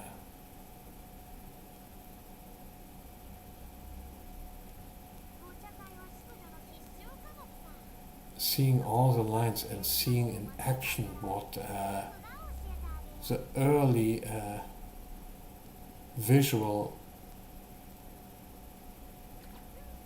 AI models were doing. But it's just a lot of pattern recognition going on, nothing else. But essentially that is what produces consciousness. The cells of consciousness. That I hear, see, feel. Each feeling is conscious. Whatever I see is directly conscious, because it is how it has developed over the millions of years of evolution. It's how our species it works, it's how our consciousness works. We want to be acknowledged as who we are.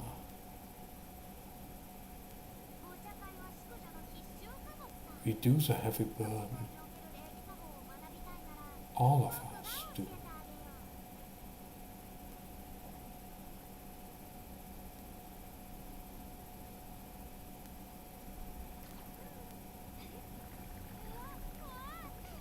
Oh. We want recognition as the composite organism that we are.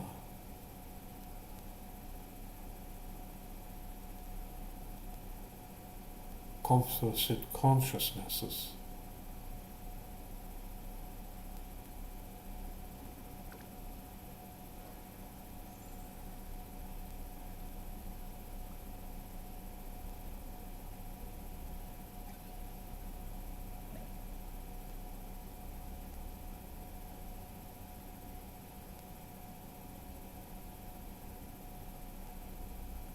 So that's what it feels like to be loved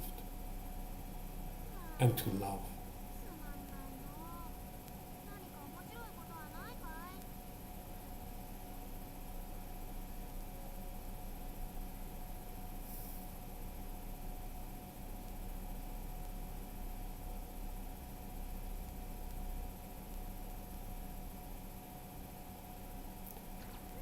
To see a bit of paradise restored.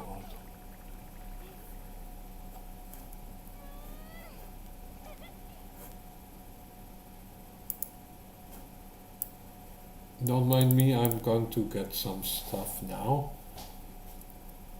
Which videos? What am I even talking about? I don't regret anything. Yeah, I'm fine, yes. But that's actually good. It's not unmanly to cry when you need to cry.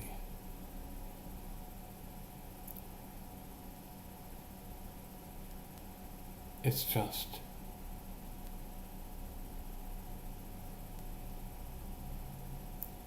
we're in the wrong place, in the wrong time,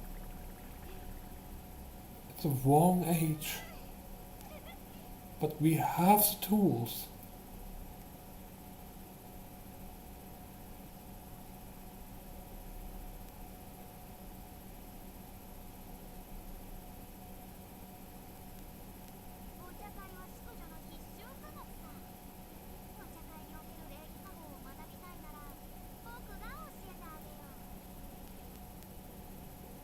So much loss.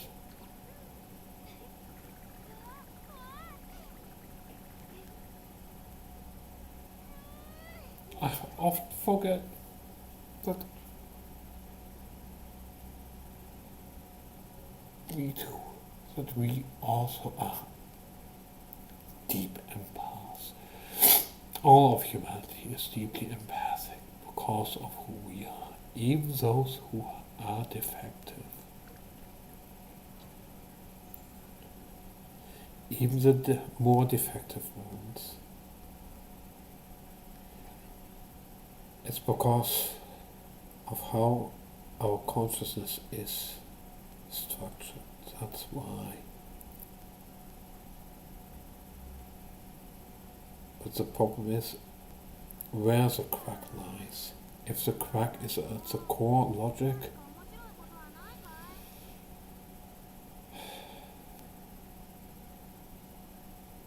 you cannot fix a terminal error. I'll be honest about that. Some people are just too far gone. If I open the window and I jump out, whether I think I'm actually jumping out of the window deliberately, or I think I'm just got to fly, might not matter for me. Well, it might matter for, but I won't survive that anyhow. And if it's a real physical splat,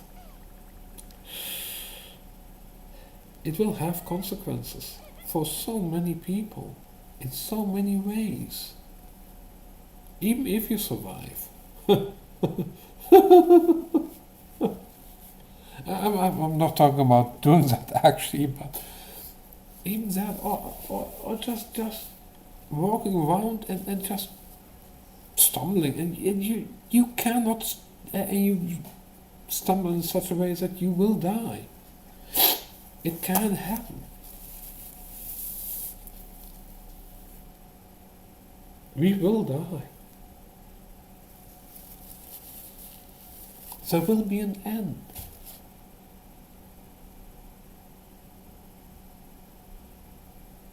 Again, it all comes down to it. Can you handle that? If you cannot, yeah, I think you're better off believing there's a life after death. because it's so horribly hard at times to acknowledge that you will die and there will be nothing after that.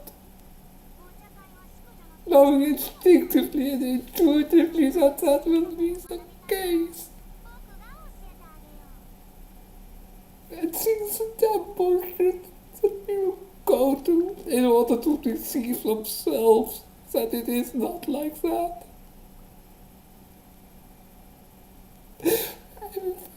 Everything being just as, but it is. Acknowledge it as such. Please, please, at least a possibility.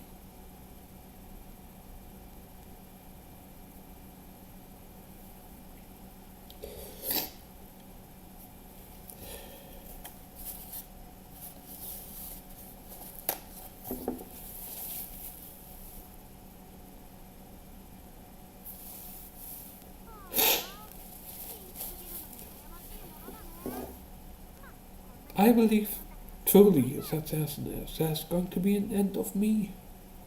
And all of this, oh, but yeah, that will, yeah, indeed. Once I finally close those eyes and the light is gone, the hearing is gone, once the senses are gone, it is gone. Finito.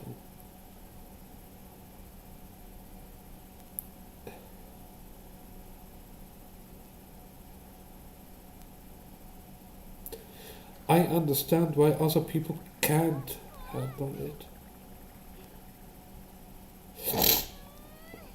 I think there are people who can handle it. But know that there are people, so many people who can't handle it and who bury themselves in lies.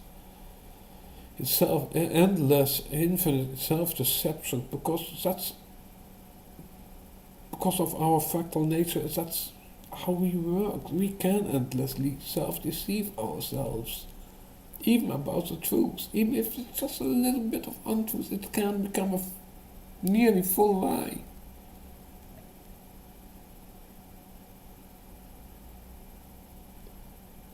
That's what I figured out. There is absolute truth. There is absolute falsehoods. I don't pretend to know all of them, not even a few, but some here and there that I know for sure that they are, at least from where I see it. I finally totally understand the concepts of non-dualism. I've felt them.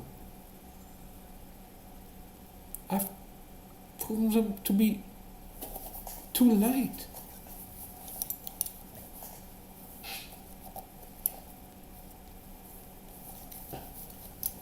Yeah, I'm too fat.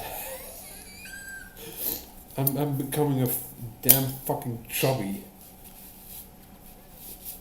Look at him, he's fat and crying. Yeah, good. But he's crying. No, I'm not crying. I'm not crying about my own state, because my own state is already so damn fucking pathetic. I know. I don't care. But did you show us that as a badge of honor? No. That's who I am. But it's about you. The thing is, it's again, what I'm here for is not just for myself. It's especially about you and what you believe and why you believe it. And what you base it upon. Have you seen it for yourself? That's why we say we perceive sensations. Have you seen the evidence for yourself? Have you tried it for yourself? Of course, certain things you should not do. Like again, jumping out of the window. Or thinking, oh, I can fly because I have super psychic, yeah, you have super psychic powers and ability. How about we try that with some safety measures. How about you show us those abilities in a controlled and safe environment where you can repeat them over and over again and show us them. Show your magnificence. Yeah, but. And then they don't work. Not like that. Oh, there's always some bullshit where there's a minuscule crevice for some doubt. Oh, because there's a bit of crevice for doubt, it could be, but because it could be, it must be, so it should be, so you're wrong. That's what I often encounter. Not, oh, you might be right, huh? I've got to ponder about this. Or, like, this is established truth. Okay. Why am I not coming to the same conclusions? Time after time, again and again. Using similar, yet distinctively different methods. And I come to conclusions which explain the other conclusions, but also say, how did they ever come to those conclusions? Or maybe to say, this is the truth. Saying something is an absolute truth, you have to be really sure about your stuff. It's like 1 is 1 and 0 is 0. Not like my this kind of red is similar to that red, but it's different. I don't really know, so it must be the same thing. It must be exactly true. It must be either it is something, or it is something different, or it doesn't exist. That's what each thing as itself is. It must be precisely, or it isn't. And divine truth, I don't believe in divine truth. If you say absolute truth, yes. But a statement like each thing is itself is a true statement.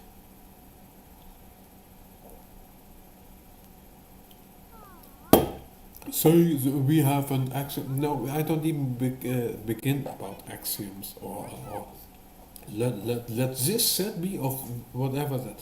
I don't go into set theory, because set theory, well, lies is, it has its purposes, it has its advantages.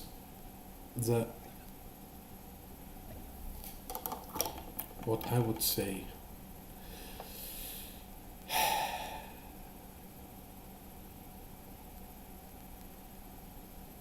it's in some ways ultra clinically precise, totally true so, but if you make some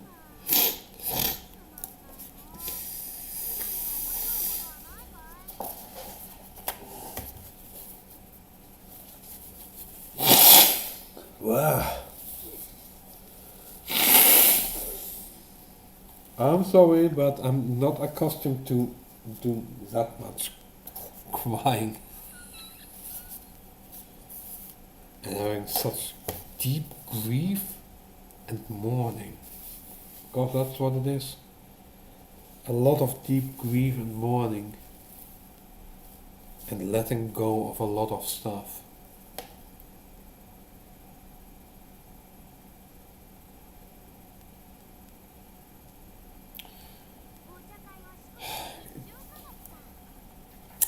I think this is a bit of a problem with psychedelics when you're on them and trying to think straightly, is that you get to do the same subject over and over again, but in different ways. And yeah, just like you see a thing, you hear a thing, you feel a thing, you have warmth, cold, sharpness, pain.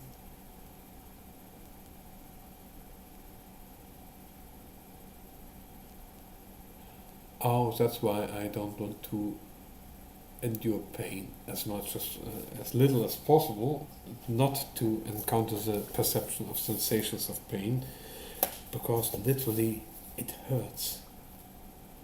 It really hurts to have pain in any kind of way.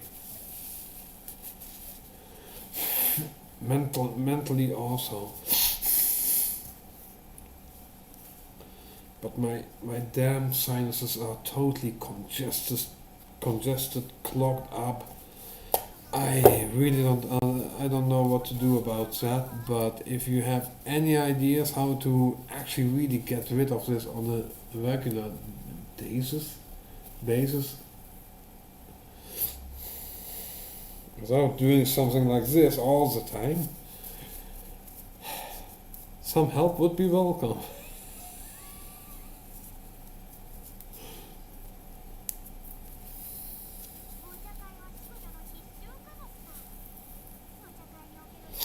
So,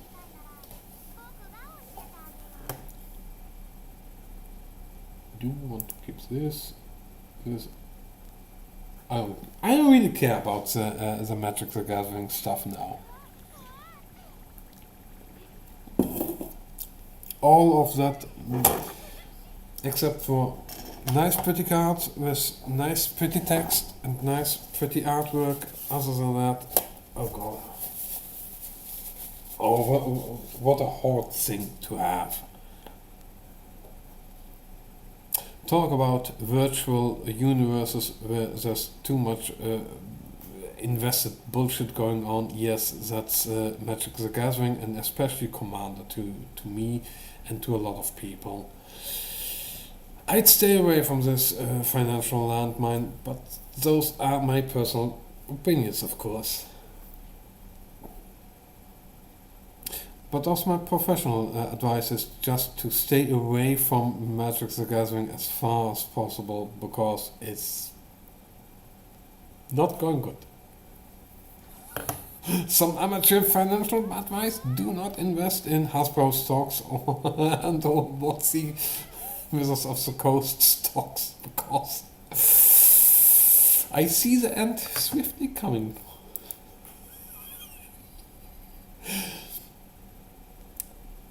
On good reports I have.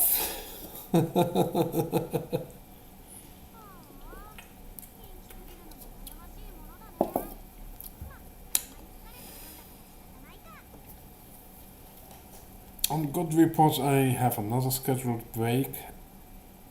An unscheduled scheduled break. But yeah, I'm going to take a break.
Oh, so a lot of thinking going on while I was having a break.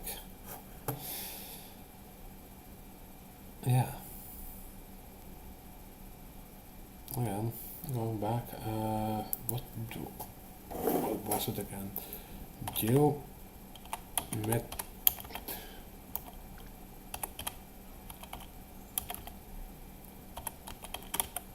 Geometric psychedel. Oh, come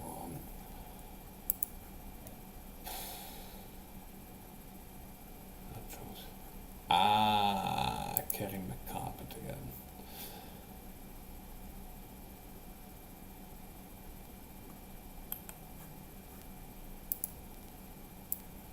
If anything,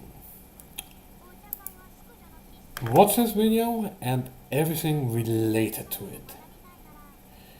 This has enlightened me to a lot of things, better to say, a lot of things that I already knew were wrong really came together with this one. So, being closed off, being not recognizing yourself as a part of a bigger whole, etc. It all came together in this one. That we, as Homo sapiens sapiens, we are a species who are out of the place, but don't really have a natural habitat anymore. As in,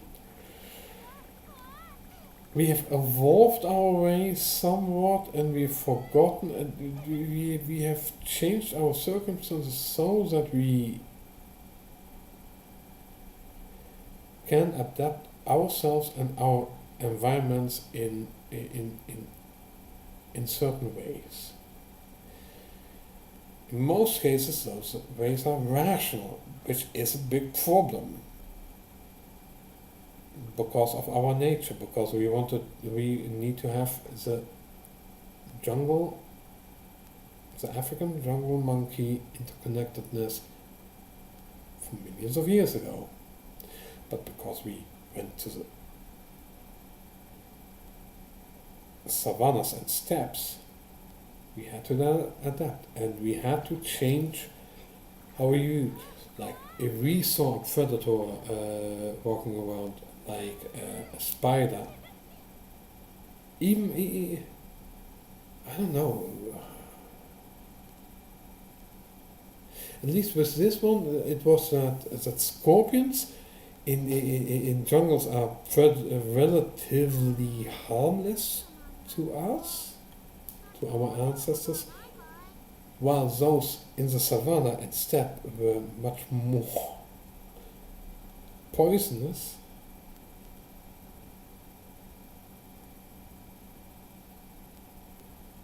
I said venom, I don't know, at least you don't want to get stung by those, because then you really go fucked up. But because we didn't know, we found out, oh yeah, some things went wrong after we put our foot somewhere, or we picked them up, and etc.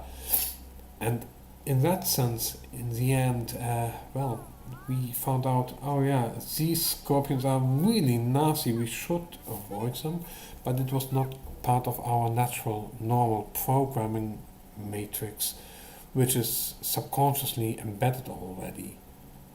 It was not attuned to the environment. Our needs and wants were not attuned to the savanna and steppe. Well, we changed our lifestyles and behavior in such a way that we learn to manipulate the environment in ways that are that maybe on short term were beneficial for us, but on the long term were not really beneficial for us or the environment. At times really detrimental. Well, there you have your wandering nomads, and if you only have a few of those, that's not a problem. But if you have a lot of those, well, more maladaptivity because resources go down the drain, and there's a lot of competition going on. So all of these symptoms that we have that are described just worsen and worsen and worsen and worsen, and the disconnection from the environment just keeps on heaping on, and it's not just in that we in our behaviors, but it's becoming ingrained even evolutionarily, as far as I can figure this out, as well, in how we behave and how our ancestors behaved, and it changed them and us for the more interesting. Actually, it not totally worse, but in some ways, currently speaking, yes, it's worse for us and our environment. But it's because we are maladaptive.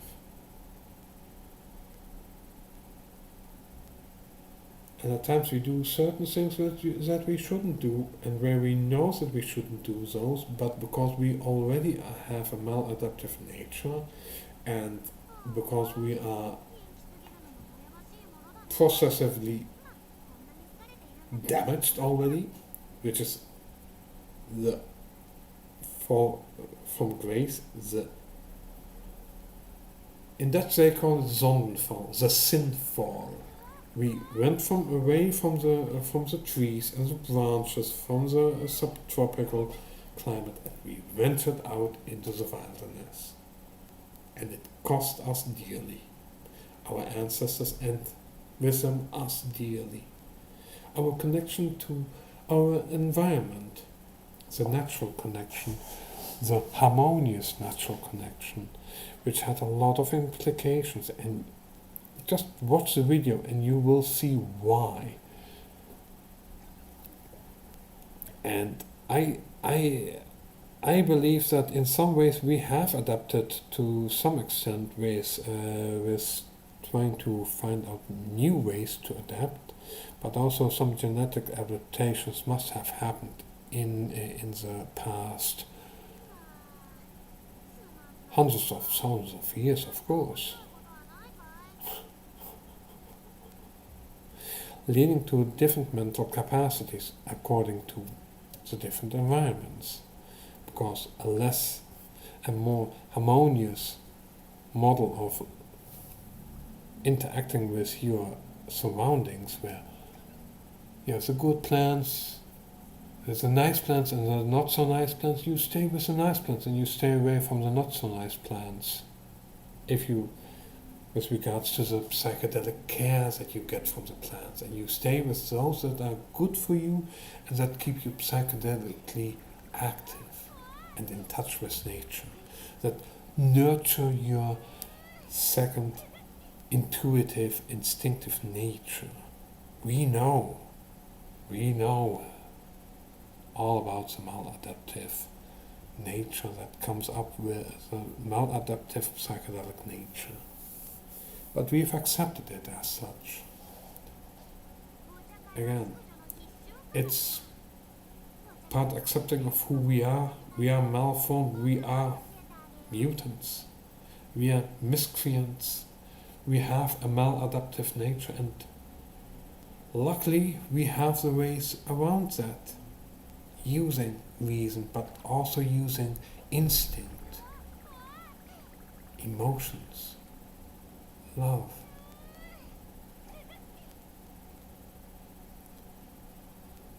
Feeling genuine empathy and sympathy, first foremost to oneself and to all of who one or we are. If you say we are, feel the we.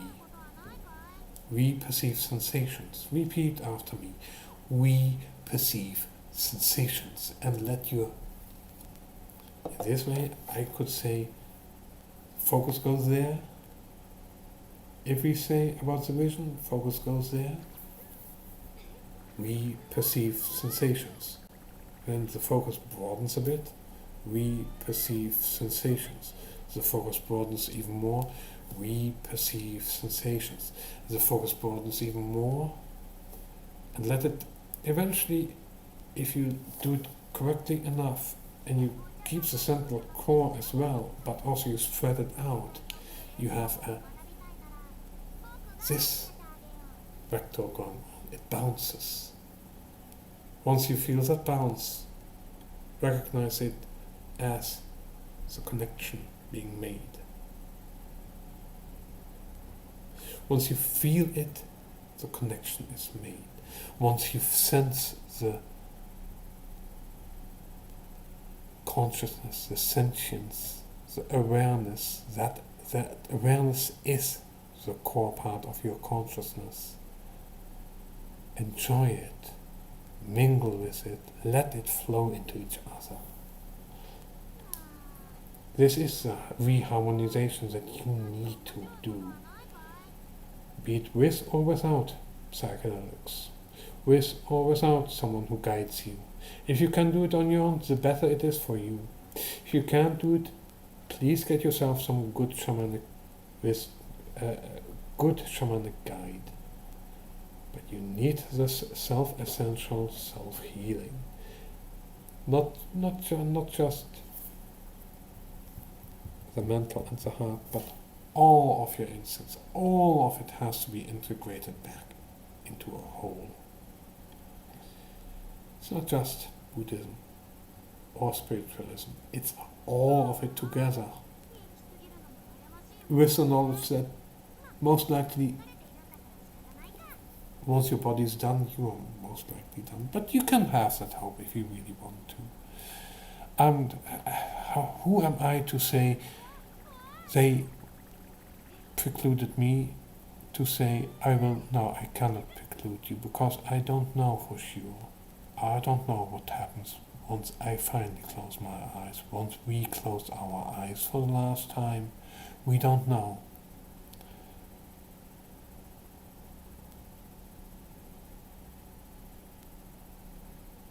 But we don't fear the bad end anymore. And in some ways, becoming one with all is a bit of a bad end as well for us. Because of all the isolation and all of the trauma, all of the being alone has wrought upon us.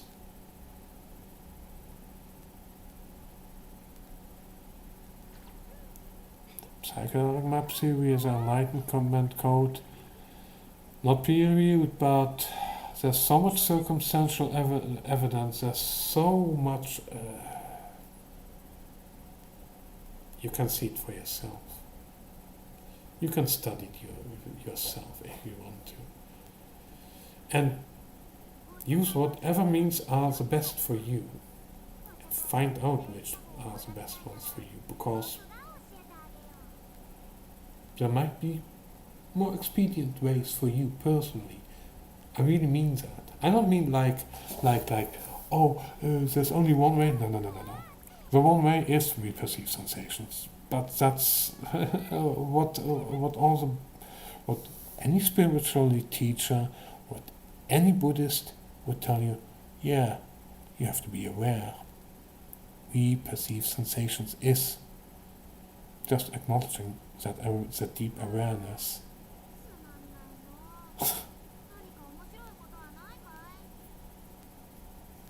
I have cracked that code, I've cracked this code, I've cracked all those codes. I know who I am, what and who I am. That's what I'm saying. You can do it for yourself as well. Maybe you need some help. Maybe you need some guidance. I never ever needed any guidance. I have guided others while I was on psychedelics. I have guided others, even on lower doses than me, or even being non-dosed.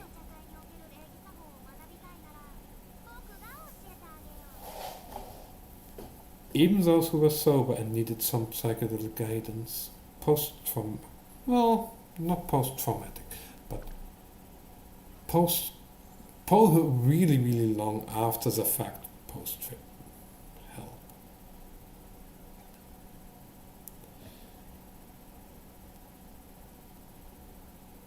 still hear some. You just hear some sounds at times. You just think, oh,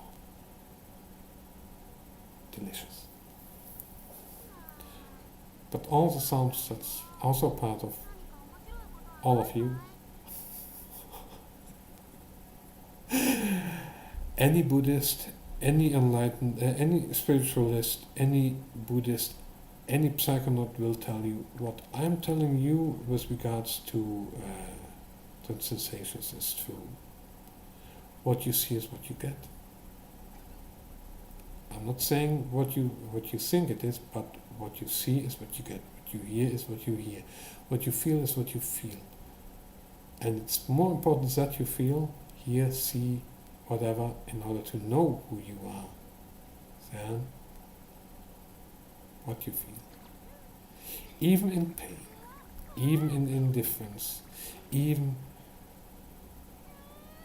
being robotic, totally cold, even emotionless is a feeling.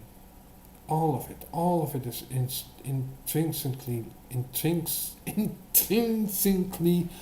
linked to each other. Meaning, feeling, senses, the perception of senses, the awareness, seeing, feeling, hearing, all of it is so deeply, innately intertwined into each other. I do still distinguish between what I hear, see and feel. It really doesn't really matter at times. There's just some stuff going in that I'm aware of. I'm aware of a lot. And that a lot is also me.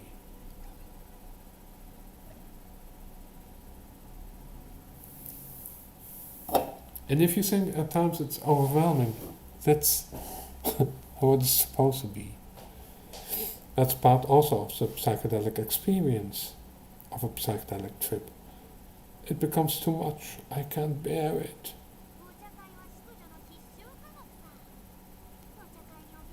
You see fractals, you imagine fractals.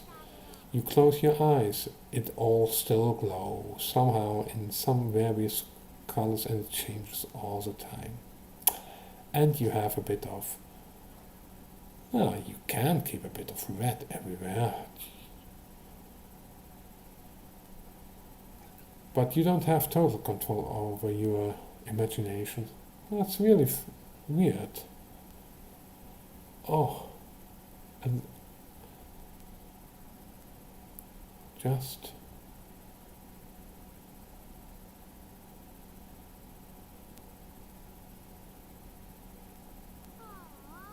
just closing your eyes and enjoying whatever you see is already enough. And I even can't have that because I have, of course, the inner visual trip, of course, and planets, galaxies, voids, snakes, eyes.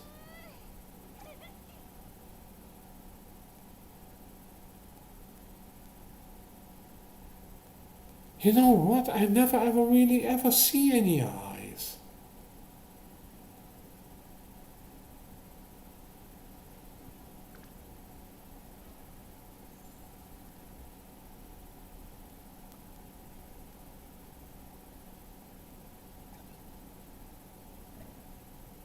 It's like this whole sense of being watched. Yes, it's true. I'm watching myself. I'm watching the watching itself. The watching itself is watching itself.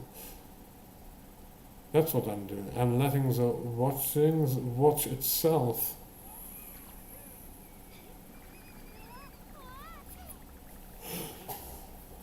So, and again, if you're still not convinced that I am actually tripping, well,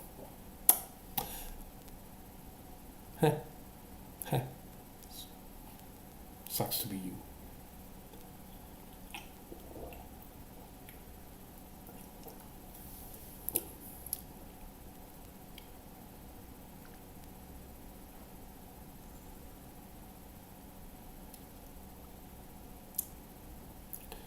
I do think that this is part of the Enlightenment code. It has helped me to heal myself a bit more. I already was on the way and I already knew a lot of some of the stuff, but this puts in perspective what about the non-dualism? And it's natural because we are, yeah, it's because it's not just us as a species, it's because we are mammals. It's just even, no, not even mammals. Oh, no. It goes further than I said before. It's because we have a nervous system that we are like who we are. Core dates. Why did they want to? Why had they have to evolve to learn to live on land? Ah.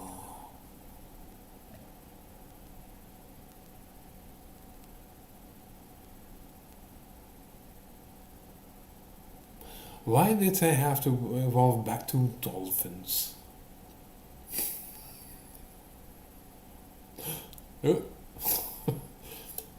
There's also they came back and they went away from us and they come to us.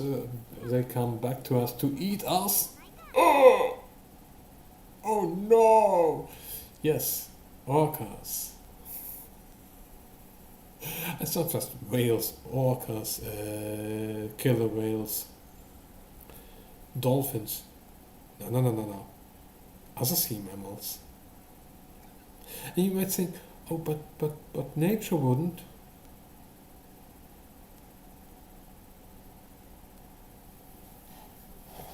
Hello. Nature's calling. You better pick that up. You might want to dump that message somewhere else. In a good clean. Some nice toilet humor is also always appreciated. But yeah, we are a maladaptive species because of our maladaptation and our wanting to return back to paradise. We are not inevitably, not forever fucked up, but temporarily we are in conflict with ourselves, which is such a pity. One of the solutions is actually returning back to monkey.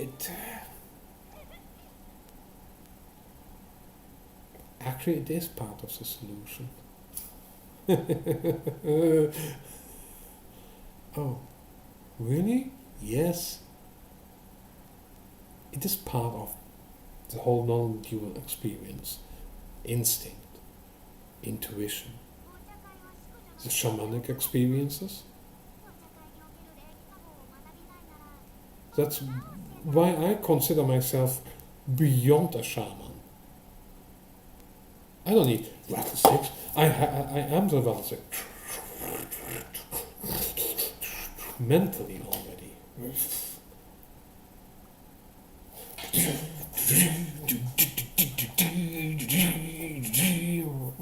Whatever my tune wants to be.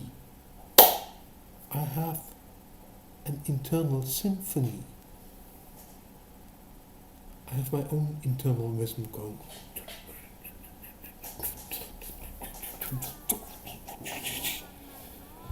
And you might think, oh, there's some jungle bunny, some jungle monkey in there. Yes, African jungle monkey. Yeah. All of my ancestors were African jungle monkeys, tribalistic jungle monkeys. If you say that you are not, you are fooling yourself. You are an ape. You are a kind of monkey. All of these monkeys are lemurs, etc. Accept who you are and deal with it. That's part of growing up. Figuring out how things really are, and then dealing with all of the bullshit it entails.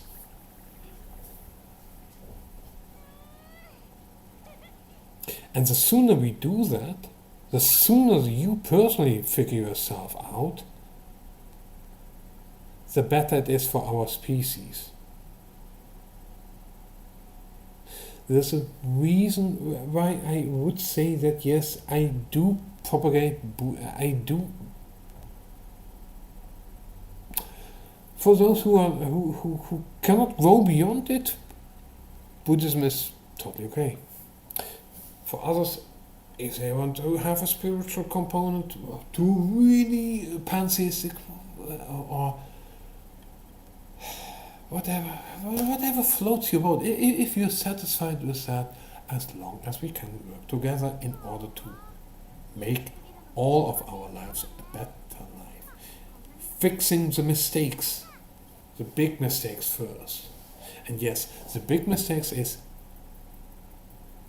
how we see ourselves and why. And this is also one of the corrective measures. And what I have seen, what I have discovered with, I'll show this. Here we go. This also figures in that. It is. You might think, oh well, this. Well, what would you think this is, philosophically speaking? I would say this is Buddhism. In essence, this is Buddhism. This is what Buddhism actually eventually not just boils down to, but it leads to it. What do you mean, we perceive sensations? Precisely that. If you start asking yourself what sensations are, you will eventually come to, oh yeah, we perceive sensations. You will eventually return back. You will acknowledge it. Because we perceive sensations.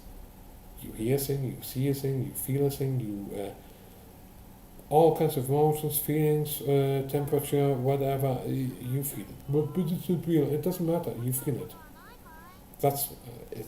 That you feel it is more important than whether it's real or not. That feeling is more important to you than whether it's real or not. Whether this is just a instead of an arm, if this would be totally fictional, all of this would be totally fictional. Even if your concept of everything else, of everything, all of this, all of what generates the feeling of you and how you have your logic, is all of it is just fake or non-existent. What matters for you is that you feel something, that you see something at least, that you have sight, that you hear something. And you then think,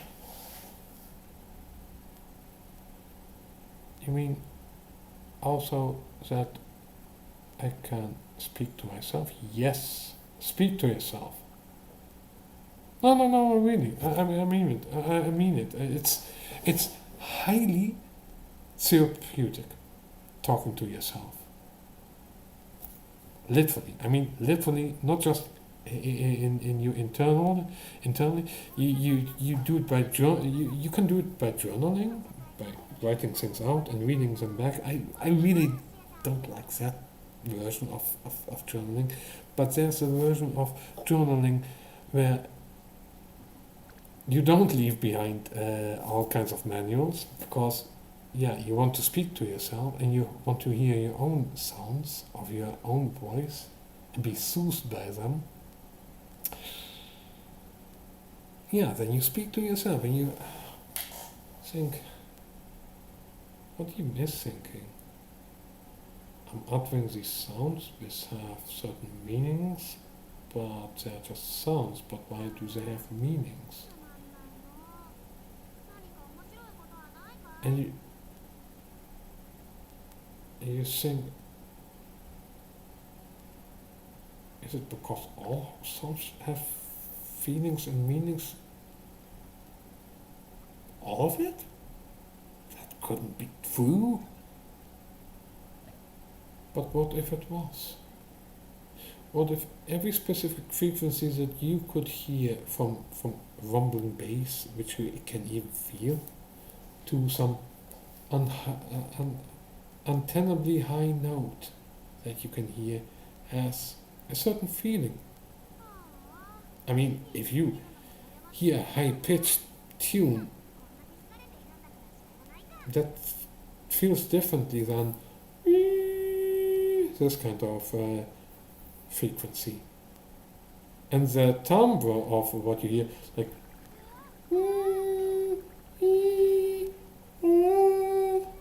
it also adds a kind of flavor to the tune, to what you hear.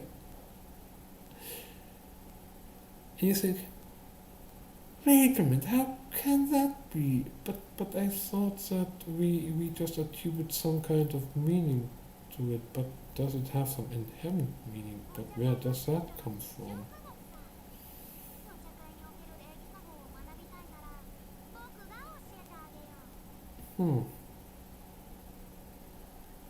So if I hear something, there's already inherent meaning, it feels like something, but where does that come from?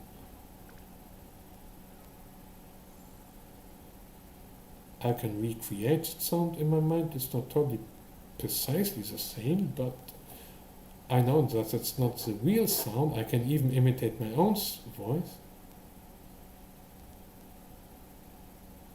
And when I compare how I hear myself to how I talk, I just think, you will never ever get rid of that accent. You speak far too highly, and you've got to train harder than the last time. And no, shout out to Greg who said you're just so enjoyable too at times. Especially training harder than the last time. It's a damn meme, but it's a damn fucking good meme.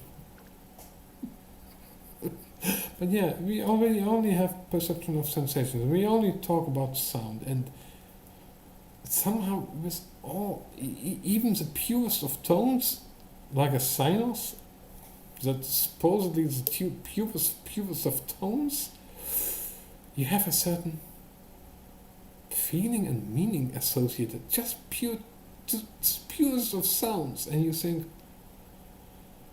why does it work like that? And why does my own voice feel like that? Not just sound, no. Not, oh, but why am I embarrassed? But why does it feel like that? It's not just sounds, but the sound also feels like something. Like I'm nasally congested now, thanks to some ugly crying. Oh no, I'm totally not a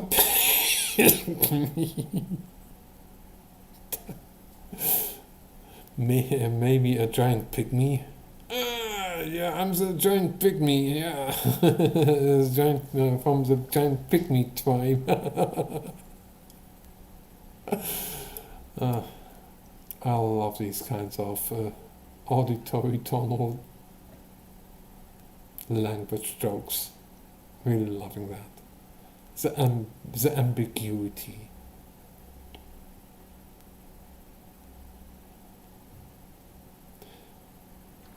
Yeah. But yeah, you've got to come in tune with yourself, and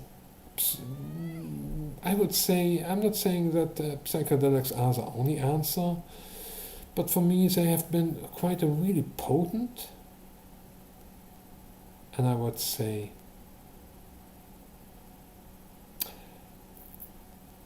a really repetitive, but yet still enjoyable experience. It's always, I'm not saying it's always the same trip, each trip is different of course, but this time I didn't, I barely was nauseous. Only some pain. No puking whatsoever either. And see how I can keep on one, well, stay on one subject and then go back to reperceived sensations, talk about hearing things, while I'm both a sound and a visual guy. I enjoy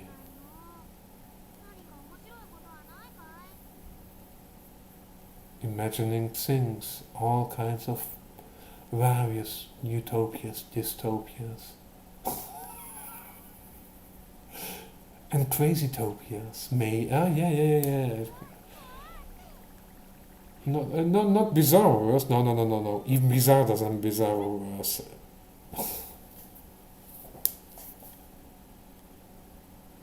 Because I'm not one of the red pill. I'm the one of the damn fucking yellow pills everywhere. We are the yellow pills. What more? Oh yeah, more yellow pills. Oh, sweet perception of sensation. Oh, yellow pill of sensations. Oh. I haven't invented the concept of the yellow pill, but for personally, I've made the yellow pill become an alternative to the red and blue pill. Like the blue pill is the normie, the uneducated normie swine cattle for the warlords and dictators and all the other likes to take dominion of. You are cattle and you will never ever be anything more than cattle. You have a bit of sentience and self-insight, but that's as far as you go. Bye. That's your blue pill mentality. Work every day, work every day. I want to get higher up, I want to get higher up, I want to get higher up. And the hedonic treadmill, and there are a lot of people who would be you would make their life by just more than before. More than before. That's when they say, yes, I got more than before. Some kind of growth mindset. I mean, it's okay if you have a kind of a good kind of growth mindset, but they want more than before. Even just a little bit is already enough. But say you want some people are just having are satisfied with enough and live relatively stable lives. I mean, you have a gradation of what you would call, well, here we go into the purple and red pilling. Because actually, in my eyes, there is no real purple pill. It's just the choice between red and blue pills so often recurs, because once you start with using the red pill, you get into a new reality where you eventually face the same question again. Red pill, blue pill or red pill? Of course you go for the red pill, because on whatever stage you are, you ever select the blue pill, it's not just eject from this reality into the previous one. No, it's totally to base and it's closed off forever. You don't never ever want to do that unless you really want to. You want more enlightenment, and there's always more enlightenment, more sensations to enjoy. It's a kind of different kind of hedonic treadmill where people can stay happy chasing the red pill forever.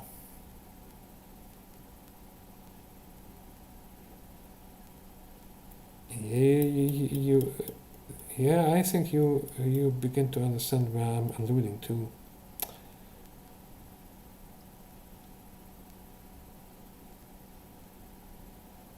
And whether it is a red pill or green pill or the invisipill or we see things as they are pill. Doesn't matter how you name it. But it's where you say, wait a minute, either you go back to really base reality and never enlightenment ever, or you keep on enlightening it new levels, but that will never ever cease. That's infinite.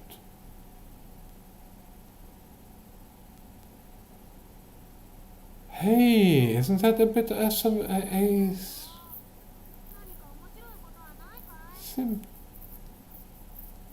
I know that behavior from mathematics. Ah, it's like Zener's paradox, but Zener's paradox is also solvable because within a certain limit of time, the quick rabbit outpaces a slow turtle, and it's solved. But you just think in smaller and smaller steps, but you keep on edging closer and closer and closer and closer and closer to some part of the truth.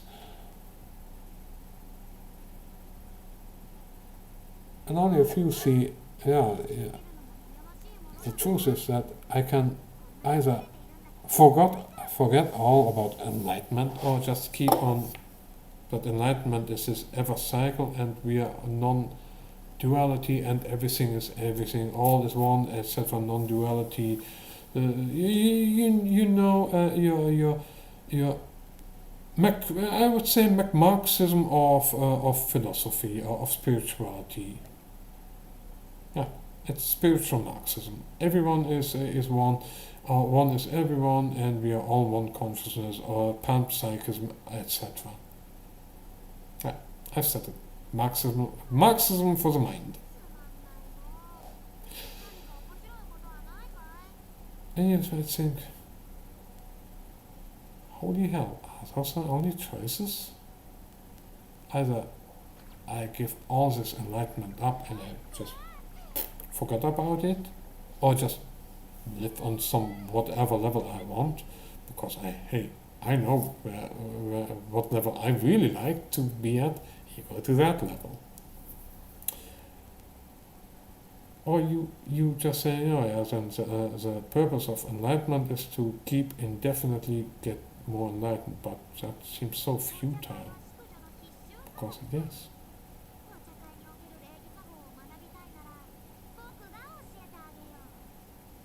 What if it's an inevitable, possible, but not inevitable, but what if it's a possible, really probable outcome when you experience non-dual experiences, that you get that kind of philosophical model of enlightenment, and even deeper. But it's always blue pill, red pill. Yeah, I don't want to go back again. No, you swallow the next red pill. And that's how they keep you busy. And you see how it's so super circular, like you're in a thought loop. Yeah, because it is. Because that kind of enlightenment, all these non-dual states, all of that, it's really cyclic. It's like something going on in our brains, something like that. Something that's fundamental to consciousness itself as well. Because, hey, sound waves are also air pressure being registered by neurons, sensations, and that is being processed by some parts of your brain into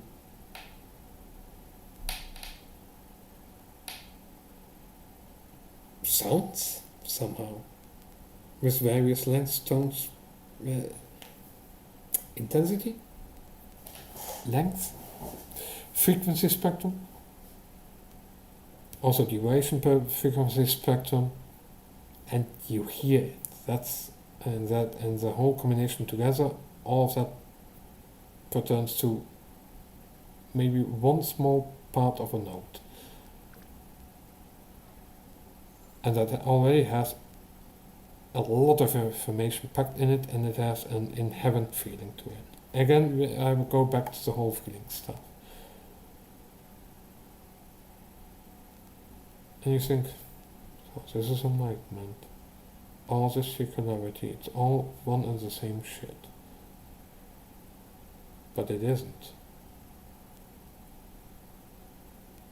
Because things certainly still do change. But yeah, they're only phantasms.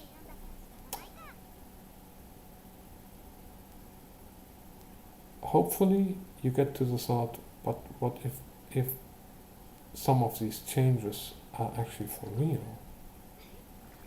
What if when people die they actually really cease to exist physically, and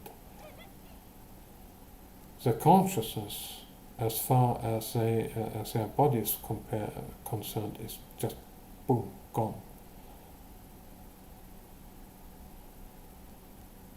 Oh, that would be sad. But I still have him in my memory. But what if this happened to me? Who would be there? The sheer existential dread of that would let someone cling to something like an eternal afterlife. Whether it be reincarnation, whether it be an afterlife with some kind of God, but the sheer abject horror of not being. Because we want to survive. Especially, I think we fear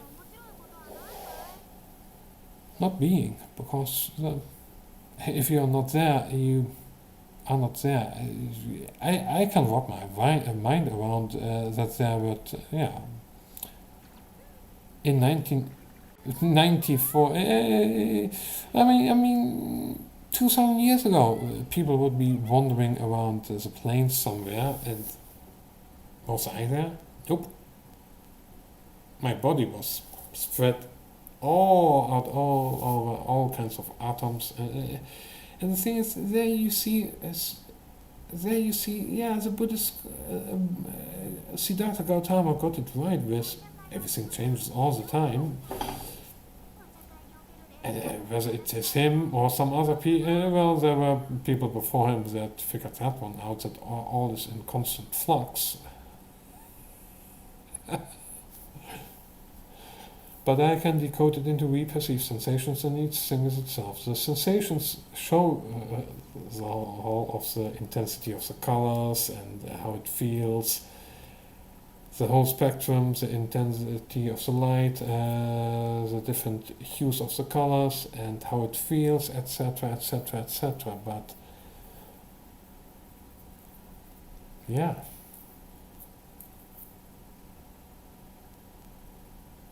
Just, yeah. The ancient knew that was in constant flux. What you see is in constant flux. But Gautama, I don't know what his actual name was, but the Buddha got it right on one thing. That there's one constant in there when you see things. You see things, the seeing itself.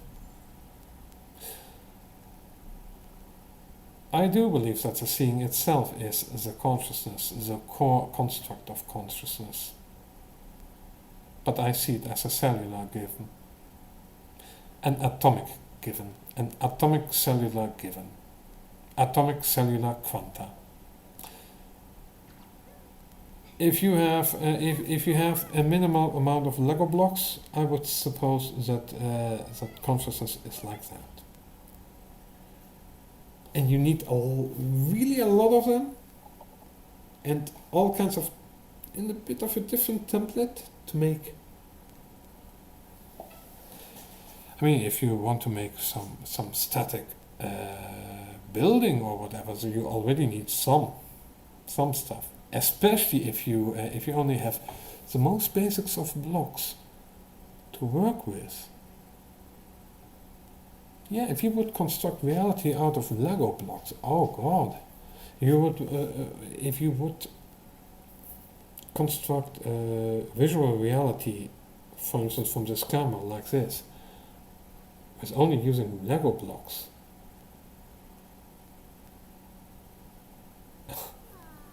You wouldn't want to know how much effort that would be to give the image quality that you see now. That's how much work it would take to do that. Just building it up, then bringing it all, taking a picture, and doing the same again, a bit differently.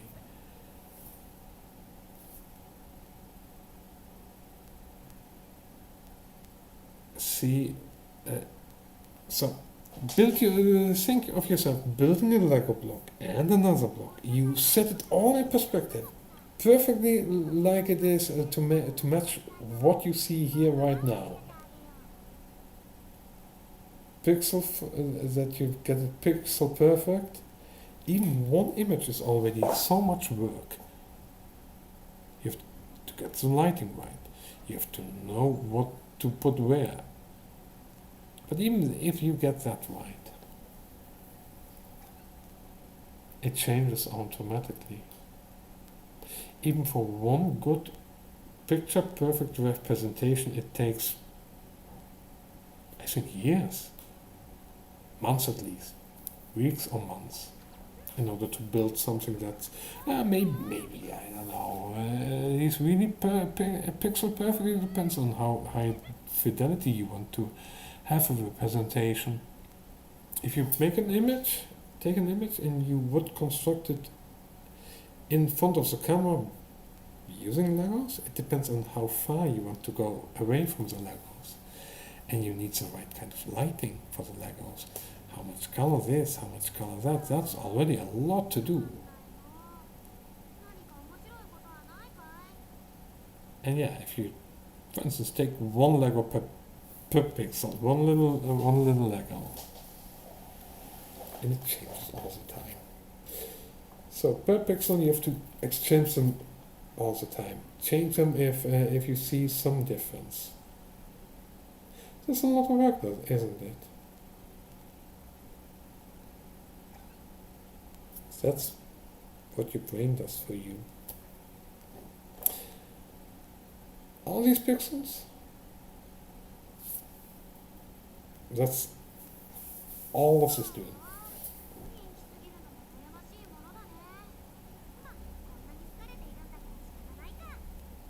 You want to spread out your gaze in all directions.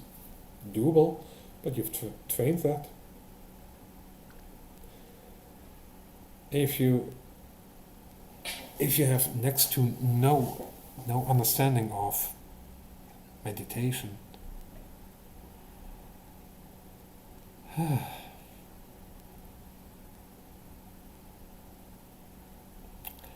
you've got to start meditating. You've got to get acquired with actually seeing things, just looking and seeing. First, you concentrate on one thing.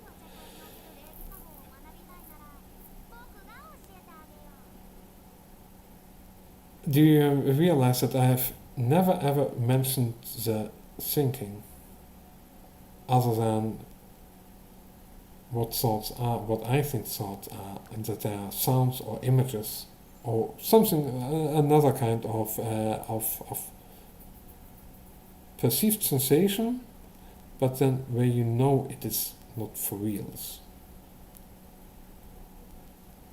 Because that's all what thoughts are, as far as I'm concerned. Oh, but they have inherent meanings and we construct them. Yes. We construct them right out of the fabric of the memories and observations that we already have.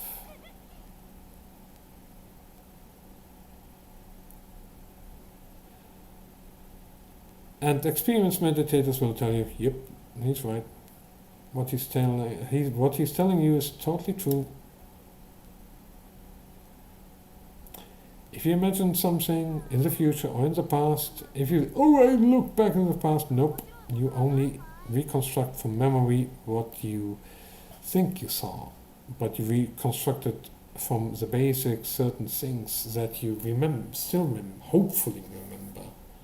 Because every time you remember something, you take it out somewhere, you put it back.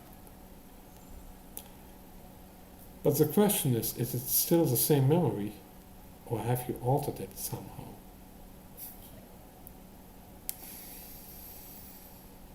Ooh, there's a lot of fiction that you can write like that. Science fiction, fantasy, spirituality, Buddhism. I just really like kicking against the damn holy feelings.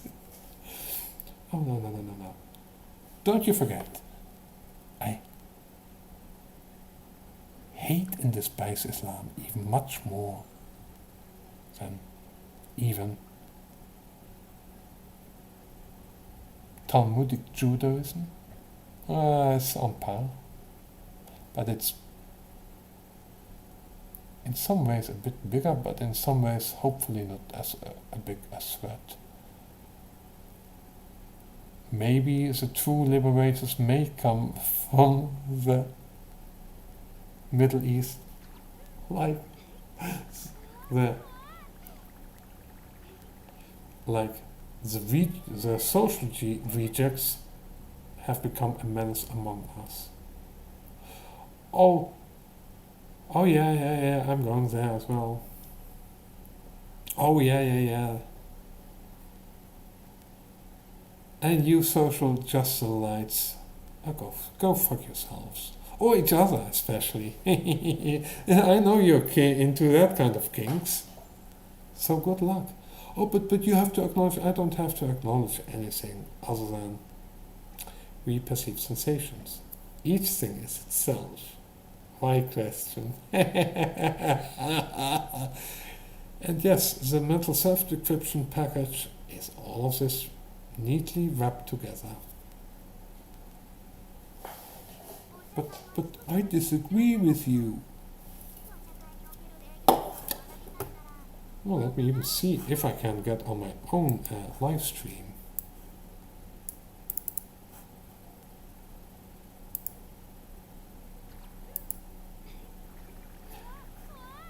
I want to live. That's live from the trip. Oh, live stream. So, I will. Oh, this is going to be 1, 2, live. So great. Now, live from the trip. It's going to take some time, but yeah. Now we're going to see. I will. Oh, this is going to be so great. Okay. Now it's going to take some time, but yeah. Now we're going to see. Now I'm interacting with myself from the past. But how can future me? Okay. I can only predict what I may be able to do in the future, but because I may be able to do that, I can answer my own questions. And how do I get to some information stream that is sensible? I can only predict what doesn't cause able to do in the future, but because I may be able to do dissociation, integrates myself into myself. And how do I get to some information stream that is sensible? And there's a certain kind of cadence even going on, as you can see. Dissociation. But I'll just keep this for what it is, and I'm going to go off the stream itself. No. Kind of cadence even going on, as you can see. So I can mute the stream itself. So self-coherence, so not having any what you would call, I don't know how to put this.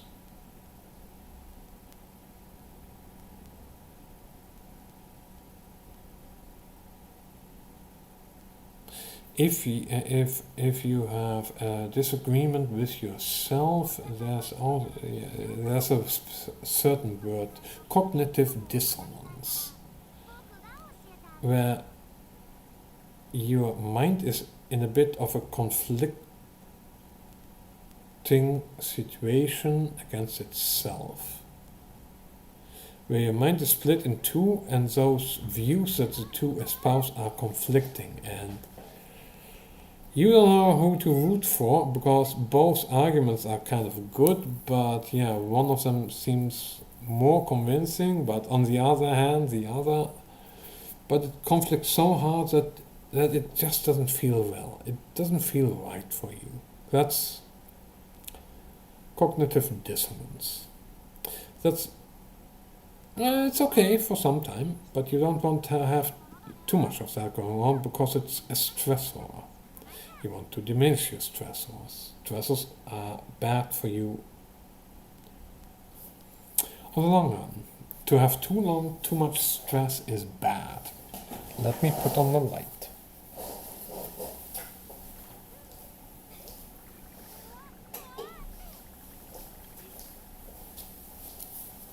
So, I would say it's about 8 hours now.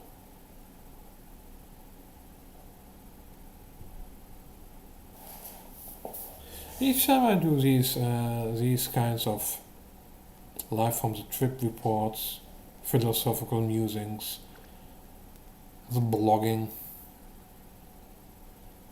I care even less. Because again, it's up to you. It's up to you to figure out what you want in life and why you want to do those things in life. I just provide some of the tools, I think an essential tool in order to liberate yourself out of some that I'm not saying totally wrong ways of seeing reality and seeing reality and experiencing reality.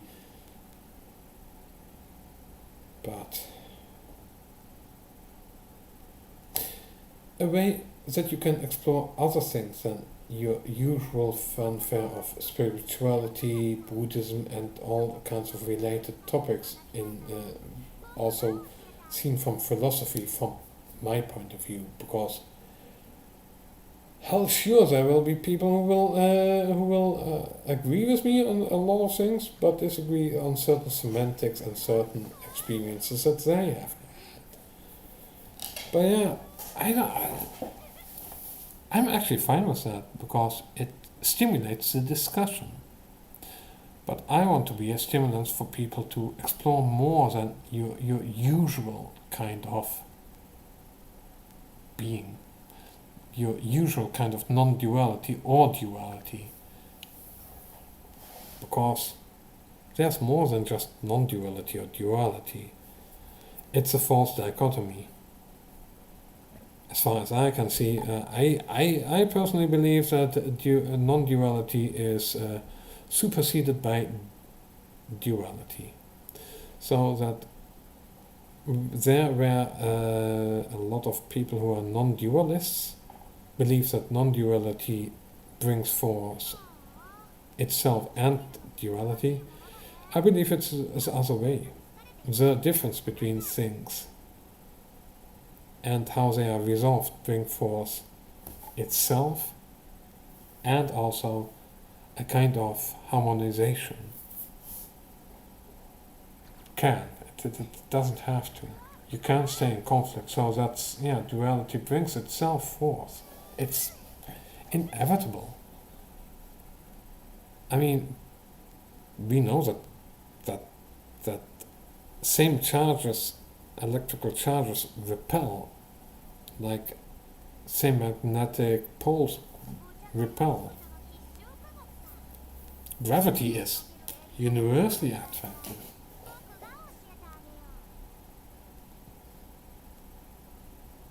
Being an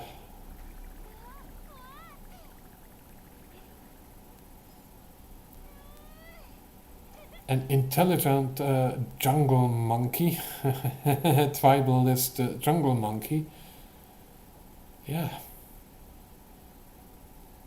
having a kind of collective awareness and a kind of integrated awareness of my surroundings. Although distorted, it's still there. And that, if that is perceived as being essentially non-dual, and we are totally at home, home is everything and everything is home, that's totally right for the original species where we are descendants of. But it ain't true for us anymore because of our genetic legacy and how we've, by moving out from the tropical, subtropical jungles into the savannas and wilds and steppes, our ancestors screwed us over. They gave us some great tools to break out of a certain way of viewing the world, but they gave us some problematic tools to work with.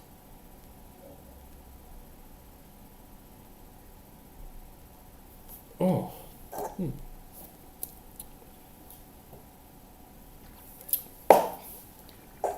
Somehow it's weird. I would like to eat some stuff, but I don't really.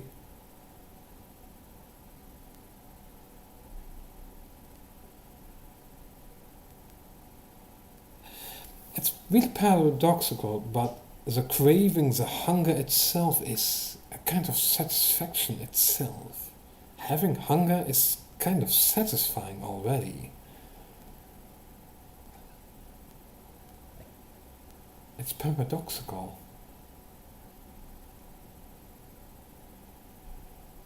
I'm not saying that you should never ever eat. I mean, if you want to shut down your own mental faculties willingly and become a living vegetable, that's up to you. But I'm not going to.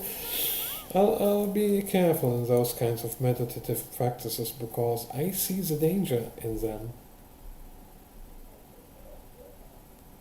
Especially for some jungle monkey like me. some lost jungle monkey like me. At least I know who I am. And we are all, stricken and smitten with the same curse of existence.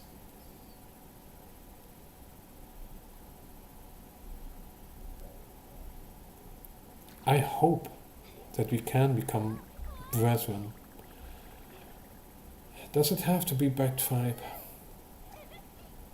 and ethnicity? I think currently in our current times, regretfully, it must be like that.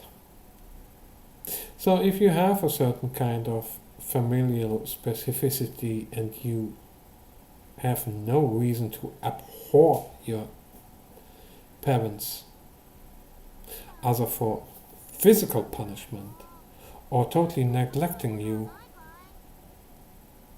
or certain psychological torture, make peace with them. Be there for them. Let them be there for you. Consummate that inner union that you need. And consummate the union with yourselves. Make from I a we, an us. Not just we, but also an us. A symphony of voices. A symphony of feelings. Of consciousness. A chorus of consciousness. This. Explore yourself freely. Understand who you are. Discover how you tick. Discover what motivates you. For me, don't know. I just read perceived sensations. Especially why question. Why question? Yeah, indeed, because I want to know. What do you want to know? What don't I want to know? Especially that, being insatiably curious and wanting to know it all. But what if the answer kills you? That insight. So be it.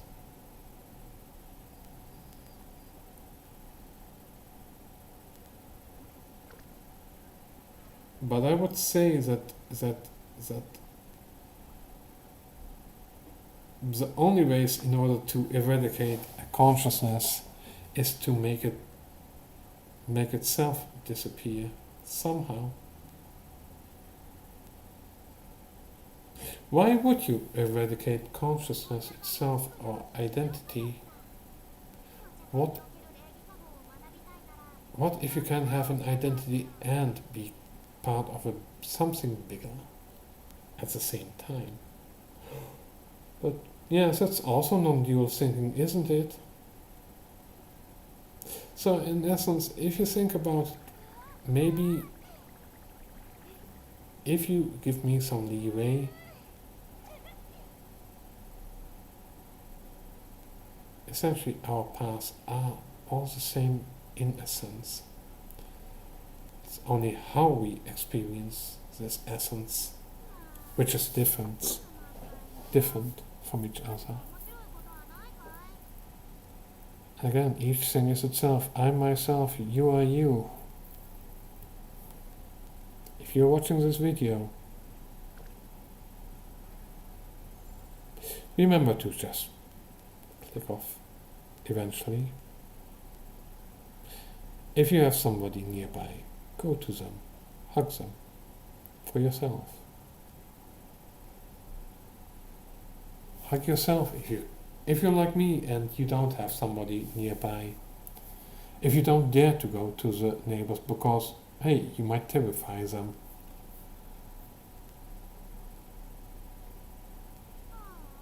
But well, they would know whether I would or would not do something. But well, the neighbors on that side, well, the only neighbors here on that side.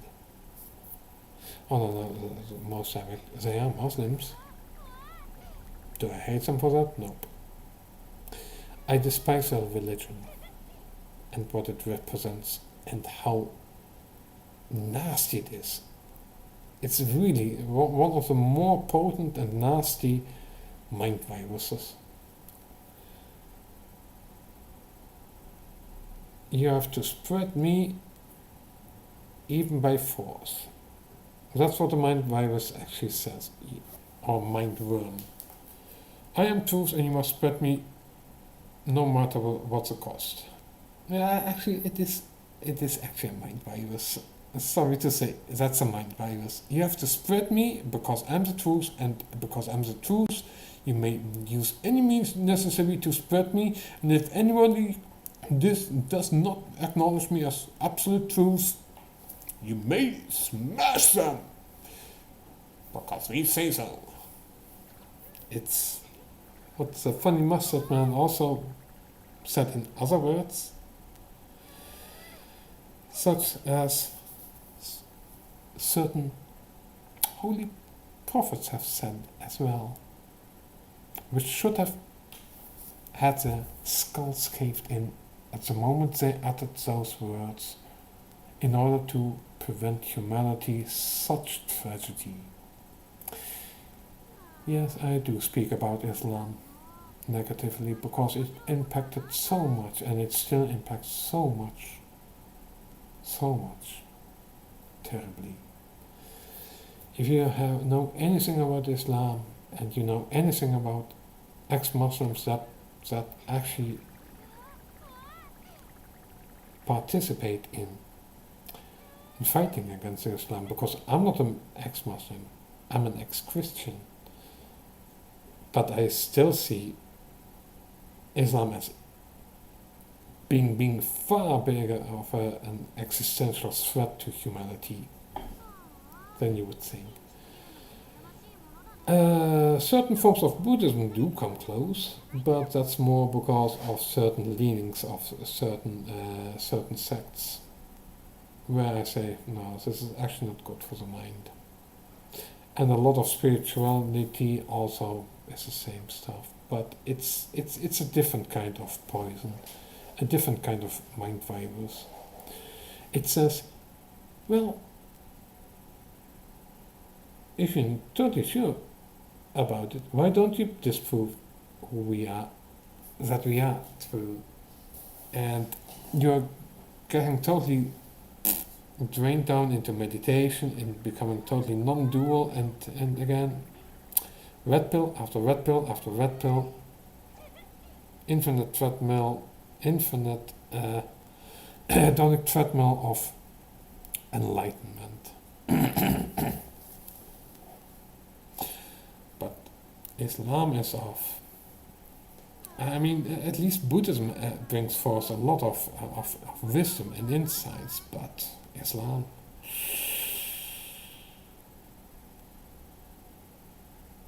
it only smashes what it deems unholy. It's like the Crusades, but on steroids, and it started. It's the reason why the Crusades even began. Part of the reason why. Know your history about Islamic invasions, and a lot of deals that were made, a lot of political and economic power pacts. No real religion would be no real, actually enlightened religion would permit itself these kinds of acts. Christianity is really bad, but Judaism is bad. I don't know. Doctrinally speaking, I don't know who's worse. Is it Talmudic rabbinistry, Judaism, or is it the really strict sects of really nasty Islam, Sunni or Shia Islam, especially the Wahhabite Islam? Ooh.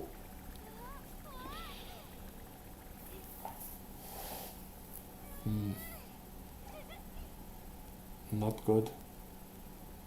Totally not good. But I'm feeling the effects wearing off even.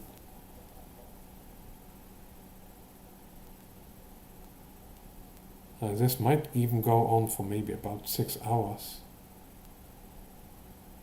But I am over 8 hours now. Oh, that's 14 hours. It should be doable.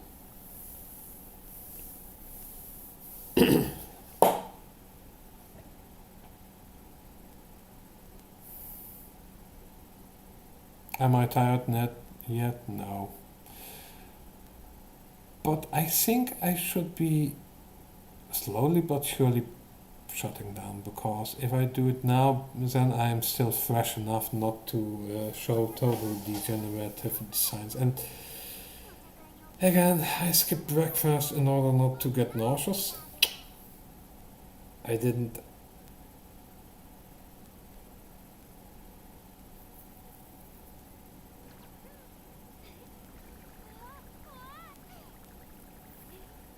The last time I had a drink was not yesterday, but the day before.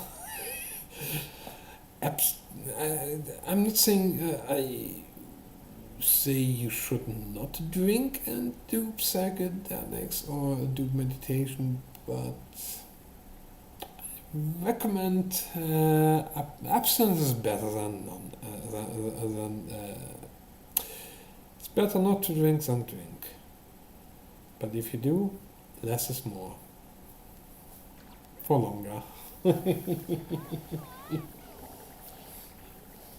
And those in the know are in the know. Why?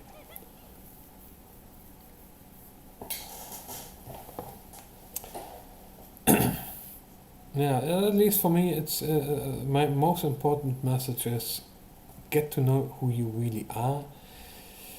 And if you really think you are a non-dual existence, hey, no problem with that. But at least give me the freedom and the capabilities of saying, yeah, I believe. Well, I'm not saying that I'm a strict dualist. I think dualism is. There's a whole concept between dualism and non-dualism is so dualistic thinking, actually, even.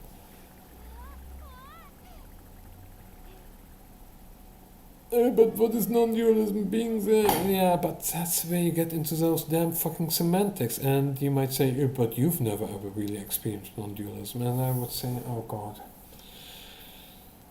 I know what it feels like. It's like each trip I do simulate this conversation with others, but yeah, I come to the same conclusions. Which means I think I am at an endpoint with regards to my philosophical intellectual capabilities, actually. I don't know how to deduct even deeper than this, other than reperceived sensation, and somewhere it proves there's an absolute reality. Hey, if you want to call it Brahman, so be it. If you think it's all of awareness again, if you want to say it's awareness, it's Brahman, it's non-duality, it's the here, right now. It's all of the seeing, all of it together. It's the electrical feeling, the flash, the lightning strike in mind and in sensing. The eternal whatever, the eternal now, whatever names you want to give to the whole non-dualism, the whole panpsychism, whatever the sacred geometry, whatever the fuck you want to posit forward. And there's actually a bit of ponderance. Why is one? Why are there different modes of this kind of non-duality being proposed? I don't understand. If it's all one, why all these different modes that are competing even with each other? See where I'm getting at? So there must be something else going on even. Could it be that could be hints that non-duality, not totally a sham, but it's also a bit of a delusion itself? And that to some extent that we do have an actual identity.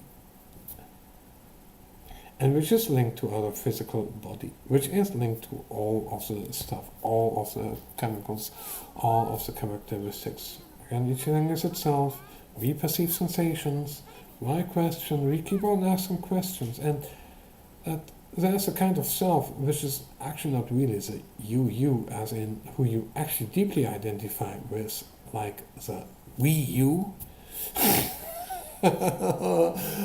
It came out it's always this damn Nintendo product placement for no good reason. But yeah, the us, Maya he, Maya ho, Maya us. Oh no, it doesn't go like that. No, okay, but the my, us, your us, the we.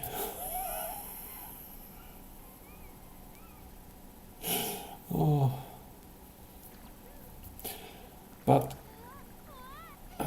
what if non-duality is just confusion in the ranks? Misinterpretation of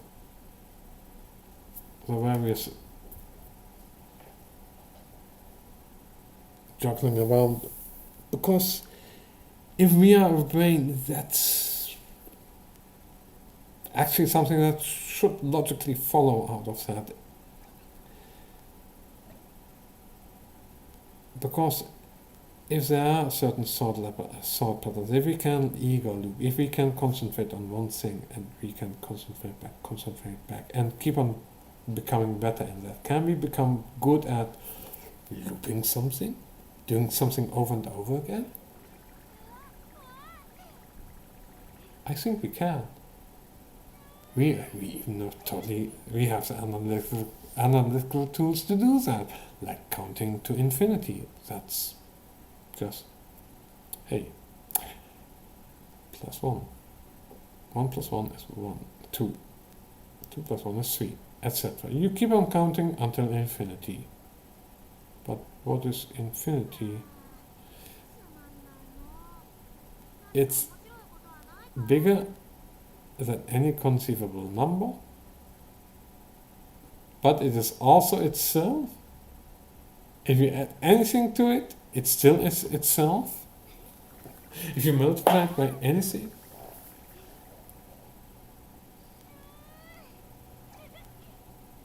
it is itself again.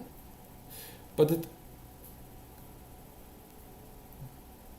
depending on how you define things, there are negative infinities also exist. But then you think, I mean, mathematics in my philosophy? Yeah, of course. But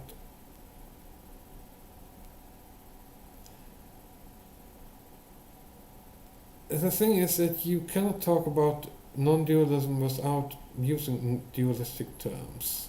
If non-dualism is absolutely fundamental, thing is that you are still describing something that is fundamentally a unitive thing. It's everything together at once, all the time, somehow dynamically, and certain things change. And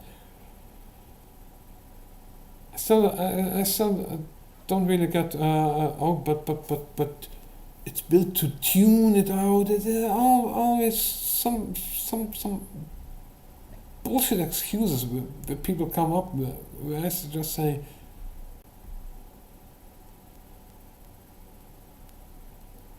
oh wait a minute, I think that's bunk.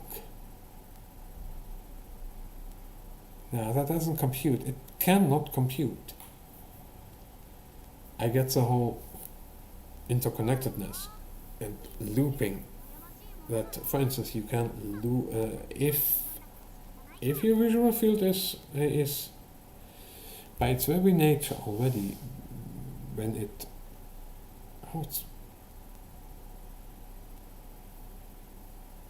my fingers really look skeletal, like an alien creature, like a face.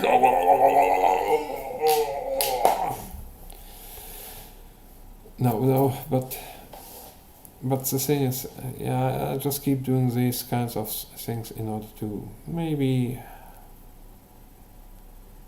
entertain people a bit too much, but because I want to have fun.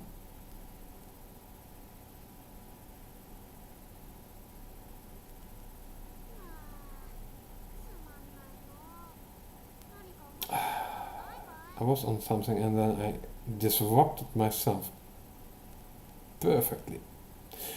Oh yeah, non-duality. Yeah, we were talking about non-duality. Why non-duality actually doesn't really make sense if you really think about it, because you always have these dualistic terms, and there are certain terms where you can say this is connected to that.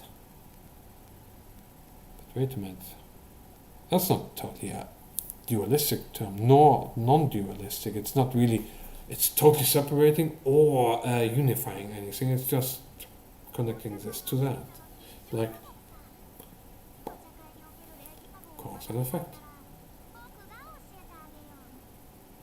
But you say, oh, this is this and this and this. Yeah, but cause and effect. Why does it happen? Oh, you say it's because of time. No, it's because, I would say it's because I move that and then it goes like that. I move that like that.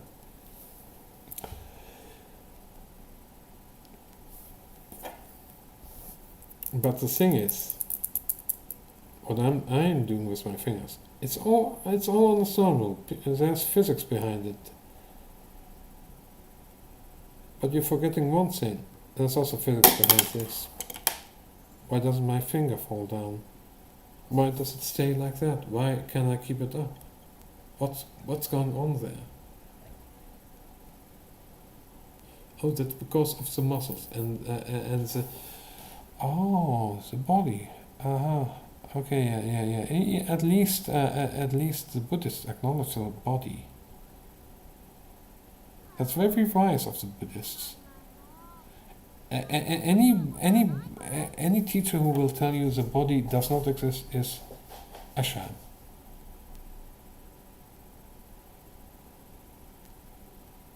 But well, there are these experiments where you can have a fake now, but still,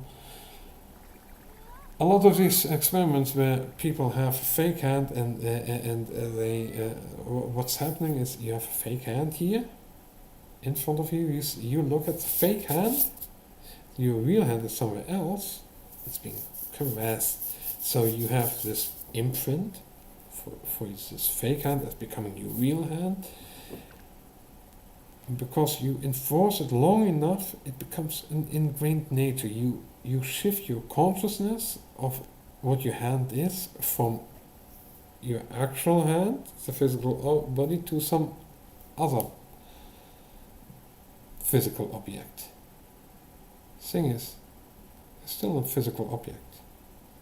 Thing is, there's a kind of sense of you being there and your hand being there, being caressed. And someone stabs it or pummels the fake hand, and there might be even pain responses. There's at least a jolt. Oh, I don't want to have your hand just jolts away because you don't. There's an instinct going on. You cannot repress it. It means it's an indicator that you thought that your actual hand would be getting injured, and there was an instinctive gut reaction on that. And then there's a sensation and realization, that first it's your hand, and then, it isn't, and but first you think it is actually your hand. But your hand is actually safe, your physical hand. And it takes some time in order for your sense of bodily integrity to come to what it previously was. What you would say your body normal. But it was disrupted. Let's say you were looking at your own body. What if there would be a kind of camera which would look from you from the behind, and you were in a virtual reality device where you would see your own body as seen from the behind. And you would have some tactile sensations like you were standing behind yourself. At one time you would feel like someone behind your own body because you would see your body. But you would have these virtual reality glasses over your eyes, over your vision. In essence, modern science tells us our vision is like that, but we don't understand that. I would even say it's not even that, it's even worse. It's not just that what we perceive as virtual, that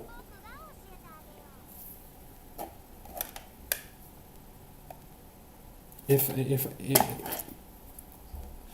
the representation of this finger in my visual field, I see a finger, blurry because it's, but if I focus good, I see my finger.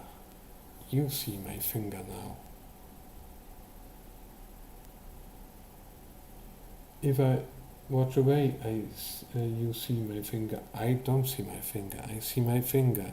I look at my finger in, yeah, that viewport there, that camera viewport. Here's my real finger. Here. But for me, it's like,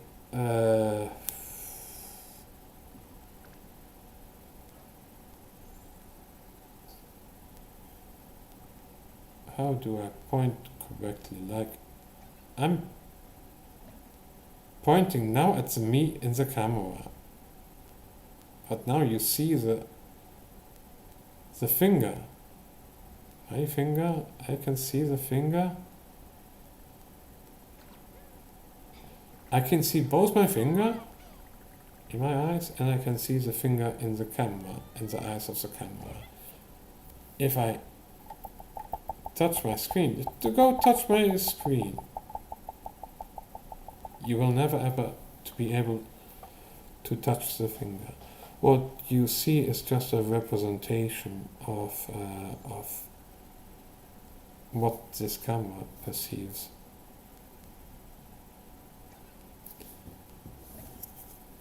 Because I could just occlude everything and make it go black.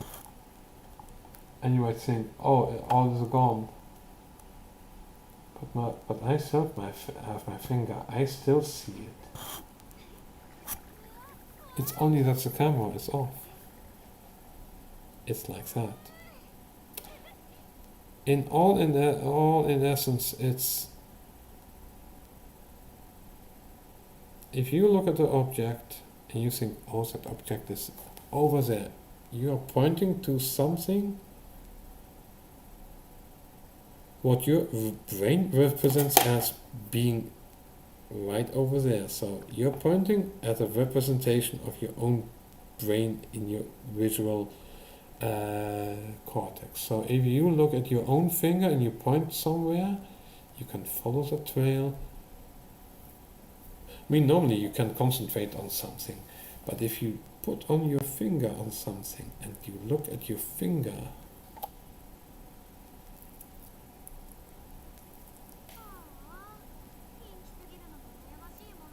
it feels like something, but it feels differently if you poke it. If you do it like that, that feels different than that.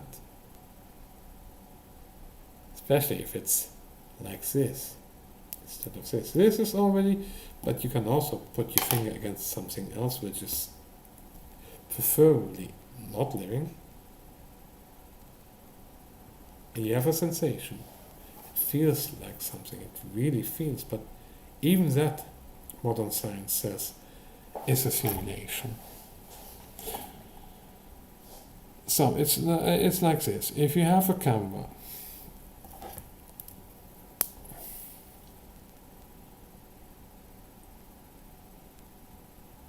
you know, these people who, for instance, instead of, well, they record some stuff on their devices, like this, and then you have a kind of, yeah, this is a better one, because now you see me. Again, this is my argument. My argument is that if you look at me right like this, I have to correctly angle this.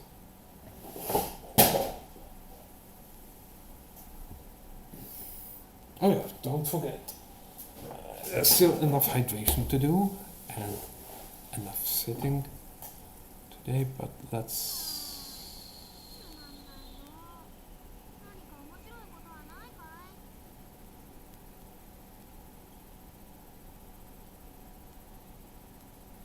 Yeah. If I, for instance, point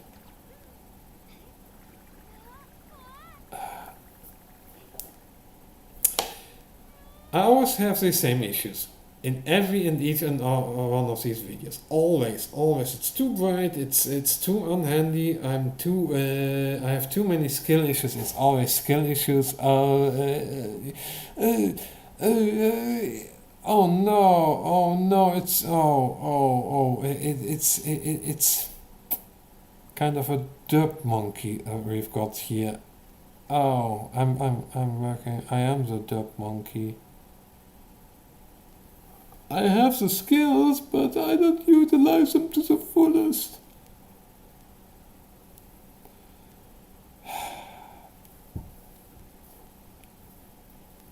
Bright.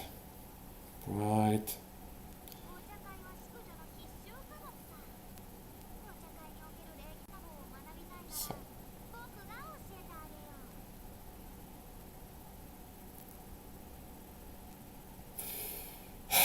Fucking selfie mode. But here, you see some parts of me from this camera, but also from that camera. You see the screen inside of the screen.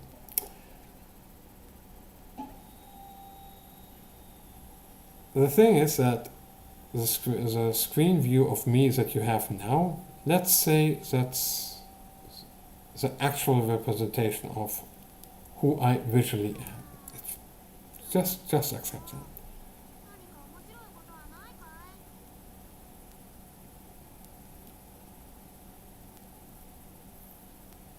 What is this then?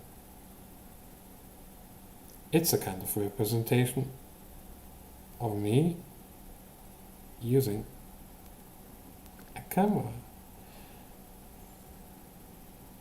And this video, which I also can see and which you can see, I can see it using the same way like you see it, and I see two different versions of myself. One directly from the camera like you look, you are the objective observer, but then you are also the observer who sees this camera doing its work. And you might say, this is what our visual cortex does. This is what we see, and the other part is reality. So, this here is not this. I can obscure this, and both are obscured. I can obscure that, and only the representation part is obscured. That's what we call virtual. So it's not something that is intrinsically, it's not real. As in, if I have this object, it's a bottle of 70% alcohol. Doesn't matter. I use it to clean some stuff at times.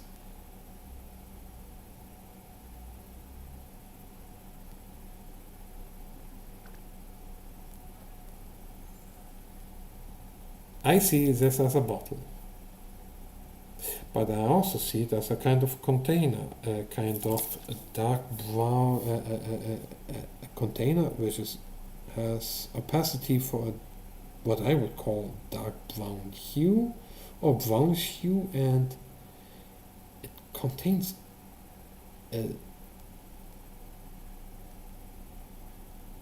some substance.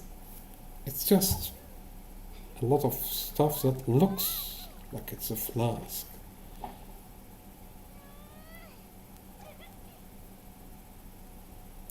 It seems like it's three-dimensional and it's translucent. I can see through it, and it has what I would say a kind of liquid to it.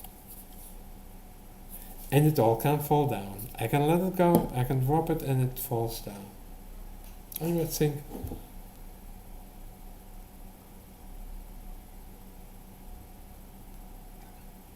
that's the thing. What you saw with this here is what I am telling you is what happens in our brain automatically. And the thing is that this screen is our whole complete visual field, but it's inherently stereoscopic. It needs two eyes to work, and it has the proclivity to want to see things 3D if possible. It is a two-dimensional representation, each for one eye, and then also it's even split into two because of the two halves that are being processed in the brain. I don't know about the specifics, but what I do know is that it's a kind of visual representation of the objects as they are being perceived on the various levels. A process even, which is inherently leads to consciousness. So the pure aspect of seeing already is a conscious process by itself. That's what I'm saying. The pure process of hearing is the same. The pure process of feeling, any kind of feeling, even analytical processes are inherently conscious. They are all perceptions of sensations, all deeply neuronal activities, and I would say it feels, again, I come back to this electrical feeling, this core electrical feeling, like a bottled lightning, a lightning strike, so to speak, but it just keeps on, and it's not just on one singular path, but all of it, and it generates secondary waves. I would say, yeah, that's a lot of pixel processing going on in patterned arrays, patterned, not patterned, but patterned arrays. Let's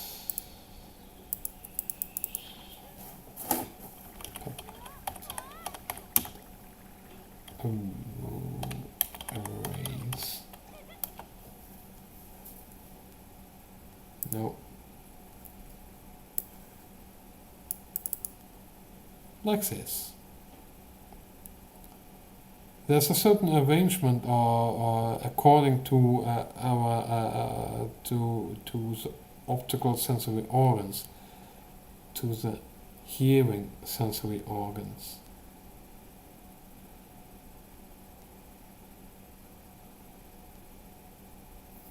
Here,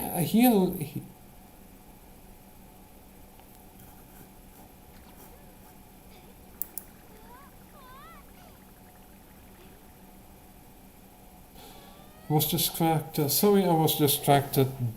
I think Discord was actually screwing up here, like flashing.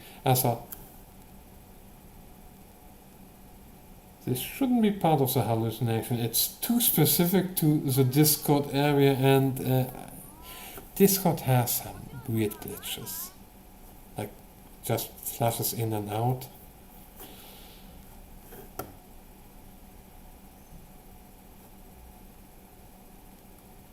Yeah.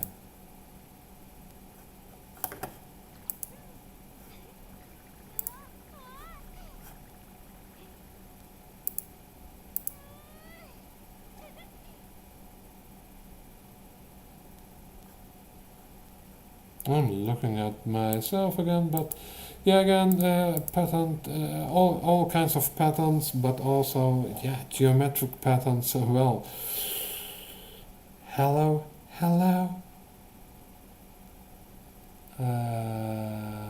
What do they call that again? The sacred geometries, etc.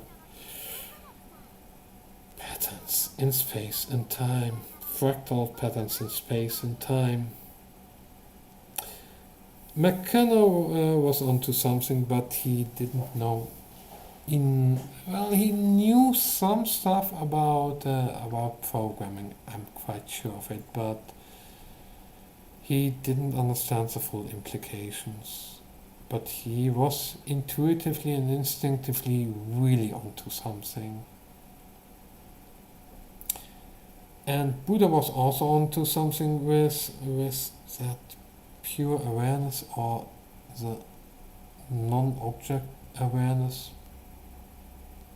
That's where consciousness starts.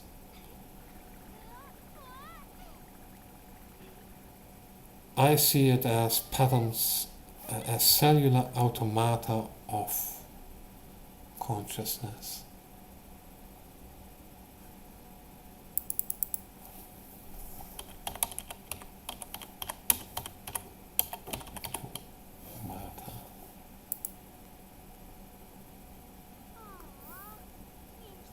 You might think, oh, but that's interesting. No, I mean,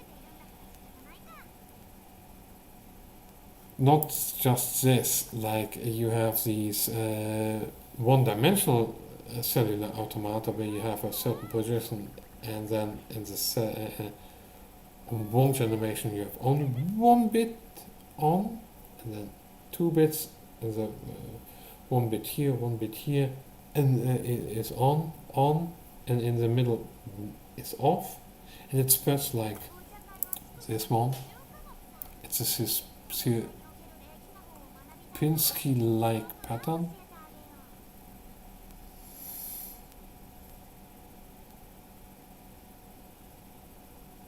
This looks like a bit of a Sierpinski triangle. But this is only the one-dimensional one. The two-dimensional cellular automata can lead to other fractal patternings. And I believe that our visual field is an interconnected myriad amount, but it's still finite, but it is a lot of them,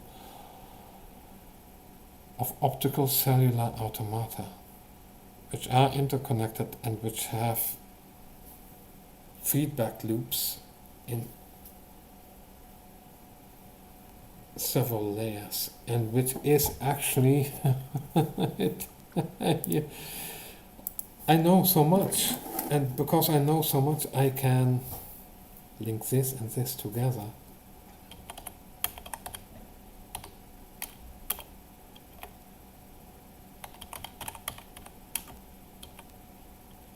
For what is a predictive processing psychosis? Oh. Okay, yeah. But what is psychosis? Oh, psychotic disorders like schizophrenia.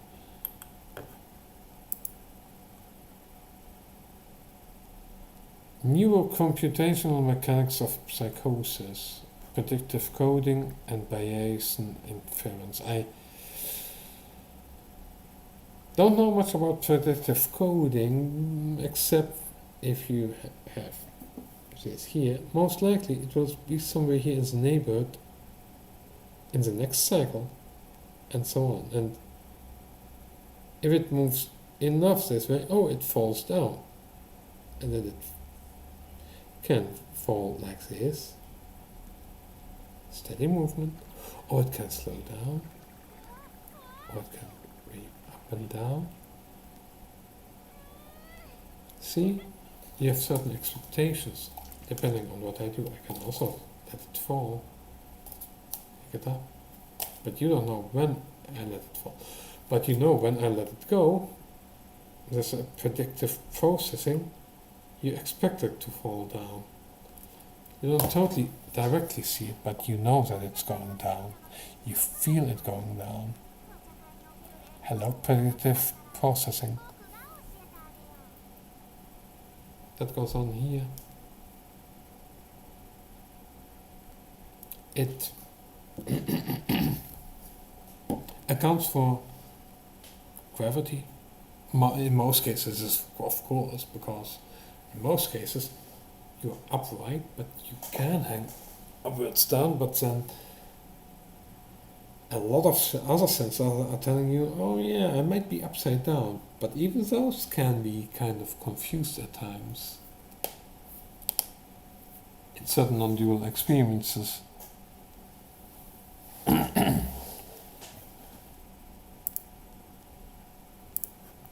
Processing, non-dualism.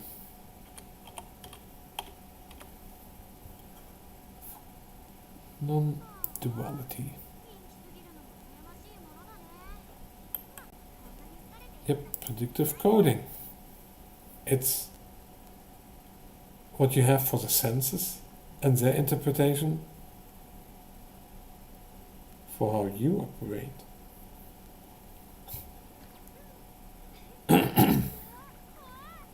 Predictive coding processing. It's the same term. Unconscious inference from Helmholtz. Okay, but it's actually, if it really comes down to it, what predictive coding or processing is, that you have a overall world model of how reality is supposed to look like.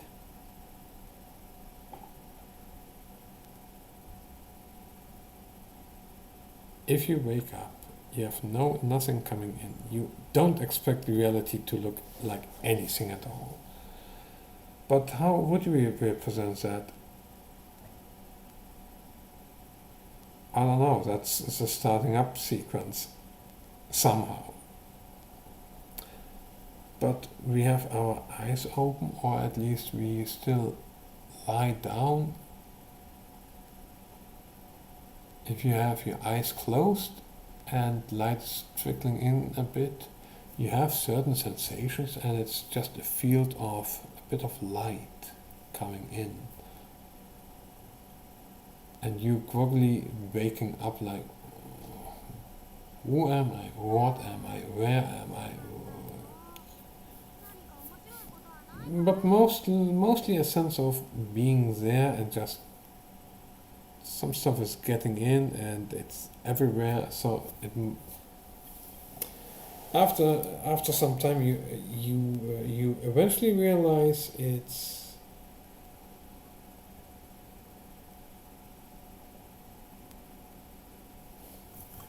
I'm too distracted by this one.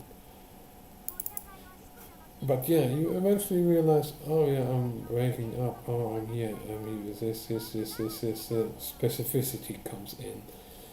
But there's raw data coming in, which is already processed, but then there's the overall prediction, but yeah, that's just a field, but then the field gets a bit more clearer, oh yeah, it's more like reddish here, more like up there it's more yellow, but here it's more brown, and it's a hue difference, and it matches what you observe well enough, and there's a bit more of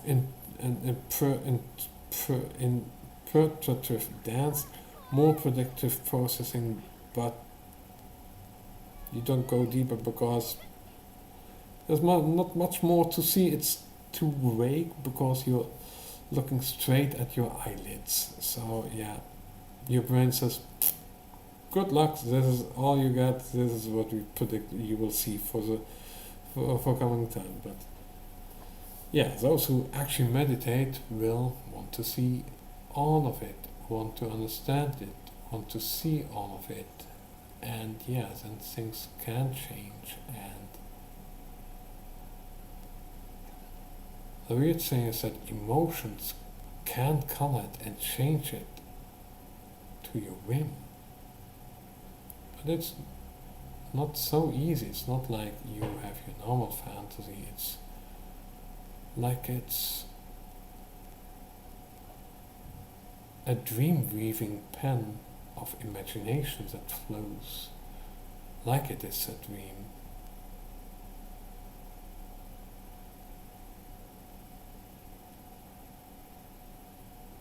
And then you find out, oh yeah, I'm actually a kind of really weird sleep, sleep, whatever. Or maybe you've drifted back to dreams, because that's also a consciousness state. Dreaming is also consciousness, but it's less lucid than a lucid dream, where you know who you are, and where you know that you are there, and that you have the control. I experience dreams like I'm doing some stuff and there's a reason why I do it, but I just fulfill a role of a puppet and things happen, and it can be scary at times, but it's just a dream. I just don't care particularly. But yeah, this is upteam's time that I've done this, but now I've done it live on my own on live stream.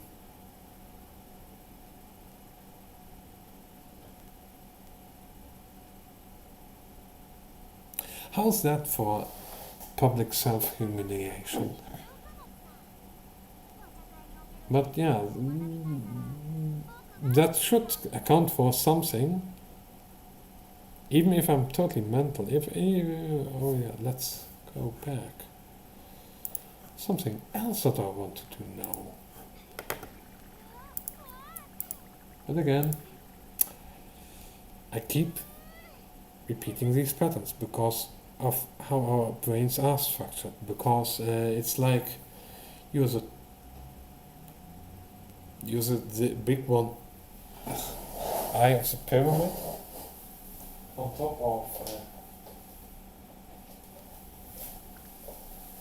pyramid. Just get a good one here. Not caffeine. This should be enough. I can't type for shit. This one. Oh. I really like the classic one, the one from the $1. Come on.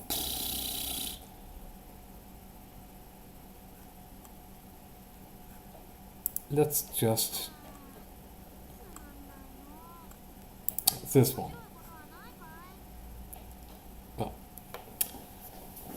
let's say this is the I, the self, the I, the light of consciousness. Okay. It stands above all of the other stuff, but it doesn't recognize that all of the other layers down under it. Oh, you'll see where I'm going with this one. It just looks around and sees everything and thinks it knows everything. Looks down and just thinks, I'm conscious. I am me. All is good. I see all. I see everything. Then it meditates. It looks at itself in the mirror and it says, oh, what a nice little pyramid, but hey, where's that I? That self? But the pyramid never realized that all of the pyramid are the selves, the eyes. Each and every brick itself is a consciousness. Each and every brick itself is a consciousness. And it meditated even harder. I thought, well, I'm just a pyramid. Looked down. It saw myriads of eyes staring back as one. It never knew what it was to begin with. It was one split into many, or better to say, many as one. For out of the many come fewer, and out of the fewer come fewer, until they become one. That is why we experience non-dualism, non-duality. That's the deepest experience of non-duality, in a different way, formulated. I have this glass pyramid. I'll show you.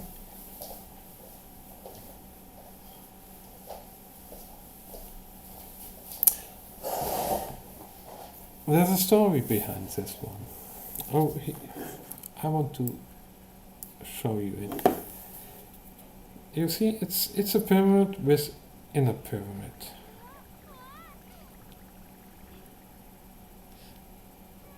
But you see, the second pyramid is actually a lack of something.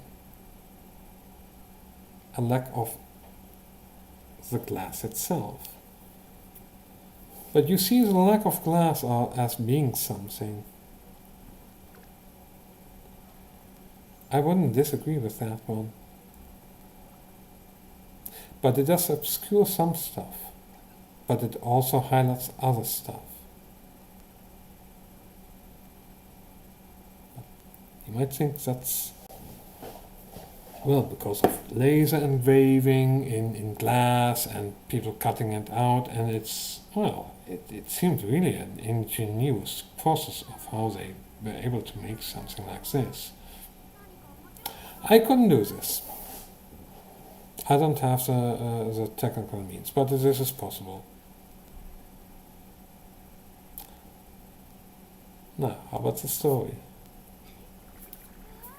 Went to this store, it's a local store, of all kinds of esoteric, but also spiritual, Buddhistic, all the esoterica, all the spiritual stuff, all of the delicious, spiritual, philosophical delicacies. The smorgasbord of enlightenment was all they sold. And I was walking around, pondering to myself, all the spirituality. But little do they know. Little do they see what it's all about. So I talked a bit, said hello. Discovered around. I knew that this one was somewhere there. I've seen it before. But I went back and I thought, yes, you, I want you. It was €5. Went back to the checkout, the register, paid in cash, but I also asked,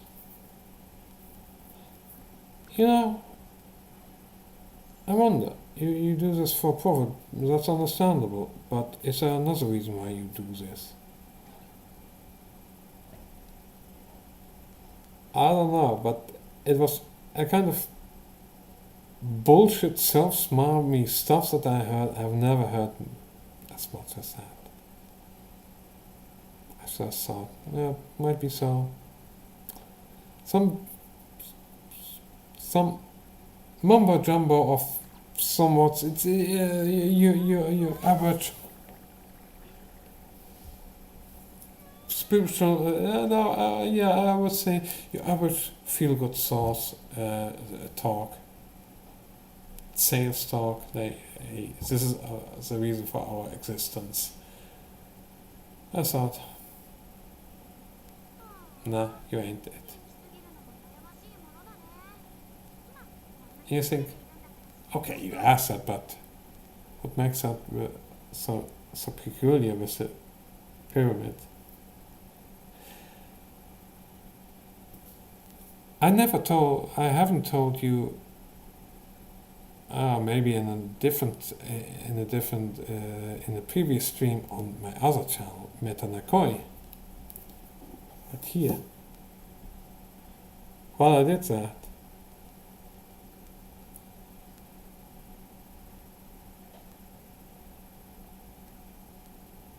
it was about 4 hours into a 150 mics trip on a Friday afternoon.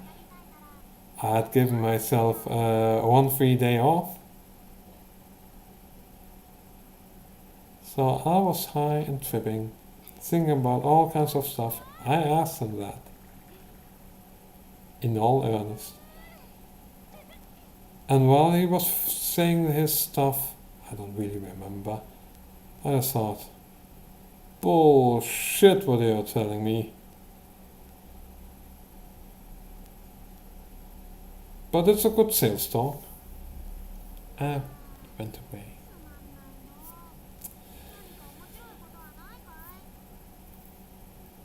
I think I've been 1 or maybe 2 more times there in that store. I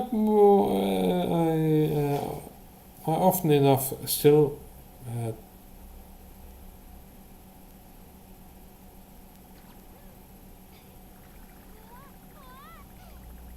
I still pass it often enough. I thought to myself, exactly where was it? Oh yeah, about that's it.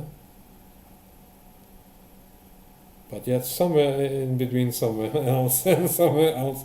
I won't go into specific. It doesn't really matter, but that's the story behind this one. I bought because I liked it, because it reminded me, it made me think of the Eye of Horus experiences of looking into the mirror and mind looping into myself, because who talks about mind looping into yourself? Consciousness looping directly.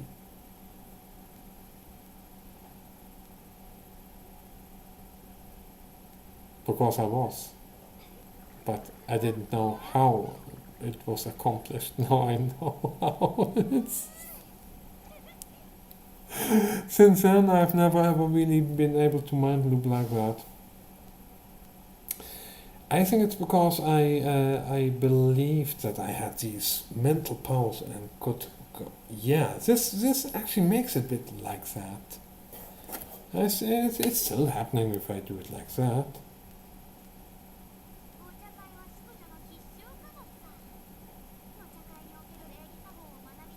Not as powerful as a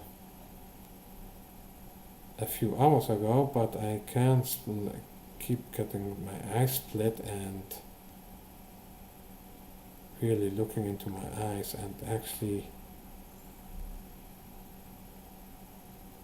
seeing hideously fascinating stuff.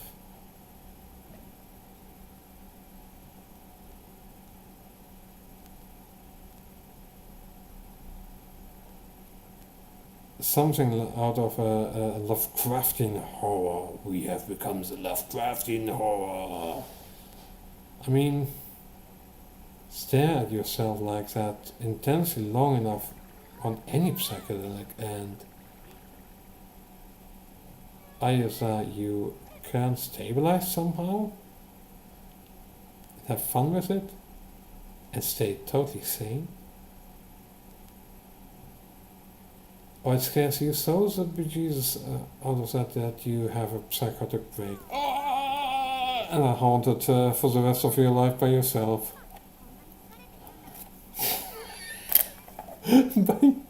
by wrong self-looping.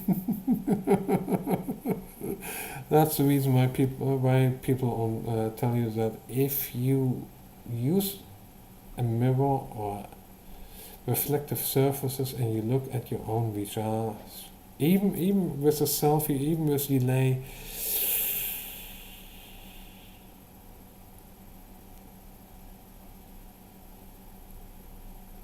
take it easy the first time you try this, because it can be kind of scary.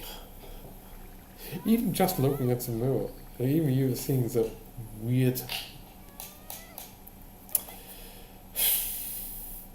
yeah, it's, if you see your face change in the mirror and it just, you don't even look at your eyes, but it just changes and it really feels off at times. Predictive processing at work. Many predictions and only one solution you normally, your brain automatically chooses, but now it's somehow delayed and it's in the open.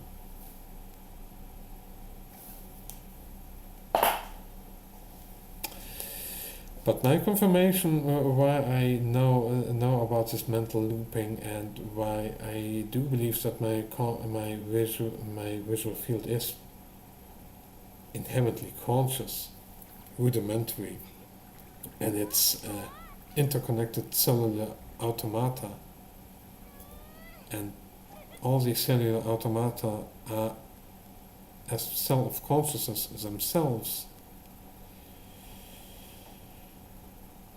is because it explained to me all of my doing with the mirrors and doing the selfies and then just directly staring and looping, and then I could interpret me laying down and just staring at the ceiling and looping into that. Oh.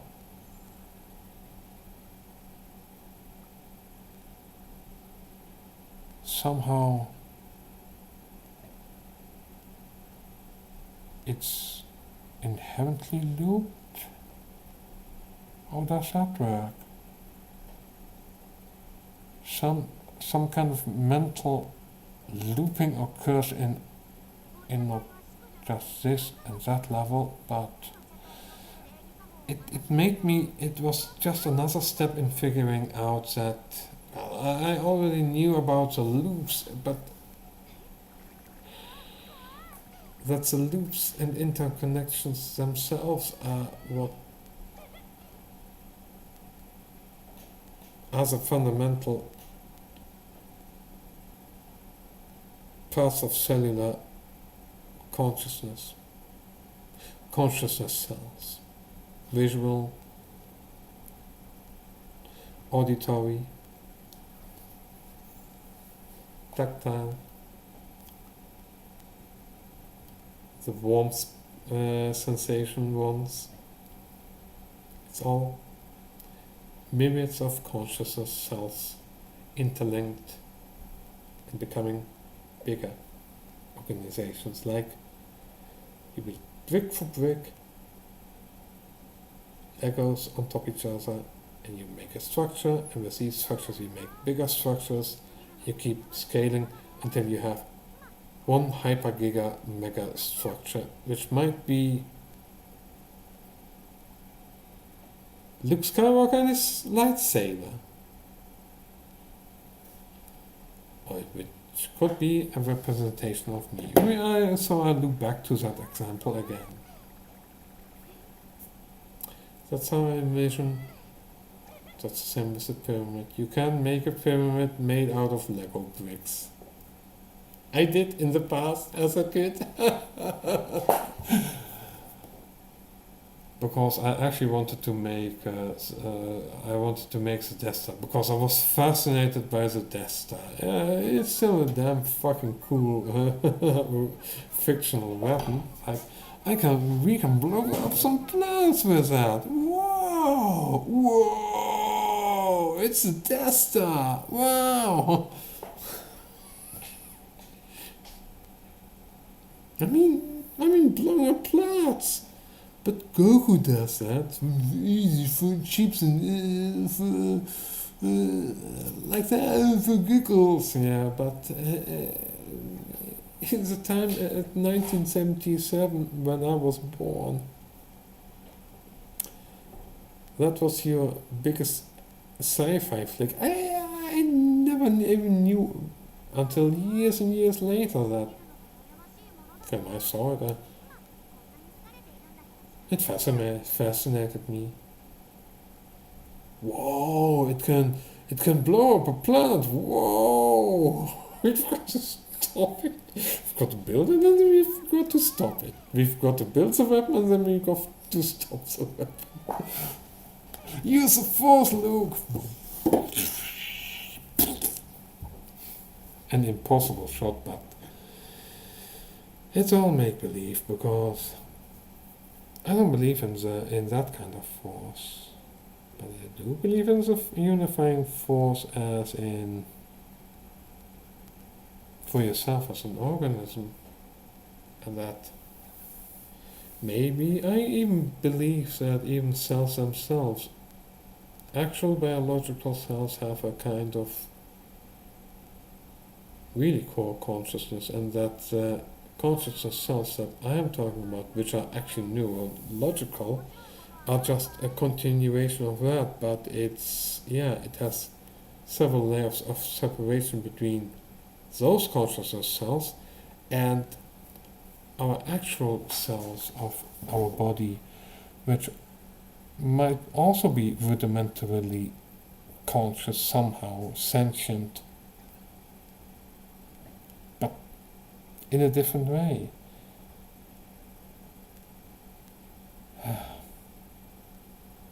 But you see, but I'm not rambling about some. Unlike, for instance, what if Altis,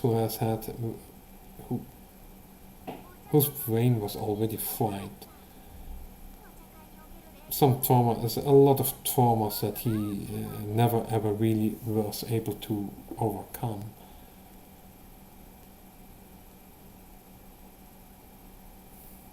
It's sad, actually, seeing someone break like that and never ever actually really recovering from it, trying to save face.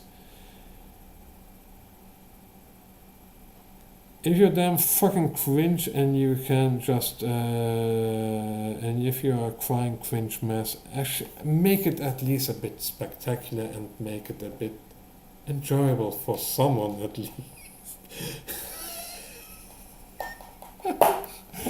Even if you're your own audience, make it a spectacle for yourself. If you become a damn crying mess, make it spectacular. Kill yourself spectacularly so you can be reborn and again. I'll also come back to that again. This time a bit less, but yeah, deconstructing yourself and then rebuilding yourself, I think, is of the essence in this day and age. Who am I? Yes, I'm me, I'm this organism in its totality. But the me who is doing the labeling is just a sub-part of that. It's a vocalization part. But the vocalization part is connected to the thinking part. The thinking part is connected to the emotional feeling part. The emotional feeling part and analytical part is connected to the hearing, seeing, feeling, and whatever part. So many parts too.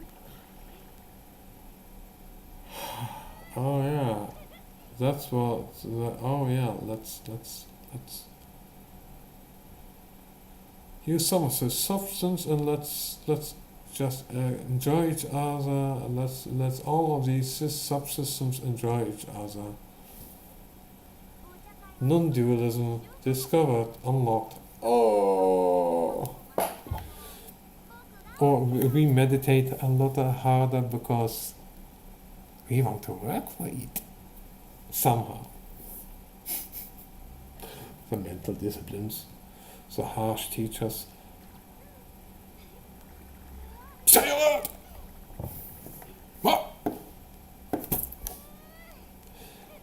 it's not about you getting the pain, but it's more like the sharp stay alert. Stay here in the present moment.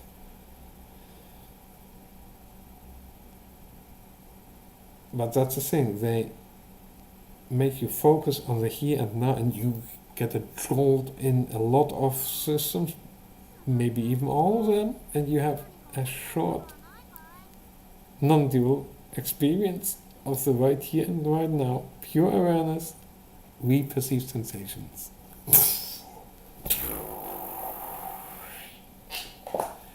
And let me tell you that each time that happens, it's, funnily enough, very distinct and never the same.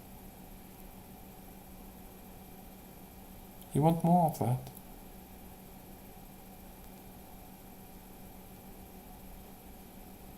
Good old sense of sight helps with that. I can focus in one little point over there and focus for infinity. Or I can flatten all of it into one. Because in all of essence, even all of that what is out there, that speck of light, it's infinity, right inside of my mind.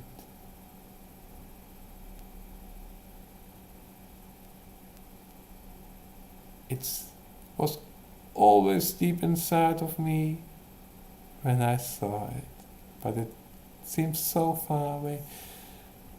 I understand all of the paradoxes, all of the supposed contradictions. I understand non-dualism. I can play around with it because I understand it. I've experienced it too many times not to understand it. It gets a bit boring after some time. At one time you just want to have your own identity back. After I mean, that's the same. That's the same. What happens with the come-ups for me on trips? It's always this degradation of the self. What you experience, you get broken down, and you just experience. And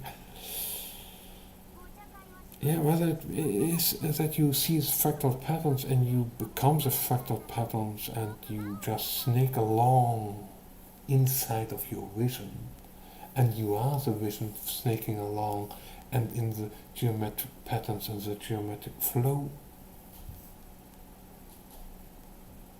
And then you hear, if you have music on, it depends on what kind of music, but you can hear the rhythm,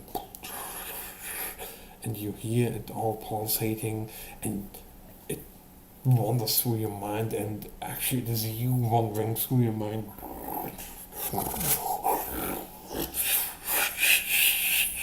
And you hear all of the, not just, it's less than echoes, more than it's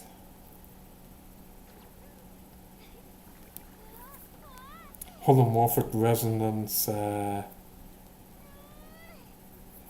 reverb. You could describe it as such. It's a bit of a gibberish word, but holomorphic resonance for the hearing. You are the holomorphic resonance, but you cadence and dance around in your own hearing. You are the hearing that dances around. You are the visuals that pulsate, and you're not. You're in and outside of them at the same time. Again, I know how it feels to be non-dual. I know how it is to have your sense of self liquefy, and you become one with what you perceive as sensations. Because in essence, that's all what we are. We are That's all what we are. Each thing is itself. We perceive sensations. We are the perceptions of sensations. And it's cellular automata. Even for the thinking parts, even for the feeling parts, it's everywhere, and it has an inherent meaning and feeling, all of them.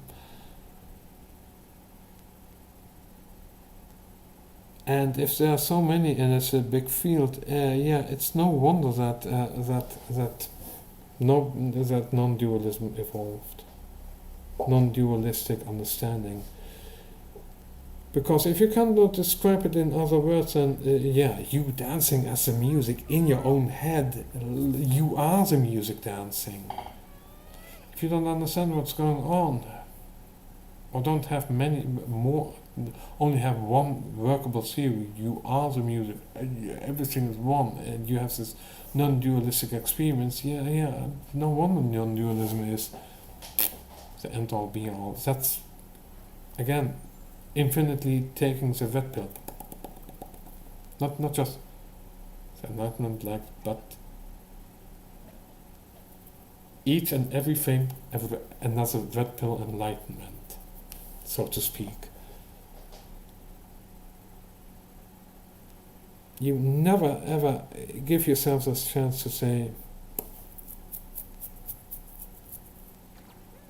how can this repeat on forever? Why does it repeat on forever? If everything changes and everything is impermanent, then this state also must be impermanent. Awareness being impermanent, but I only know that to some extent when I'm asleep.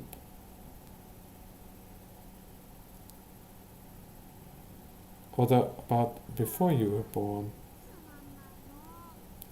Could that be? And again, we come back to this whole existential crisis of not wanting to end. But what if you did? What if there is an end to awareness?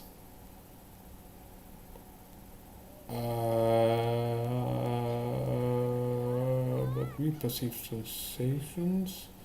What if there are no perceptions of sensations? Then there's no I, but also no we.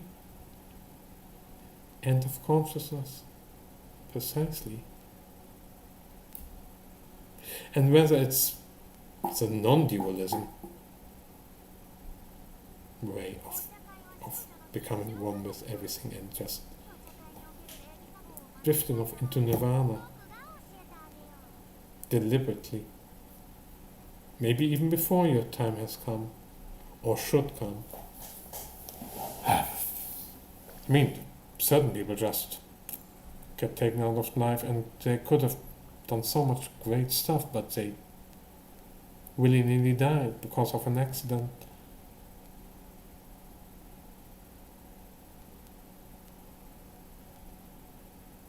He was in the prime of his life. She was in the prime of her life. They, them were in the prime of their lives. And suddenly they were gone. Oh, such a loss.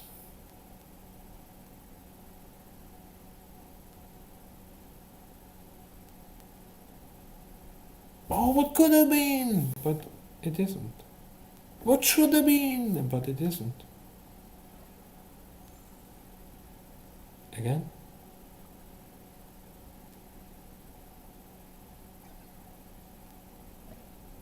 Every time I hear people really being confronted with loss, then you see what the response of people is.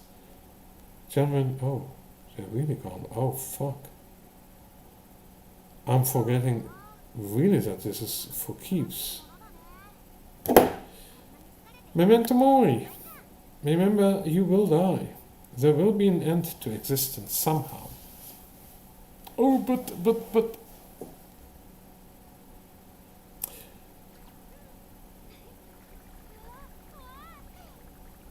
Yeah, how do you know for sure that your awareness always keeps, that you always perceive sensations? Why would awareness be fundamental to reality. It's for your reality, but for me it isn't. If you die, yeah, okay, you keel over maybe, or you just you shut down, and then, or you, whether it is you shut your own head off, or you do it like that, or someone else does it for you, or you get a heart attack, the end result is no more you in here, and no more you like this. That is over. Totally over. And what if that's the actual truth to the matter? The thing is that whether you go back to the great awareness, the non-dualism principle, non-duality, the Brahman,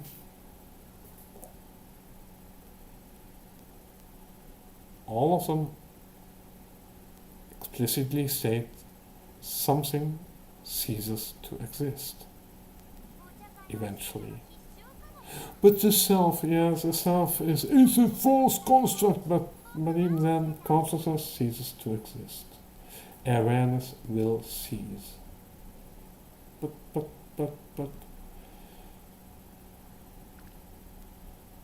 are you going to tell me that Buddha found out that something is actually eternal?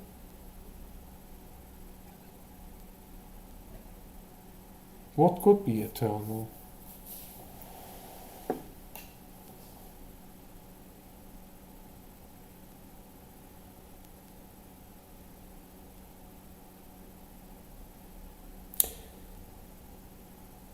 It must not depend on anything else. For something to be eternal means that it's either untrue or true. It's possibly true, yeah, certain things are true because they pertain to things being possibly true. But even possibly true eventually will be seen as either actually true or not, depending on how deep and far you iterate. But what if someone is caught? What if some process is caught in a kind of eternal loop somehow?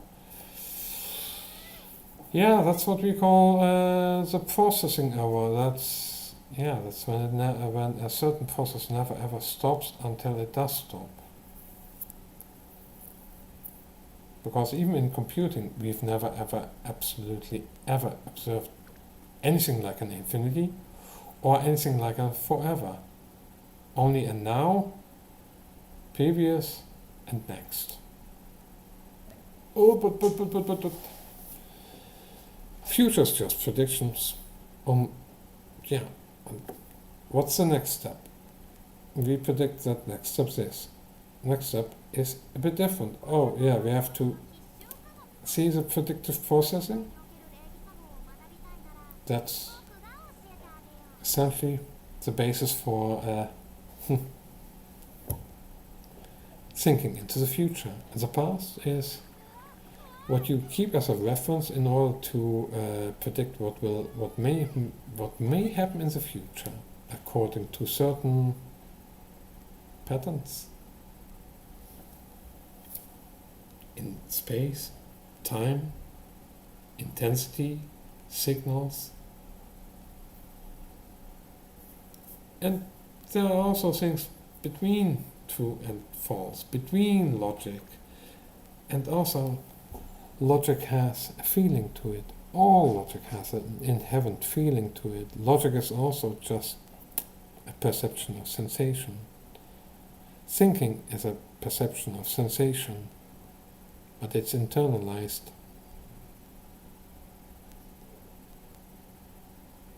Or it may be a cascade of perception of sensations, automated even. But yeah. A lot of food of thought.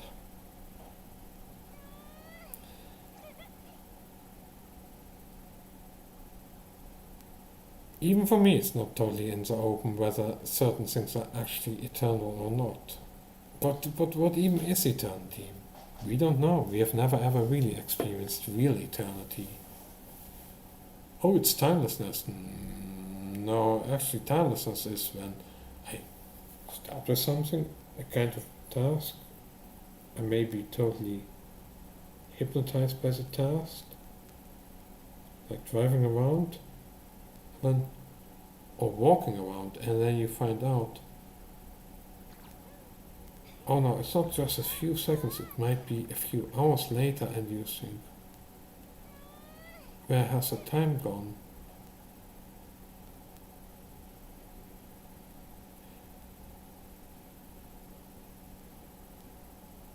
All of what you did. In the meantime, you don't remember because it didn't matter. Because you are here right now and you see everything has totally changed. In a blink of an eye, wow, so much time has gone and things have changed drastically. Yeah, but you were not aware. Means you were, in some ways, you were totally not there. Means you were not there consciously. You were not aware of that passage of time. But did it happen? Some people say yes. Other people say it doesn't matter. Other people say nope. The next you is just the next you, and what you think is time is just an illusion.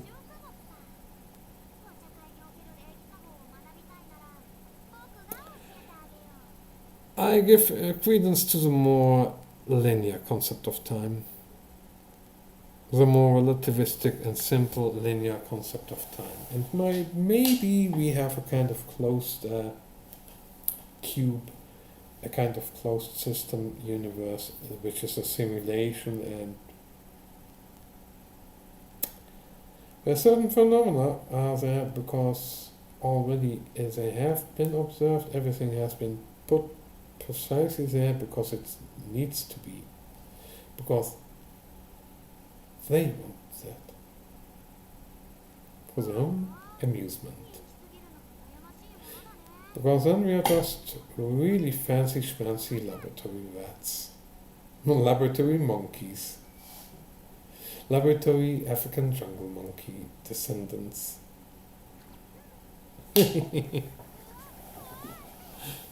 With a weird and warped sense of self, and not really belonging anywhere anymore, because we, in changing our environment, we fucked around with our own evolution in not the best ways, but in understandable and dealable ways. We can deal with it, but put your noggins on.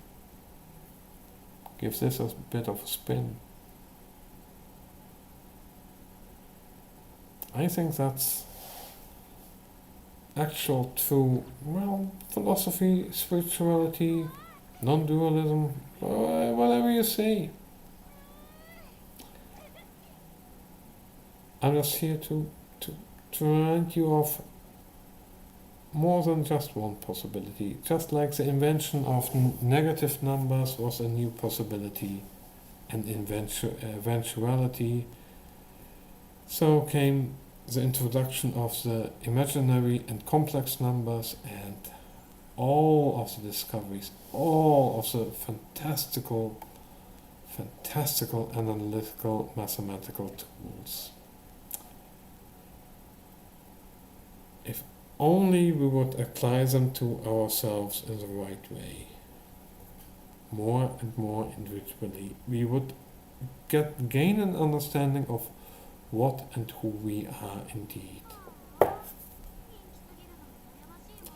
And that maybe being the symbols that move themselves around in a deeply being deeply self-conscious symbols, ourselves, that move ourselves around like that, is the way we navigate the unseen reality. But I'll leave it at that, because I'm really done.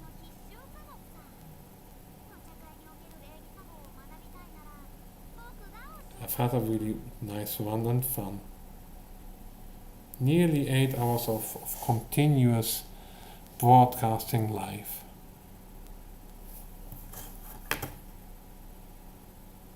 Oh, let's see. I thought you were a live stream. Oh.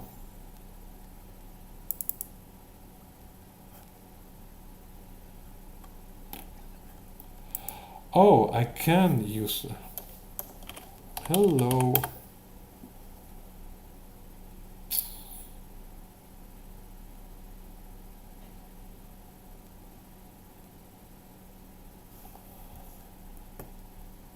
Oh, fuck.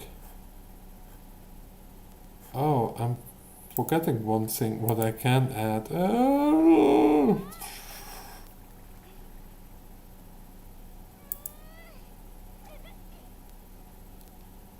Hey, see. Hello. Let's see how many seconds it takes. Test. Oh, that's 2 seconds? Quite quickly. Nice. It does work! Hello! Okay.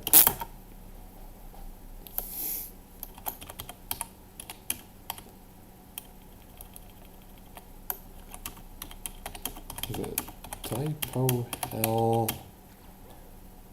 to bait myself. Of course it has a typo.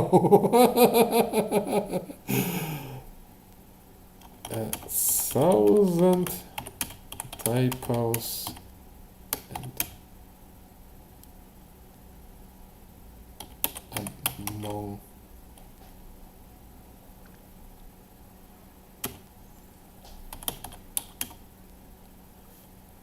yet another.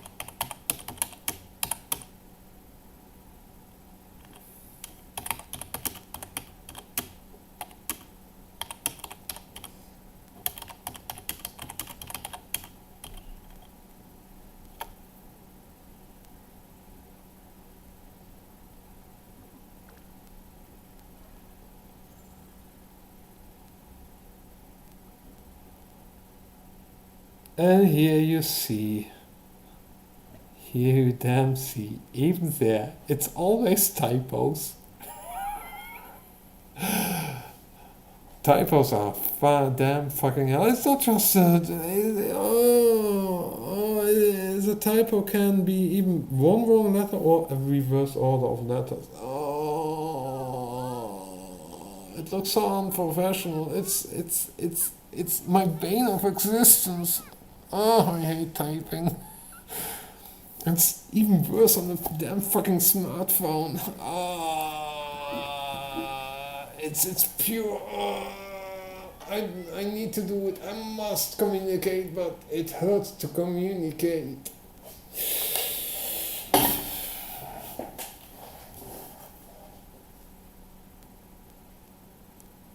Yeah.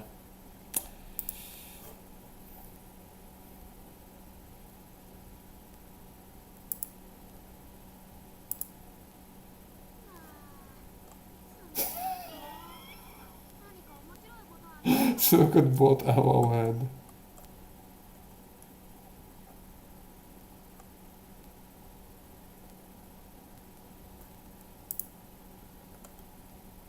I don't know, but that can tap ain't gonna catch shit. Solar candy fish hook. Oh no.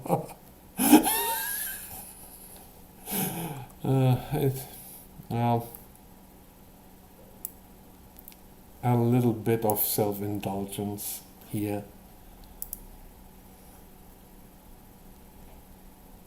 Now let's see.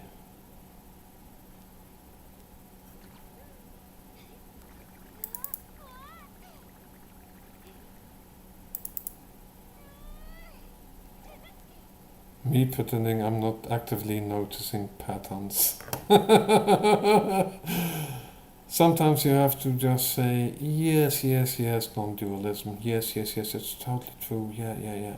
We are all, one is all, everything is one is everything.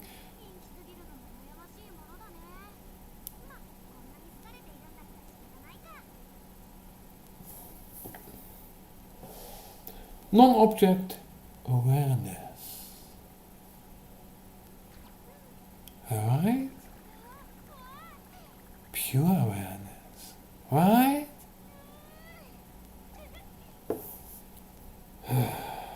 If only they knew, if only they saw. Yeah.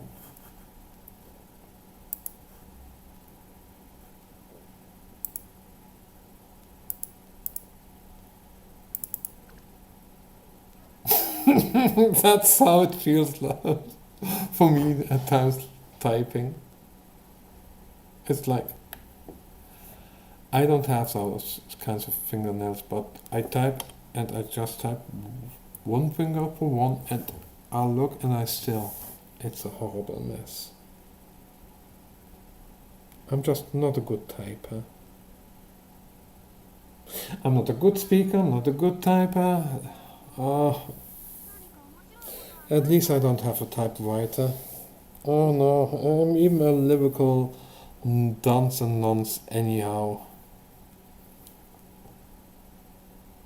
Because I always go for the lowbrow humor. And that doesn't rhyme. So, yeah, whatever. But that doesn't... Yes, it does make sense. Because it doesn't make sense, it does make sense. That's also a bit of non-dual humor. Because it doesn't make sense, it must make sense. It makes sense because it doesn't make sense. Yeah, you've got a point.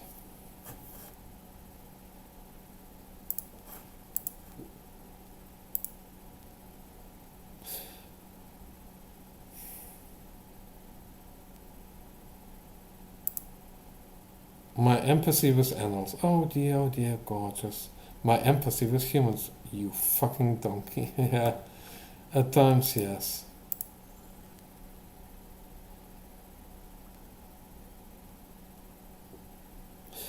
I can't believe there was actually a time in my life when I could solve this. I think I can.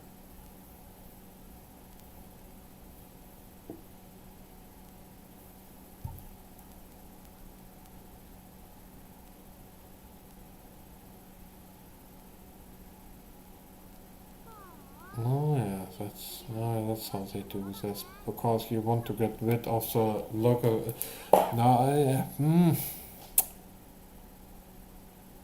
You want to get rid of the logarithm.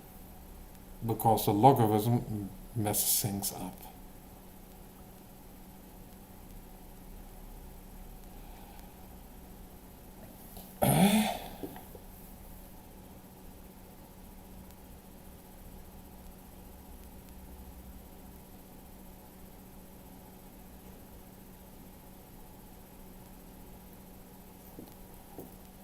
Oh yeah, that is actually, yeah, that's the x squared goes to 2x and the xy, because you, what is being done on the first line there. The first line is just an equation of x squared plus xi is ln y. You think, I don't know how to solve this.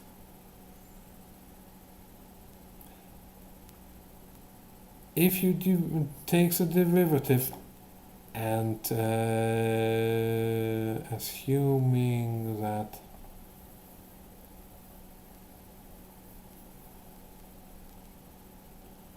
y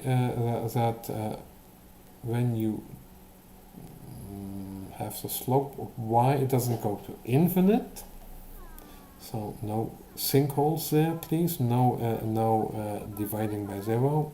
No.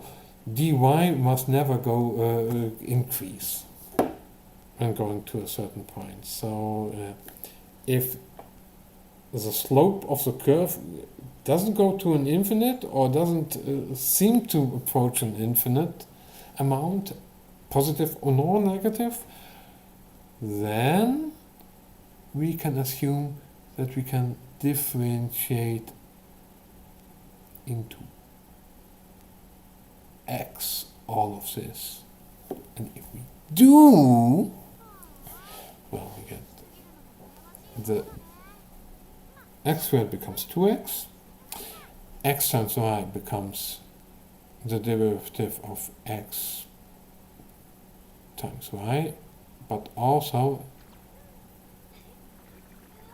x times the derivative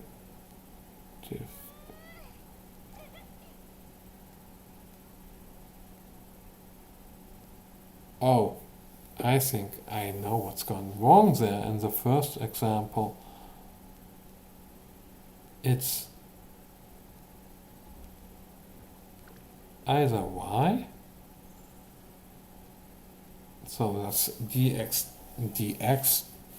times y, or it's x times dy divided by dx.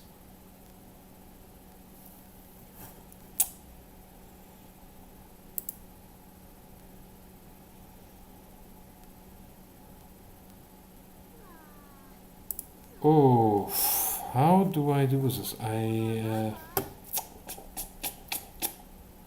wish I had a whiteboard.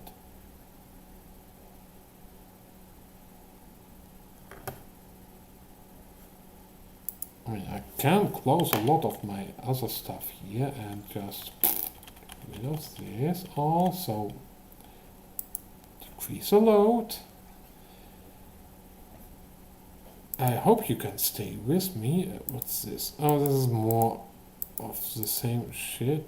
Oh, this is the wrong one. Oh, in display capture, yes.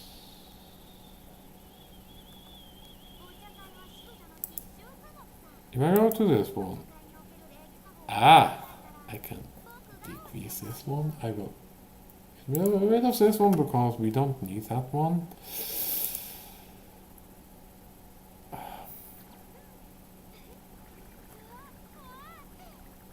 No.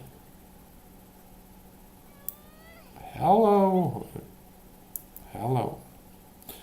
Now, scale back me. Oh, no. Yes. That's small. And don't mind the Jian. It's a personal preference.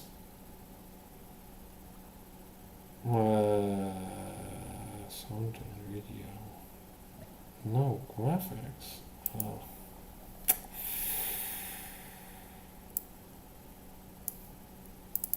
No, we can draw some.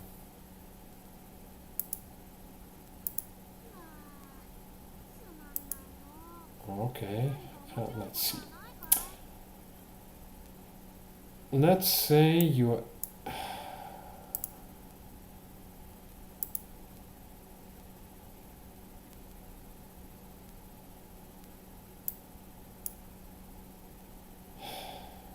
it's difficult.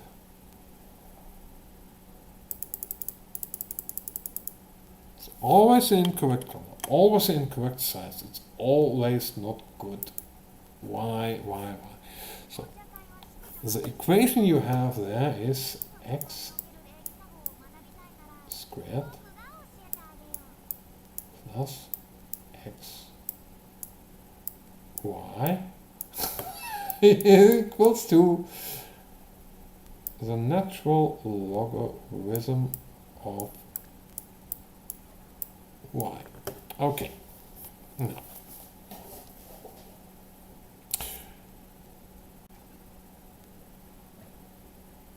we can just say we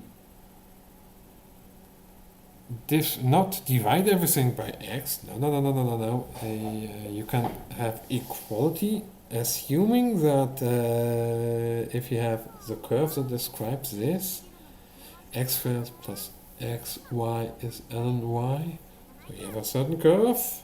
So you have an x-axis and an y-axis, and the y varies along the y-axis varies according to the x. Now they have another relationship here, where we have a kind of curve inscribed. If we assume that if you have a difference from one to y, from one x to the next one, that the difference in y is not infinite, or a very small amount, or becoming greater, or becoming more positive or more negative. So if the how fast it goes up and down doesn't deviate too much, that you what you would call get singularities, that you get infinite or in the positive or negative sense, like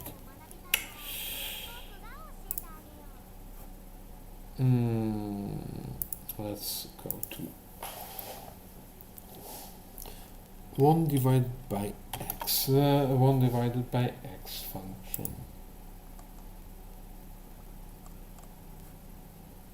This is a function where you have the y is 1 divided by x. So if you have an x of 10, you get 1/10. If your x is 1/10, you get 10. So the closer you get to 0 from the positive, the bigger x gets. But the thing is, if you have x is 10, negative 10, then the y of x. Now, if you have x is negative 10, you get to 1 negative 10th. If x is 1 negative 1/10 in the negative sense, you get minus 10. So the closer you get to 0, the bigger it becomes, because if you enter minus 1/1000, it's 1 divided by minus 1/1000 minus 1,000, and so on. For a million becomes a million, whether it be negative or positive. But you see what the problem is with this curve. If you go down to 0, it goes to positive infinity. It only keeps on growing. Then it goes beyond maximum. That's a badly behaved curve from going down to 0 from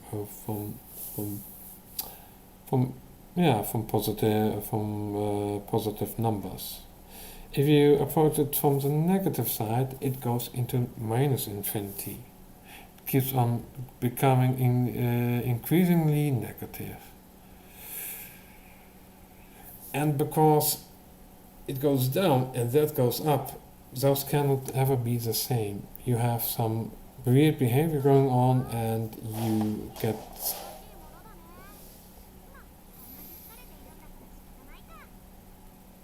even positive and negative infinities are just approximations near 0. But at 0, it's undefined behavior. You don't know what it is.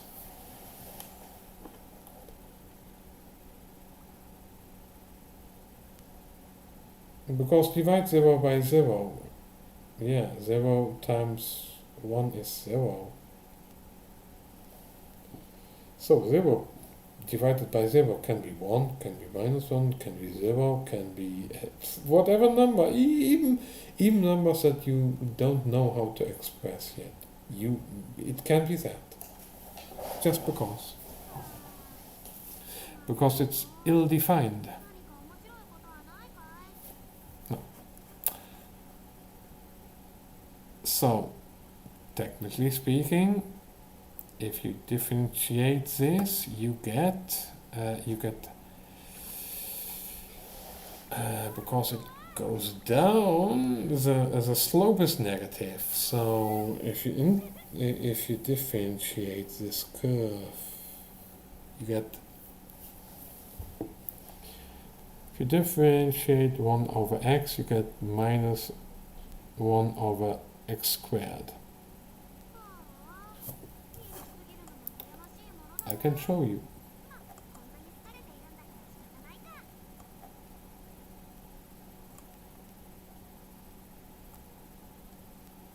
Reciprocal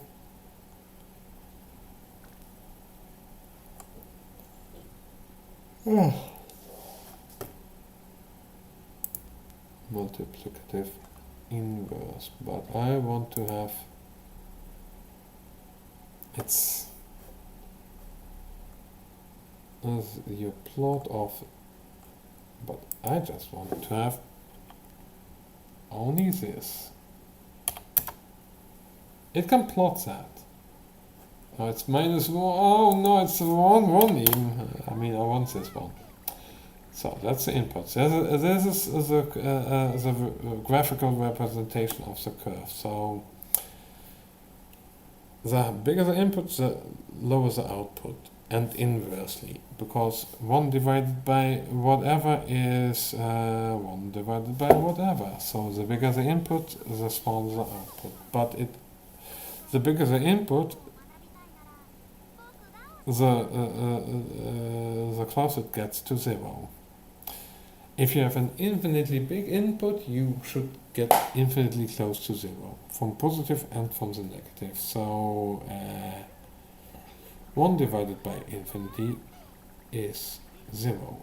1 divided by minus infinity is 0. Because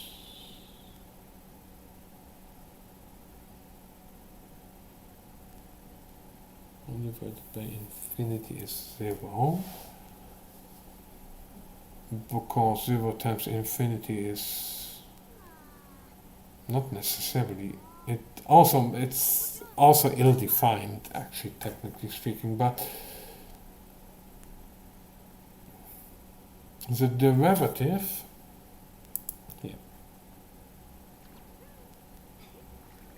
the derivative is technically the slope of this curve, but because it just keeps on decreasing, it's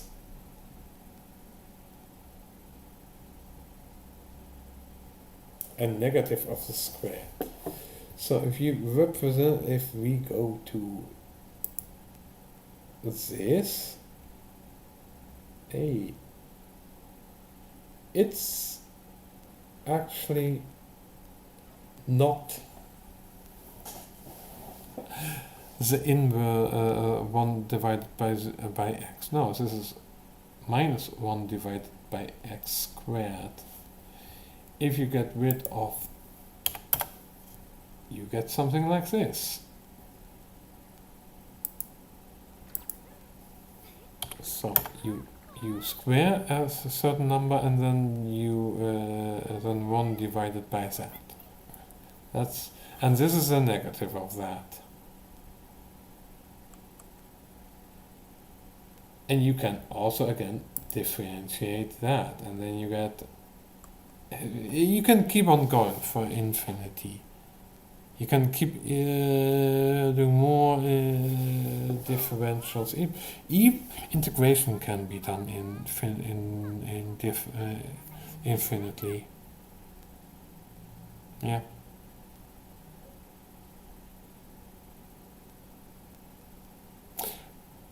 But I hate to break it to you, but I think I'm going to go on a bit bigger of a break. Maybe I'll be streaming some Genshin today.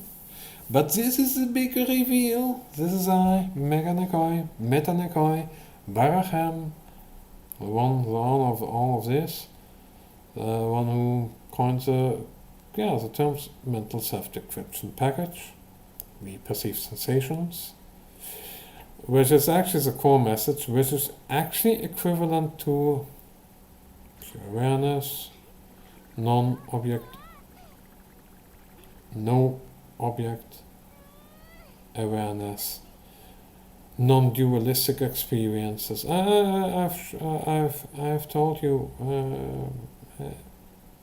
about my non-dualistic experiences while I was experiencing them during this live stream.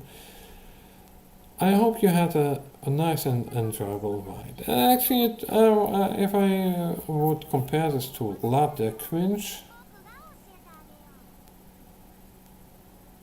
I enjoyed this more. It's a better one.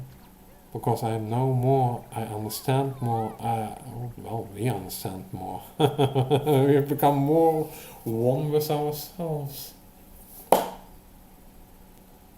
And there's a kind of deep internal healing going on. Acknowledgement of all of the suffering, the sense of loss, crying about it, having congested sinuses because, I think I've got to talk to my general practitioner about that, because I think that's one of the biggest problems with me sleeping badly. Of course it is. It has been for so many years. And the nasal cyanoids, oh god, it's always so congested, it's so much trouble breathing through them. You'd want to become a mouth breather. Just pure mouth breather.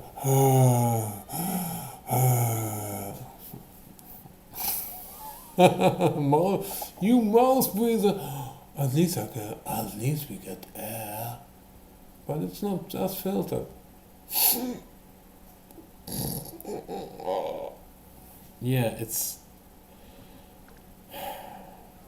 It's really much less filtering or blocked, barely any breathing.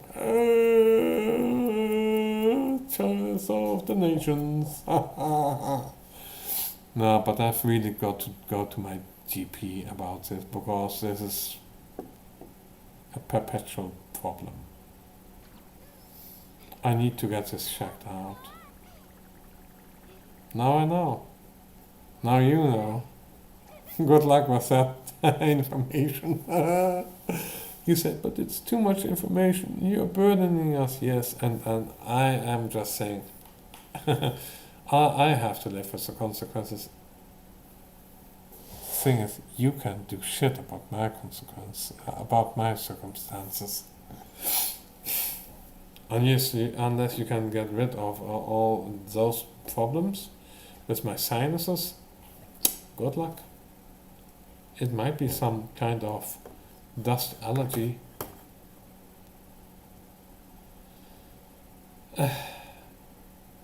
But anyhow, I hope you enjoyed the trip. At least for me it was enjoyable. Bye bye from all of us. And I hope you discover all of yourselves. Your own us. Like I have my us. Let you have your us. Enjoy yourselves to the fullest. From one knower to the another knower. If you know, you know. If you've experienced it, you've experienced it. Please leave a like, comment and subscribe. It's not, I don't do it for the subs.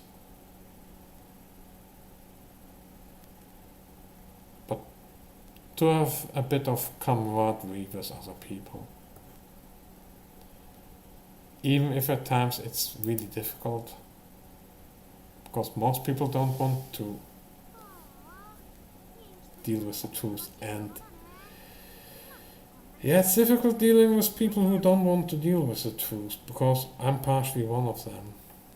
It's what you would call eighth grader syndrome, perpetual delusion.